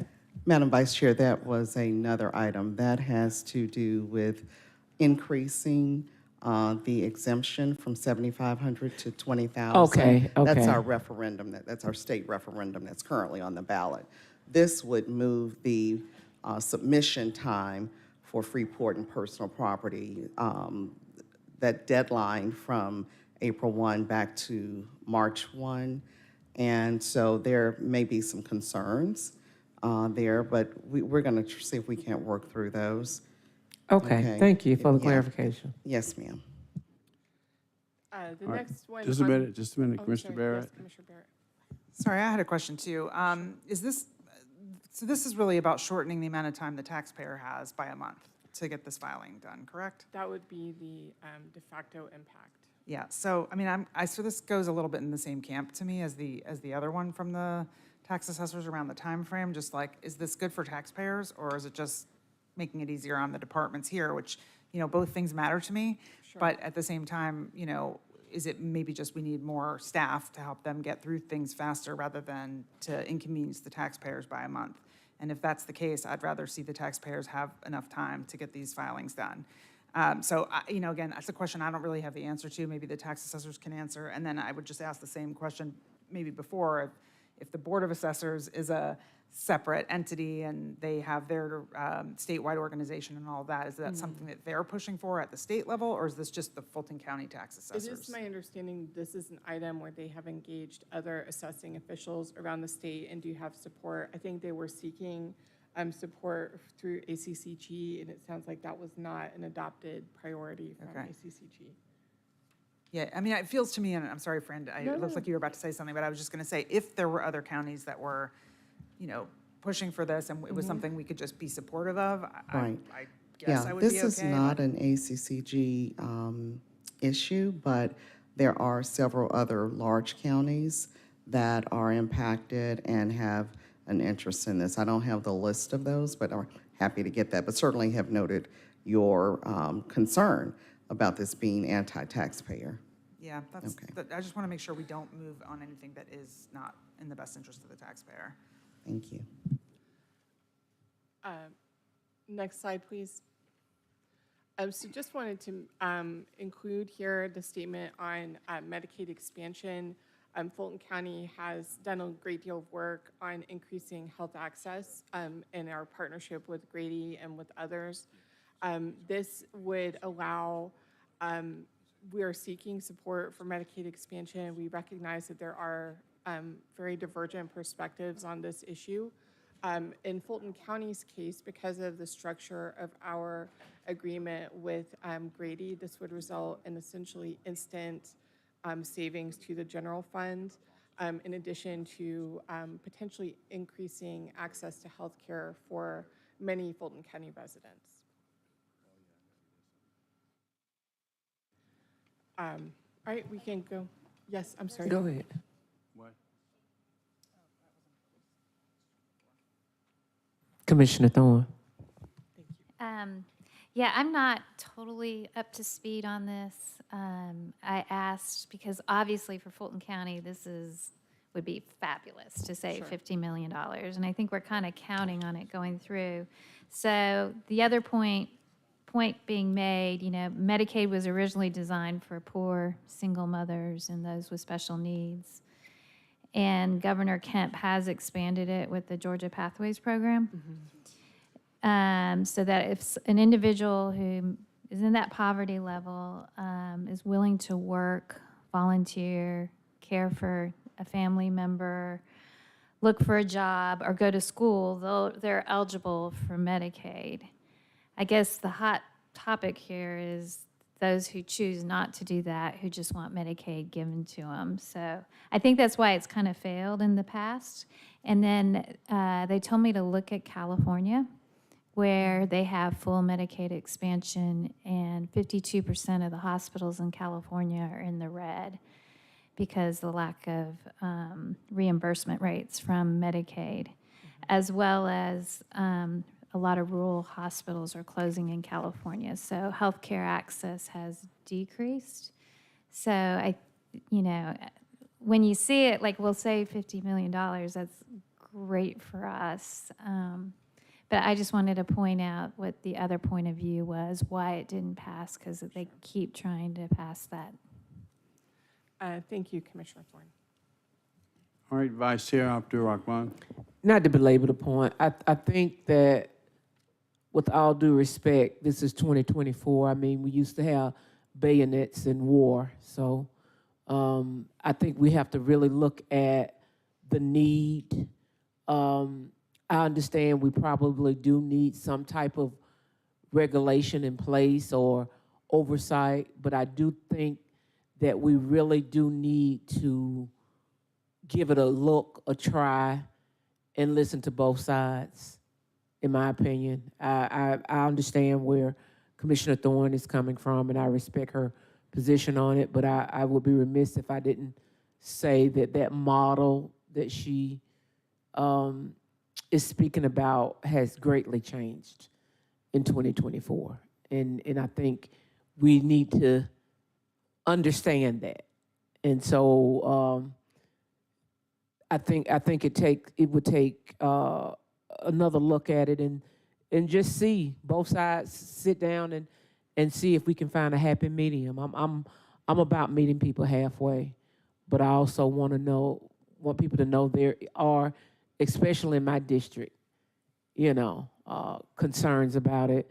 And I've talked to medical people that have said that expansion would help.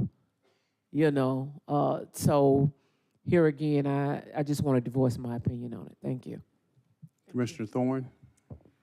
One thing I do would like to advocate for, and I don't know at what level, state, federal level, but expanding Medicaid coverage for those that are incarcerated, because you are not guilty when you are placed in our jails, and you shouldn't lose your coverage because you are in our jails. So that's definitely one thing. I don't know if it could kind of link in to this as well, but I do see a need to advocate for that. Thank you, Commissioner. The last item I will just briefly mention, next slide, please, is that the Fulton County Youth Commission has an interest in some legislative items. They are meeting to refine that, and we'll make sure that you all have that in case you'd like to add any of those items to your advocacy list. Finally, just wanted, as we've talked about several times, ACCG did adopt their legislative priorities at their conference last week. They are working on kind of circulating those to everyone. Next Gen 911 is one that is relevant to Fulton County and some of the work we do. They have several other priorities, so we'll make sure that those are circulated as we finalize this and bring it back to you in 2 weeks. If there are no further questions, Chairman, thank you so much for your time Thank today. you. Thank you very much. Madam Clerk? On page 10, 240613, discussion, open records request, sponsored by Commissioner Thorne. Commissioner Thorne, you have the floor. I am going to hold it again. Okay. It's getting late. Okay, 240614, discussion, Sheriff's Office outstanding invoices, sponsored by Chairman Pitts. All right, this was before us before. There was a motion to approve by, who was that by? Commissioner Arrington, I believe, seconded by Commissioner Hall. Commissioner Arrington? Colleagues, I understand that some of you do not like the process, and I may even be included, in which these invoices were incurred. Nonetheless, the invoices have been incurred. I think we have a new process going forward, which would require the sheriff to go through our procurement process. And so I think that should address a lot of the issues that many of you had with approving the payment of these bills. As you know, I did not support the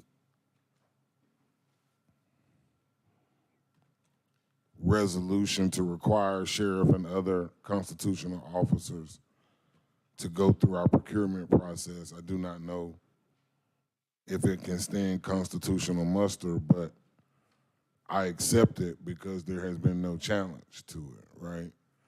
And so, given that we have implemented the rule and that requiring the sheriff and other constitutional officers to submit to our procurement process, it seems that it would make sense that we go ahead and approve these invoices, make sure that our sheriff and the deputies there at the jail have the resources that they need to continue to keep everyone there safe, the residents there safe, the workers there safe, and to continue with the ongoing operations. you know, I don't have to remind you that there's a state Senate subcommittee that looked into this, and they're looking at what we're doing, and they're watching us. We can either approve the money today, or we can pay more later plus attorney's fees. I move that we approve it today. Commissioner, all right. Motion is to approve. Commissioner Hall, you want to be heard? Yes, thank you so much. While we were here just a moment ago speaking on behavioral health beds and the need for mental health care, and knowing that our jail is the biggest mental health provider around, as we continue to see this motion fail to pay these invoices, we are also failing to provide them with the jail counselors that they need in the mental health portion of the jail. That is included in this request for payment. So if you really care about behavioral health and mental health care, then you need to pay these invoices, because that is part of it. Commissioner Ellis? Thanks, Mr. Chair. I think we're all about tired of hearing about this subject, and I think we're all, what I want to be clear to the public is let's not obfuscate this issue. The fact that these things are before us have nothing to do with what we did with our purchasing change. You know, we provided significant funding to the sheriff's office for all kinds of needs. In fact, they've increased 66% over his tenure. So the bigger question is why he has not been able to manage his operations, given the significant budget that he has had, and given also that for bulk of this year he's operated with dealing with about 1,000 less inmates than he was dealing with the year before, right? So this board has allocated substantive funds for specific things. Got a staffing issue, increases for detention officers, et cetera.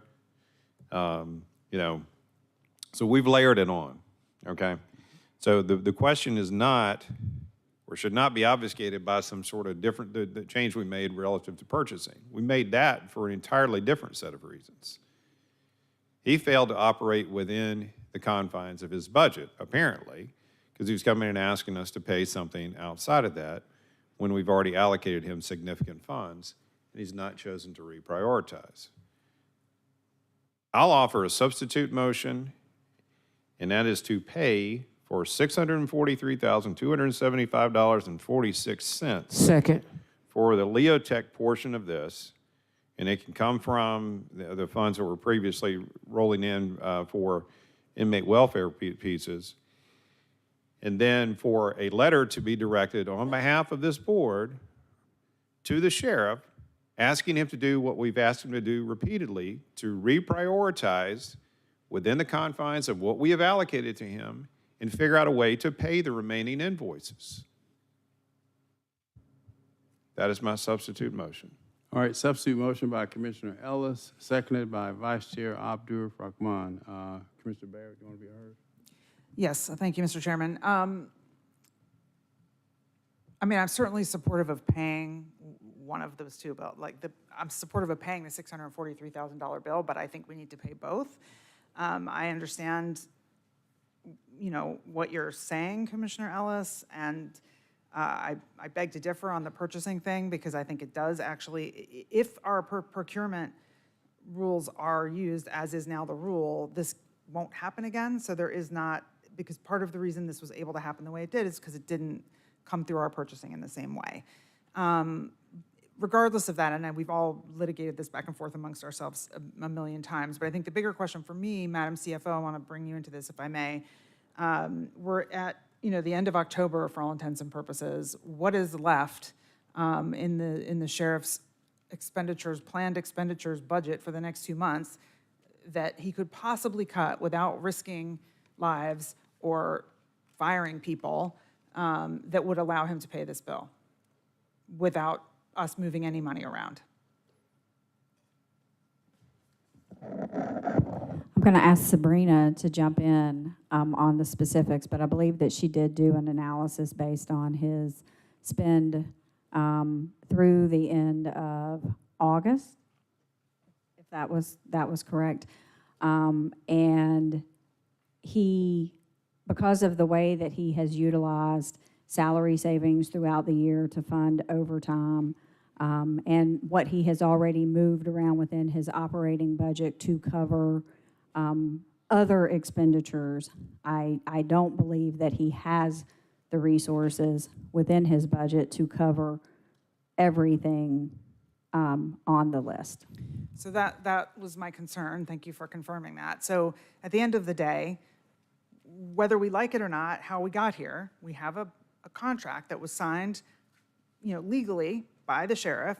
We have bills that are due. We're going to have to pay them one way or the other. So we can drag it out all day long and wait until we're sued, and to Commissioner Arrington's point, pay the bills plus the legal fees, and show that we're, we don't actually care about paying our bills in a timely manner, or we can just pay the bill and put everything in place that we can to make sure this doesn't happen again. But at the end of the day, we have an obligation, we have invoices, we've received a demand letter. That implies that they're going to sue if we don't respond to the demand. We have an obligation as a county to pay our bills, and we need to pay our bills. So I don't know what to do here about your substitute motion, because I'm all for getting at least one of the two bills paid, but I don't think that means we drop the other one and just stop talking about it. So I'm not quite sure, Mr. Chairman, procedurally, what happens there. Well, the motion before us is clear. Yes, but then what happens to the other bill? Do we just bring a new item to get it paid? You could, that's an option. Okay, I hear you. Commissioner Ellis? Madam CFO, do you have anything to do with the running of the operations of the Sheriff's Department? I do not. Exactly, right? We allocate funds. He chooses to manage the operations like he has. Who signed this contract?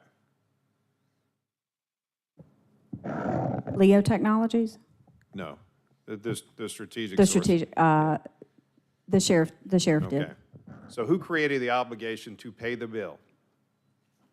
The sheriff's department. The sheriff's Sheriff's department. office. This board allocated him a budget. He signed a contract.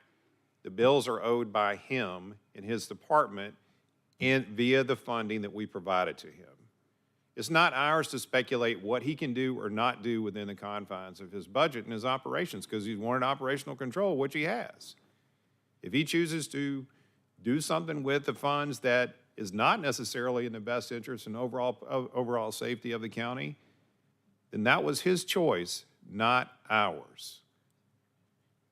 And what we've yet to hear, and we've asked for, I know I've explicitly asked for, going back now for months, how have you chosen to reprioritize how you're running your operations to reduce your spend so that you can pay your bills? And this is the exact question that we would ask to any department within our county. And this is the exact same that our manager would go tell any of those departments when they found themselves in that position. We have not been given the benefit of a single reply to that of any degree of substance.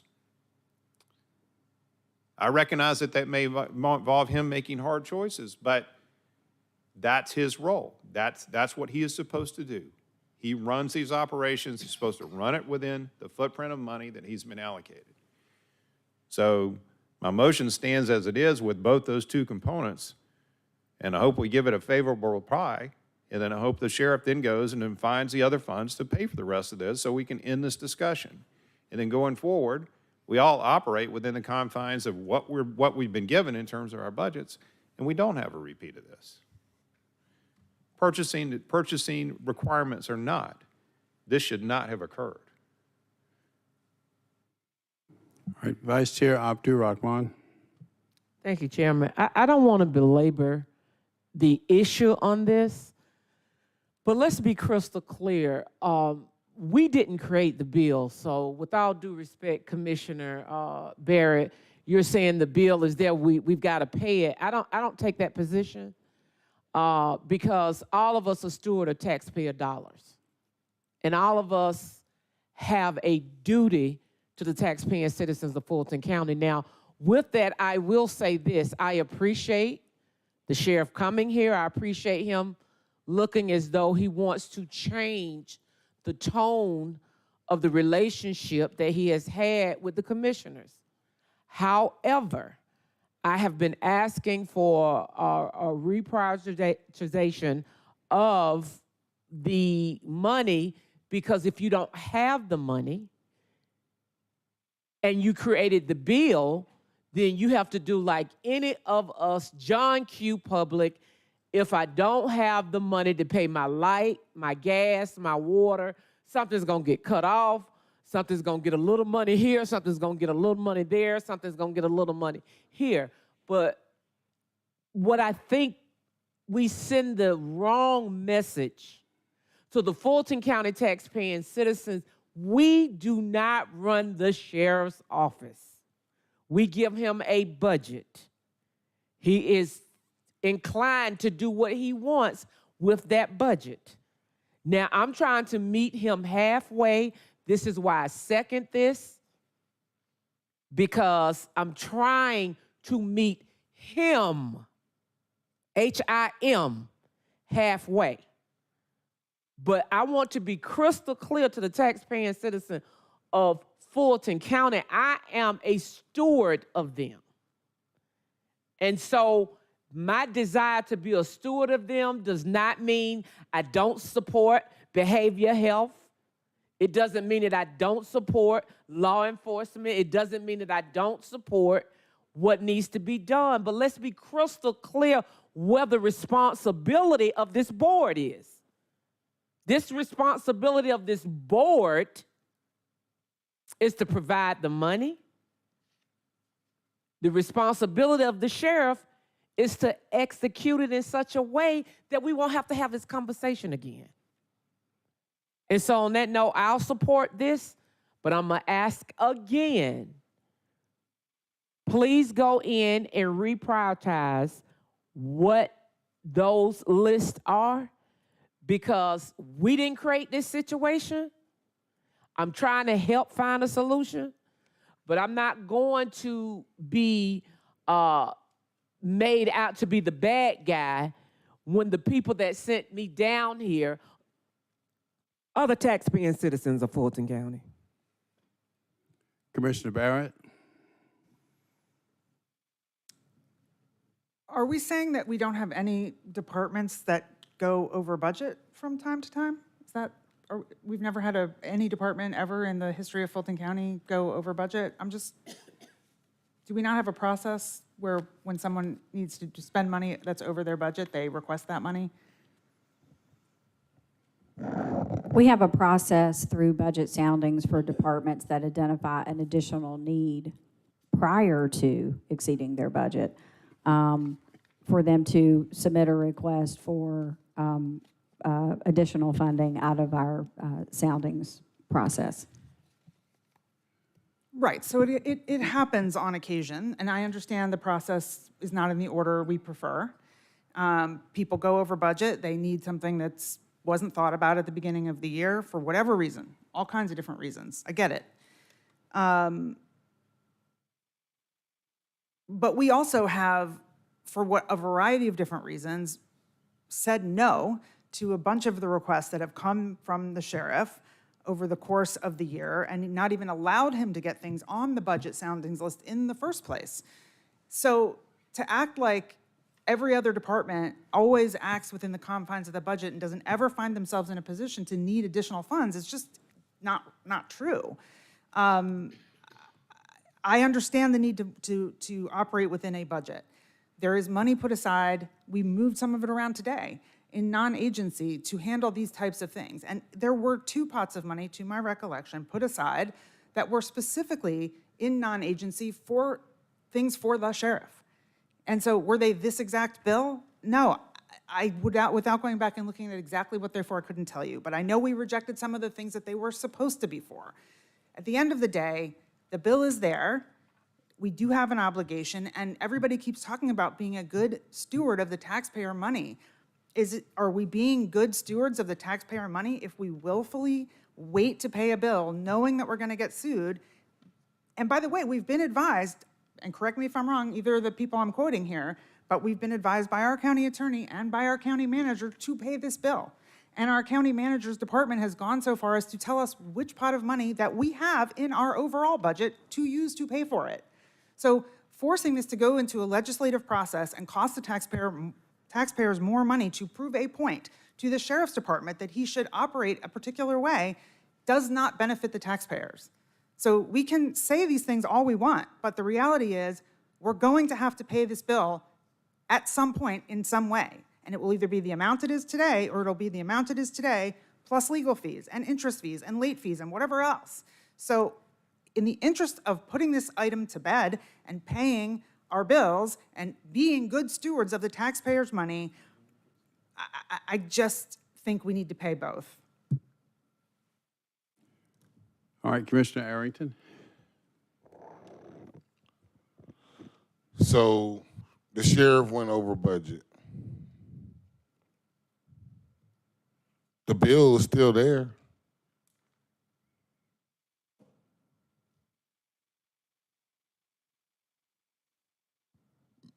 Madam CFO, who's responsible for paying all bills incurred on behalf of the county?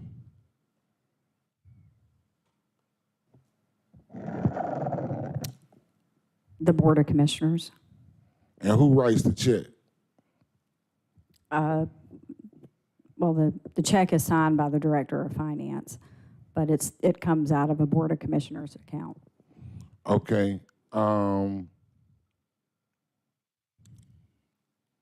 Does the vendor care if the sheriff went over his budget?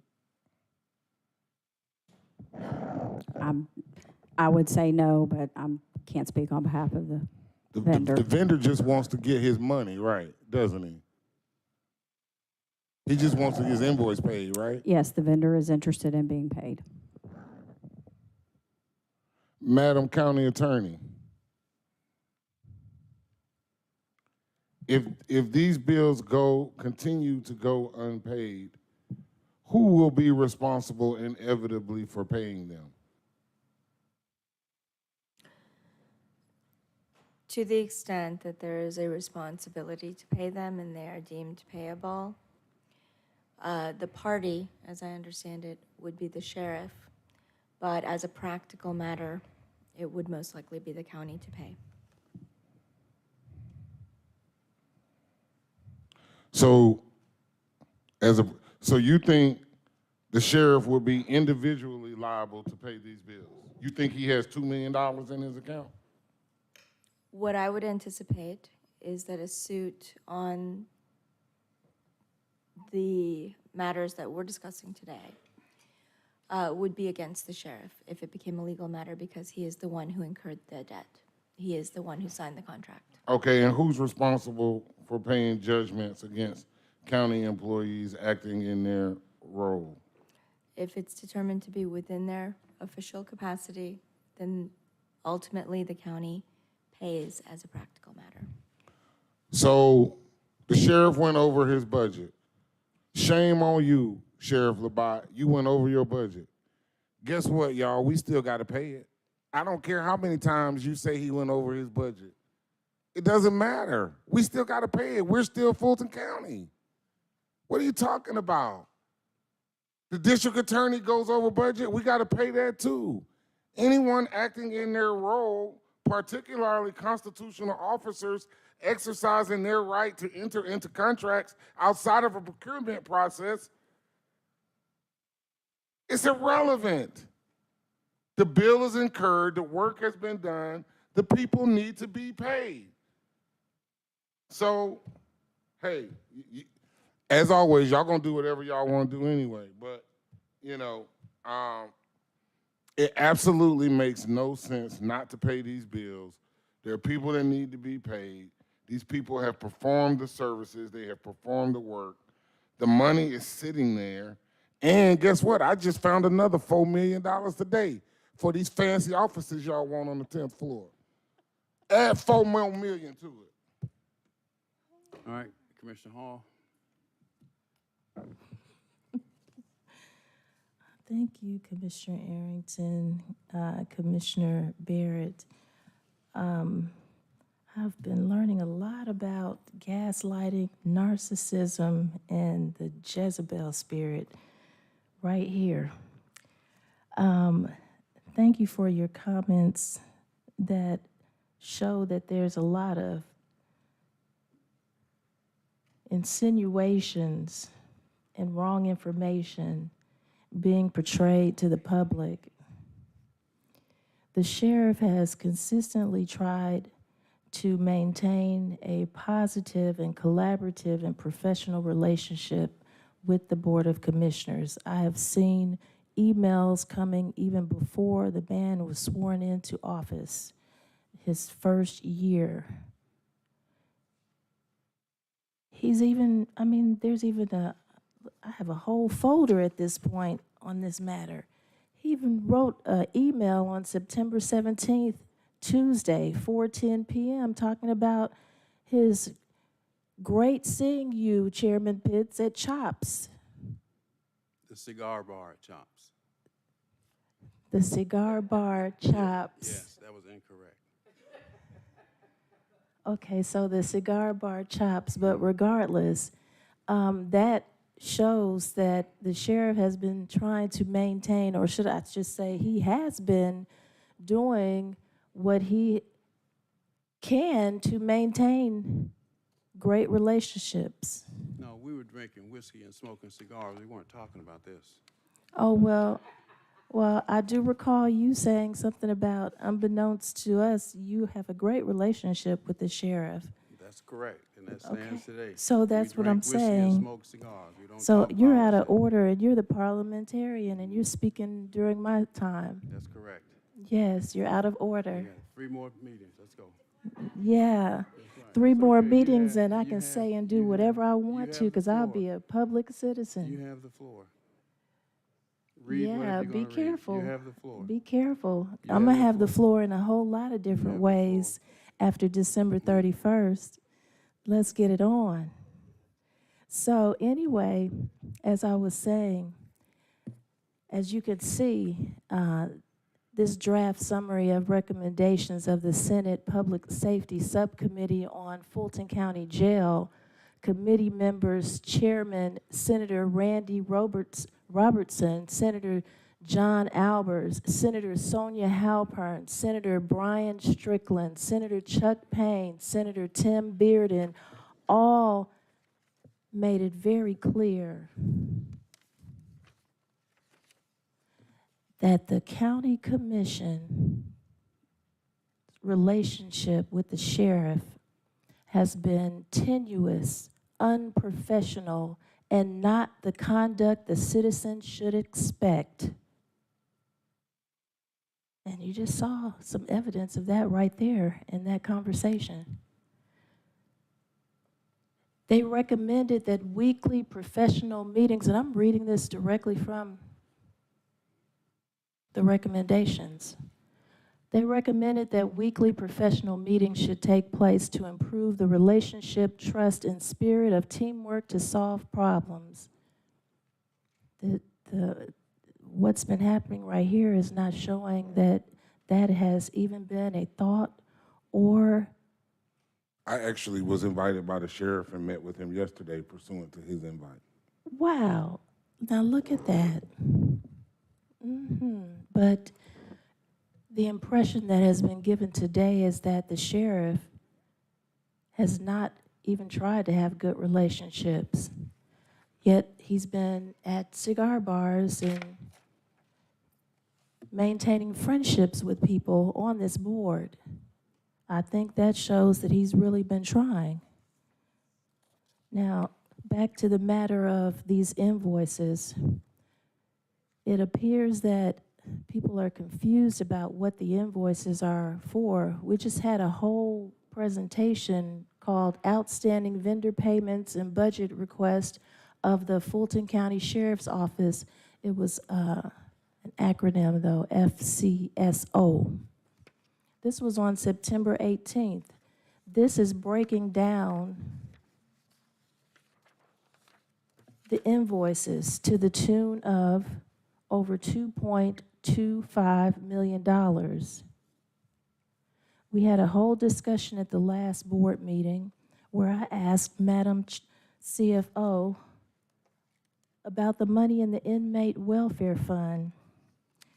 And based on my notes, she said we had enough money in there to pay for these outstanding bills. However, when Commissioner Arrington made the motion for us to pay them during the last meeting, and I seconded, it failed.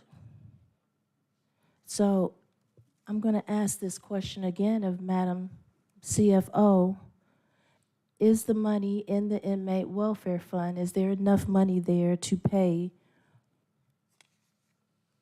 the outstanding invoices that are noted on, is this your presentation, Madam CFO? It is a document that I prepared, yes, ma'am. Okay, so I'm going to ask the same question I asked at the last meeting. Is there enough money in the inmate welfare fund to pay the $2.25 million in invoices? There are sufficient resources in the inmate services unit and non-agency. You said there are. The recommendation that we made, of course, was to use the funds that were originally set aside for double overtime for the majority of that $2.2 million, and then the balance to be covered out of the inmate services unit. All right, well, that answers that question.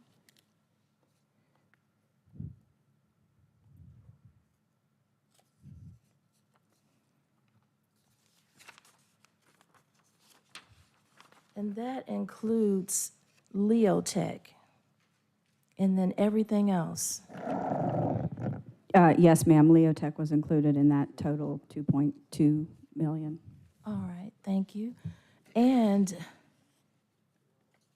why would we not pay them? As Commissioner Arrington and Commissioner Barrett stated, the money is there to pay it. These invoices would have normally been paid out of the inmate welfare fund by the sheriff had the inmate welfare fund not been taken away from the sheriff by the Board of Commissioners, which I want to make clear, I did not vote to take the inmate welfare fund from the sheriff's office. But it did pass to remove that and put it under the purview of the Board of Commissioners.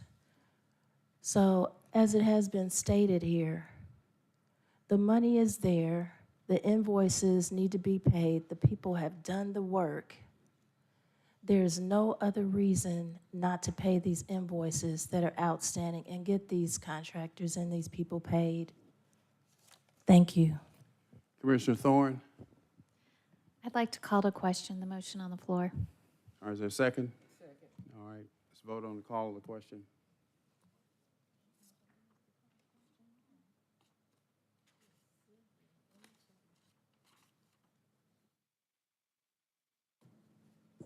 And the vote is open on call the question.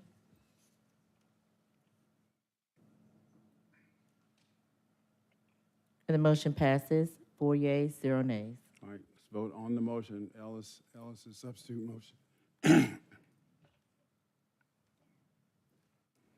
And the vote is open.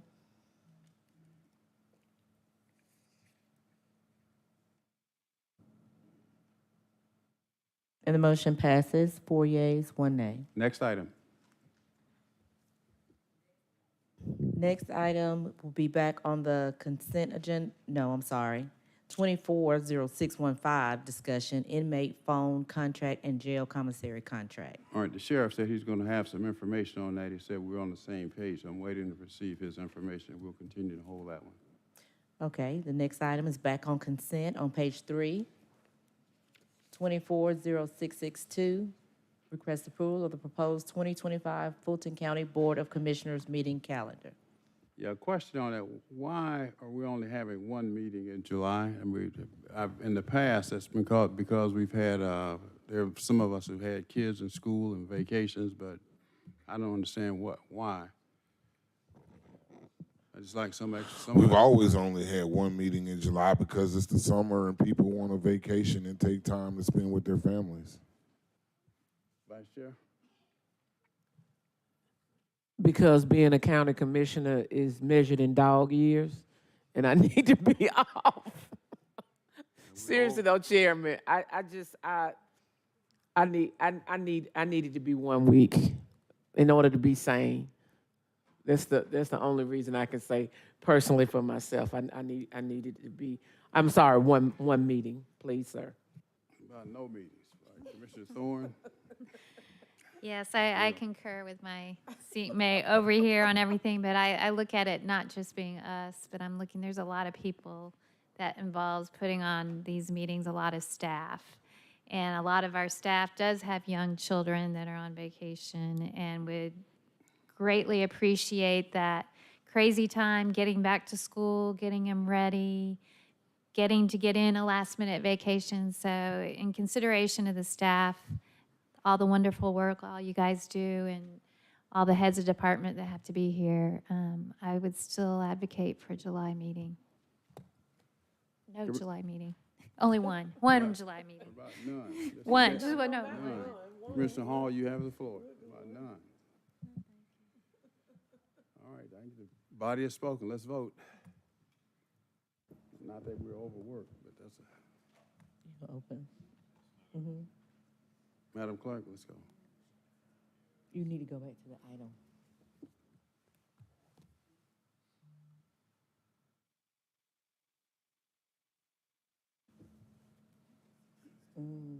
I'm showing.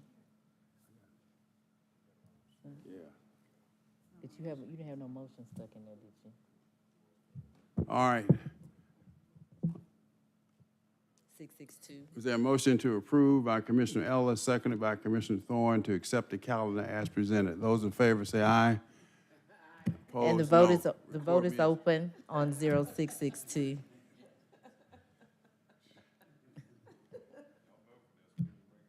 Any other matters to come before us today? No further items. Thank you. We are adjourned.